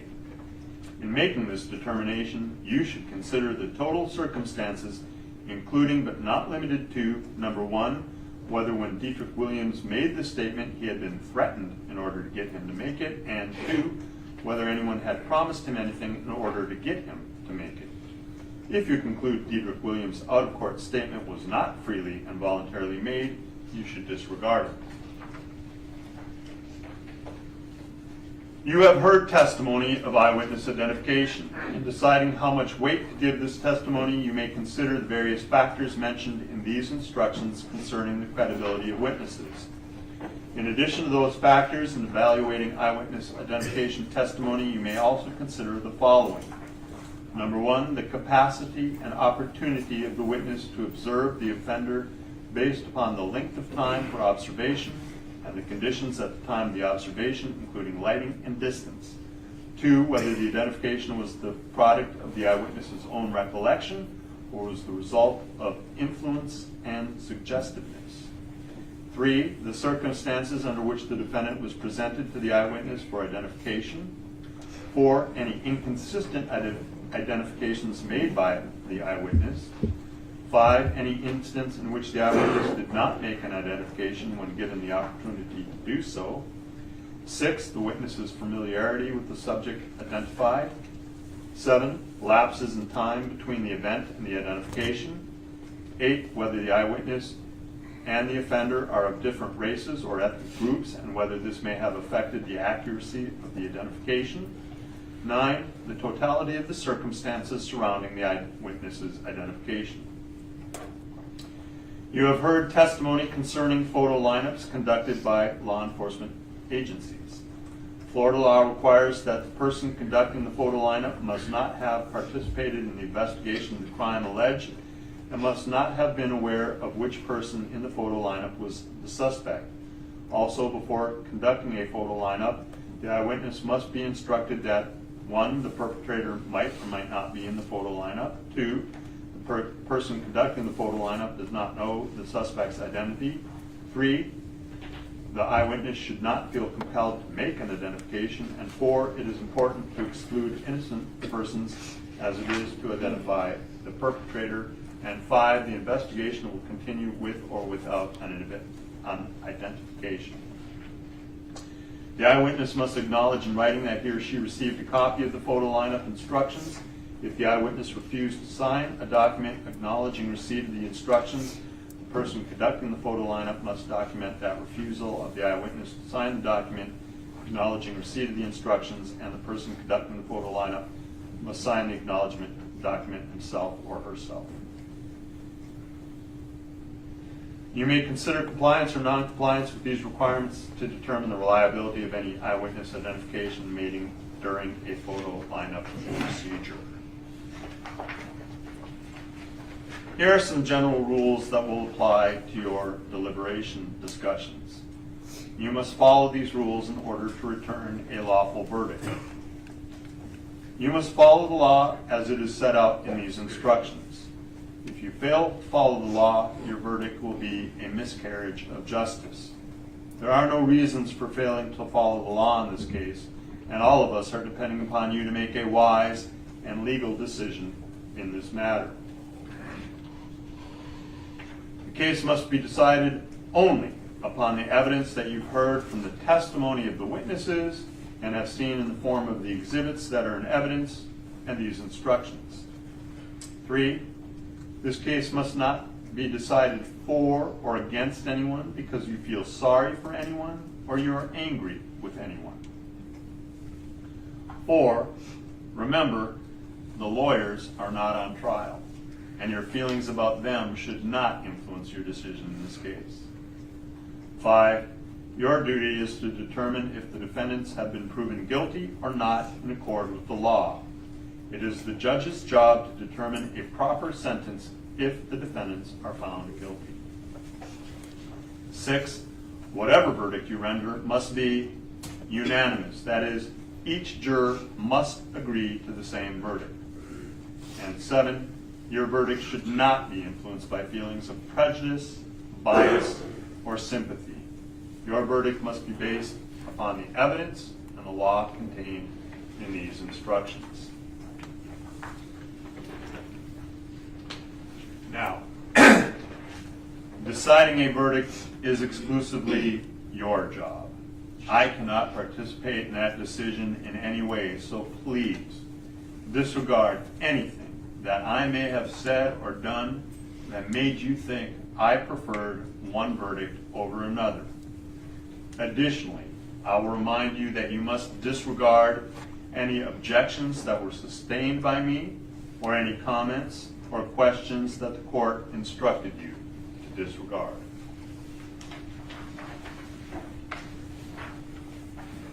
You may find the defendants guilty as charged in the indictment or guilty of such lesser included crimes as the evidence may justify or not guilty.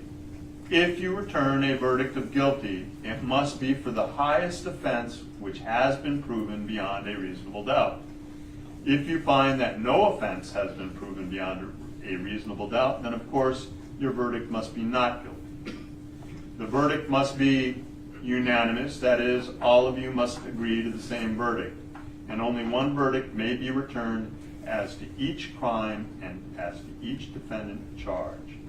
The verdict must be in writing, and for your convenience, the necessary verdict forms have been prepared for you to fill out.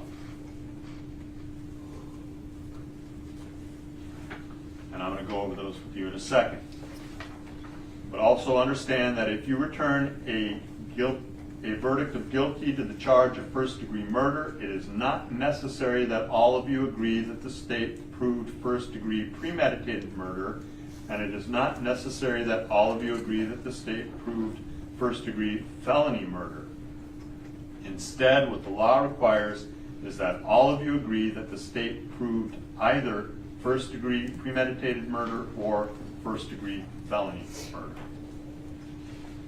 So the verdict forms are as follows, and to help you keep the instructions in order as you look at them, and if you move them around and you want to figure out what came first or second or whatever, we did put page numbers on here. So the verdict forms start on page 45.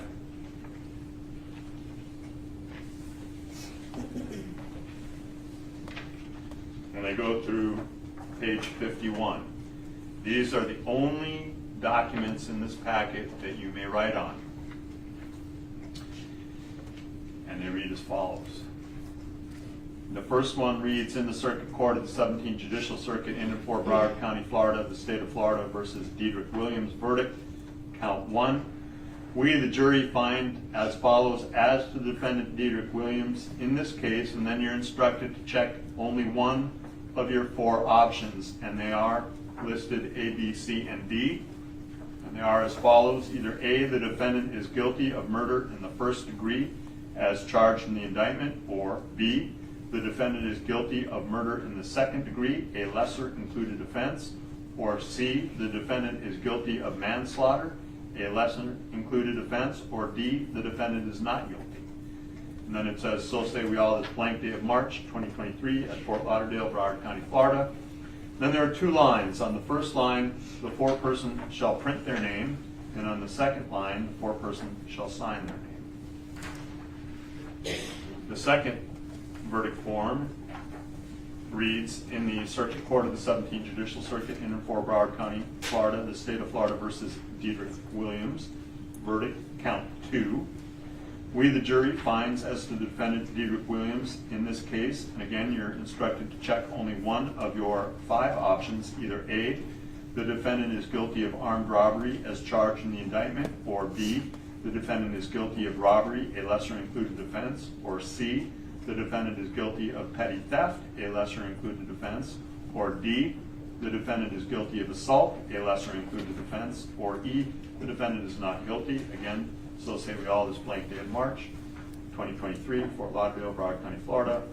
Line for the foreperson to sign and a line for the foreperson to print. With respect to defendant Boatwright, the verdict form is page 47.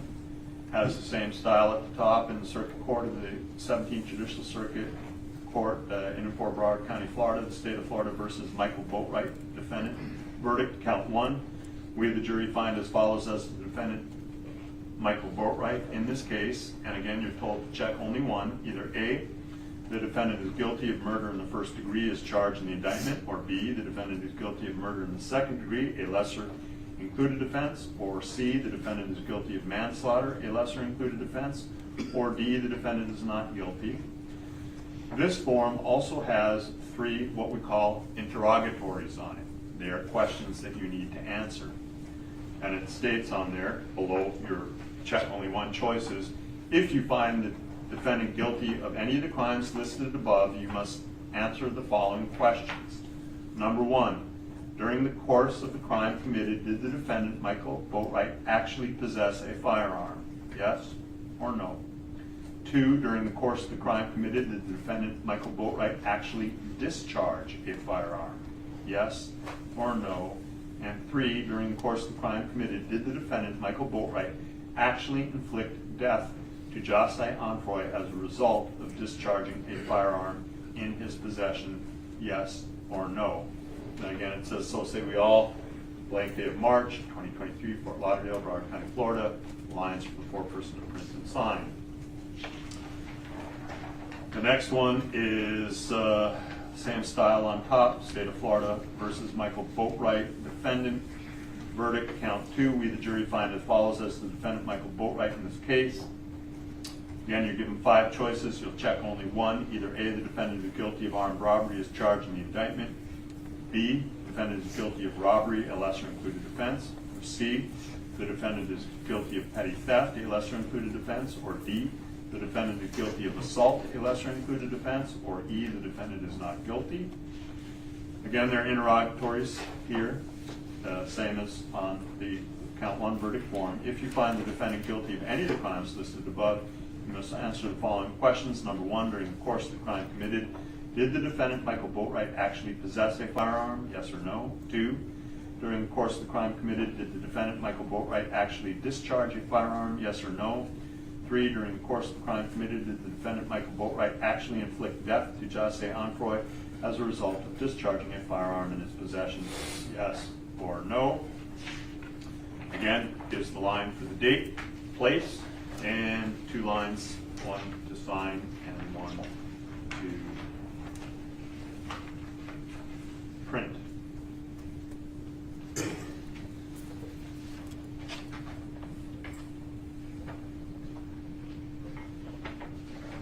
For some reason, in my packet, page 49 is totally blank. You'll just leave that totally blank. The machine spit out a blank page. Number 50 is the verdict for Mr. Newsom. Again, the style on the top of the case is in the Circuit Court of the 17th Judicial Circuit in Fort Broward County, Florida, state of Florida versus Trayvon Newsom. Defendant, verdict, count 1. We, the jury, find as follows as to the defendant, Trayvon Newsom, in this case. Check only one. Either A, defendant is guilty of murder in the first degree as charged in the indictment, or B, the defendant is guilty of murder in the second degree, a lesser included offense, or C, the defendant is guilty of manslaughter, a lesser included offense, or D, the defendant is not guilty. Again, with respect to Mr. Newsom, there is a single interrogatory, and that you will need to also answer is, If you find the defendant guilty of any of the crimes listed above, you must answer the following question. 1, during the course of the crime committed, did the defendant, Trayvon Newsom, actually possess a firearm? Yes or no? Again, so say we all, blank date of March, Fort Lauderdale, Broward County, Florida.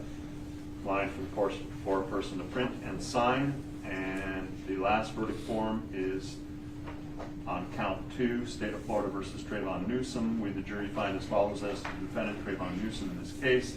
Check only 1. Again, you have 5 options. The defendant is guilty of armed robbery as charged in the indictment, or defendant is guilty of robbery, a lesser included offense, or the defendant is guilty of petty theft, a lesser included offense, or the defendant is guilty of assault, a lesser included offense, or the defendant is not guilty. Again, there's an interrogatory. If you find the defendant guilty of any of the crimes listed above, you must answer the following question. During the course of the crime committed, did the defendant, Trayvon Newsom, actually possess a firearm? Yes or no? So say well, it's blank date March 2023, Fort Lauderdale, Broward County, Florida. And again, line for the foreperson to print and to sign.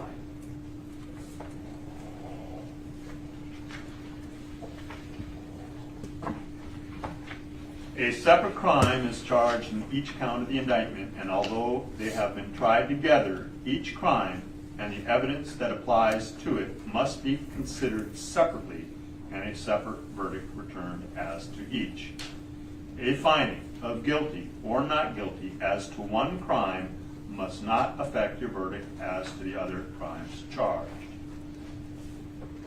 And a separate crime is charged against each defendant in each count of the indictment. The defendants have been tried together. However, the charges against each defendant and the evidence applicable to him must be considered separately. Therefore, a finding of guilty or not guilty as to one of the defendants must not affect your verdict as to the other defendants or the other crimes charged. In other words, although there are 2 counts, and they're being tried together, you consider them separately. And although there are 3 individuals being tried together, it's as if each one of them has had their own trial, and you must consider the evidence with respect to each of them individually. In just a few moments, you're going to be taken to the jury room by my court deputy. The first thing you should do is to choose a foreperson who will preside over your deliberations. The foreperson should see to it that your discussions are carried on in an organized way and that everyone has a fair chance to be heard.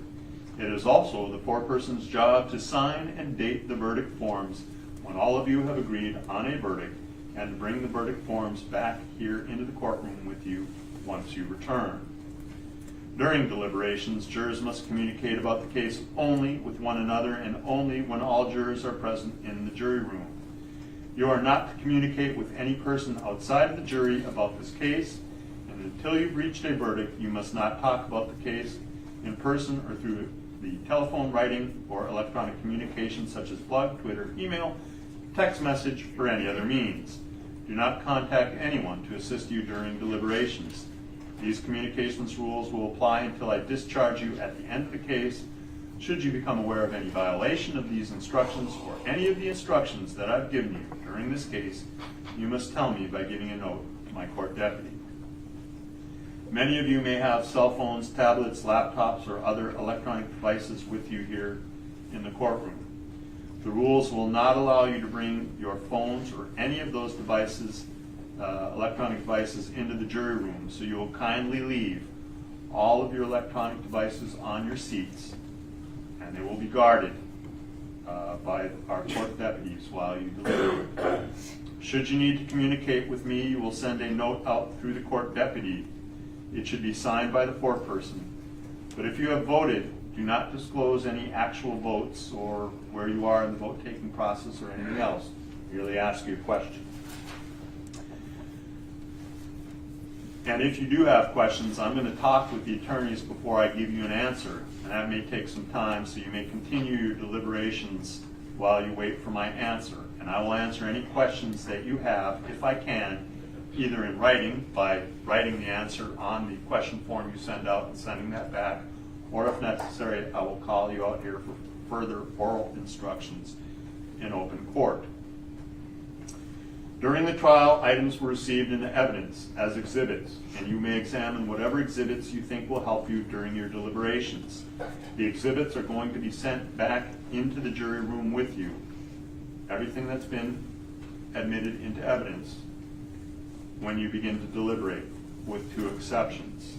And those exceptions are the firearm is going to remain out here because it is in a box that has live ammunition in it. The ammunition itself, that's other exhibits, I'll let you have back there. Firearm will remain out here. You're free to look at it, observe it, hold the box, inspect it, however much you want. If you choose to do so, or if you wish to do so, simply send a note out saying, we would like to view the firearm, and I will have it displayed, and each of you can hold the box here in open court. Additionally, entered into evidence is the entire, I guess, what they referred to in the vernacular as the phone dump or extraction from all the phones, and it's contained on one exhibit. It's in evidence. You're entitled to look at everything in there, even though portions of it have already been extracted and pulled out. But because that requires some different equipment in order to view, if you wish to view any portion of that that's not, in its raw form, you may do so. Send a message out, and if you can localize the area or what it is that you're looking for, we will try and find that. But we're not just going to send it back there for you to fumble around for hours trying to figure out how that works. So those are the only 2 items that will remain behind. The rest you'll have with you. In closing, let me remind you that it is important that you follow the law that is spelled out in these instructions in deciding your verdicts. There are no other laws that apply to this case. And even if you do not like the laws that must be applied, you must use them. For 2 centuries, we have agreed to live by the Constitution and the law, and no juror has a right to violate the rules we all share. May I see counsel sidebar?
Point is I'm going to send you back into the jury room. I'm going to immediately send back this packet with you again.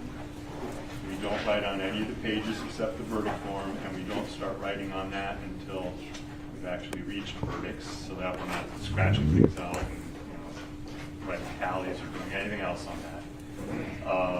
that. It'll take a moment before we send back all the evidence and exhibits for you. I want to make sure counsel look at everything and make sure that only items which have been received in the evidence go back there, and nothing that isn't in evidence somehow finds its way in one of these boxes or whatever. So that'll take a minute or 2. You can begin your deliberations immediately. The process of selecting a foreperson or whatever you wish to do. And at this point, again, we are on your time clock, so we're standing by, waiting to hear from you. You do not need, at some point, it's what, 4:30? Yeah, it's 4:30. At some point, I will call you out and send you home tonight when we've reached the period that I can keep court personnel around for. But again, I don't want you to feel any pressure one way or another. You take as long as you like, up to and including the 31st of this month. I guess you can actually go beyond that. In any event, we're on your time clock now. So with that, you may retire.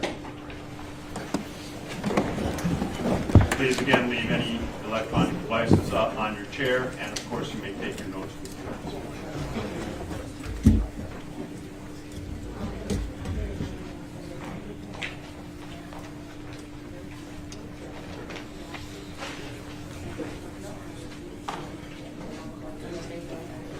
Kim, you can give this.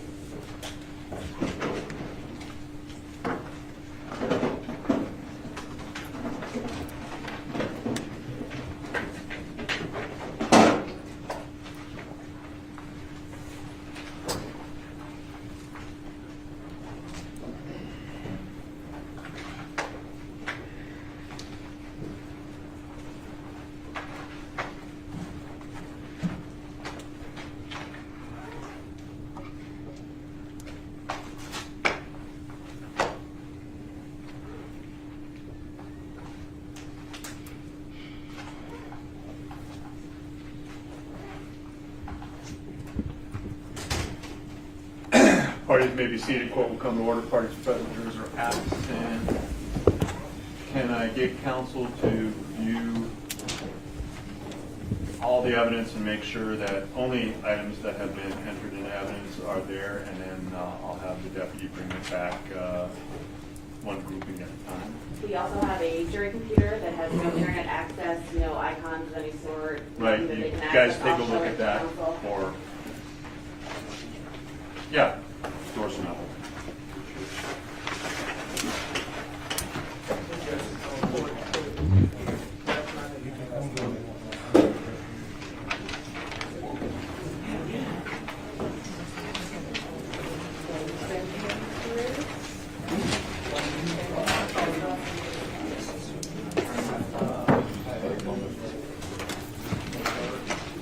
Also, once we do that, counsel are free to go out in the hall or whatever, but I always find it probably good practice to hang around for 15, 20 minutes anyway, because sometimes, that's right time for early questions and trying not to have be all lost. I'll probably let him go about an hour before I call him out.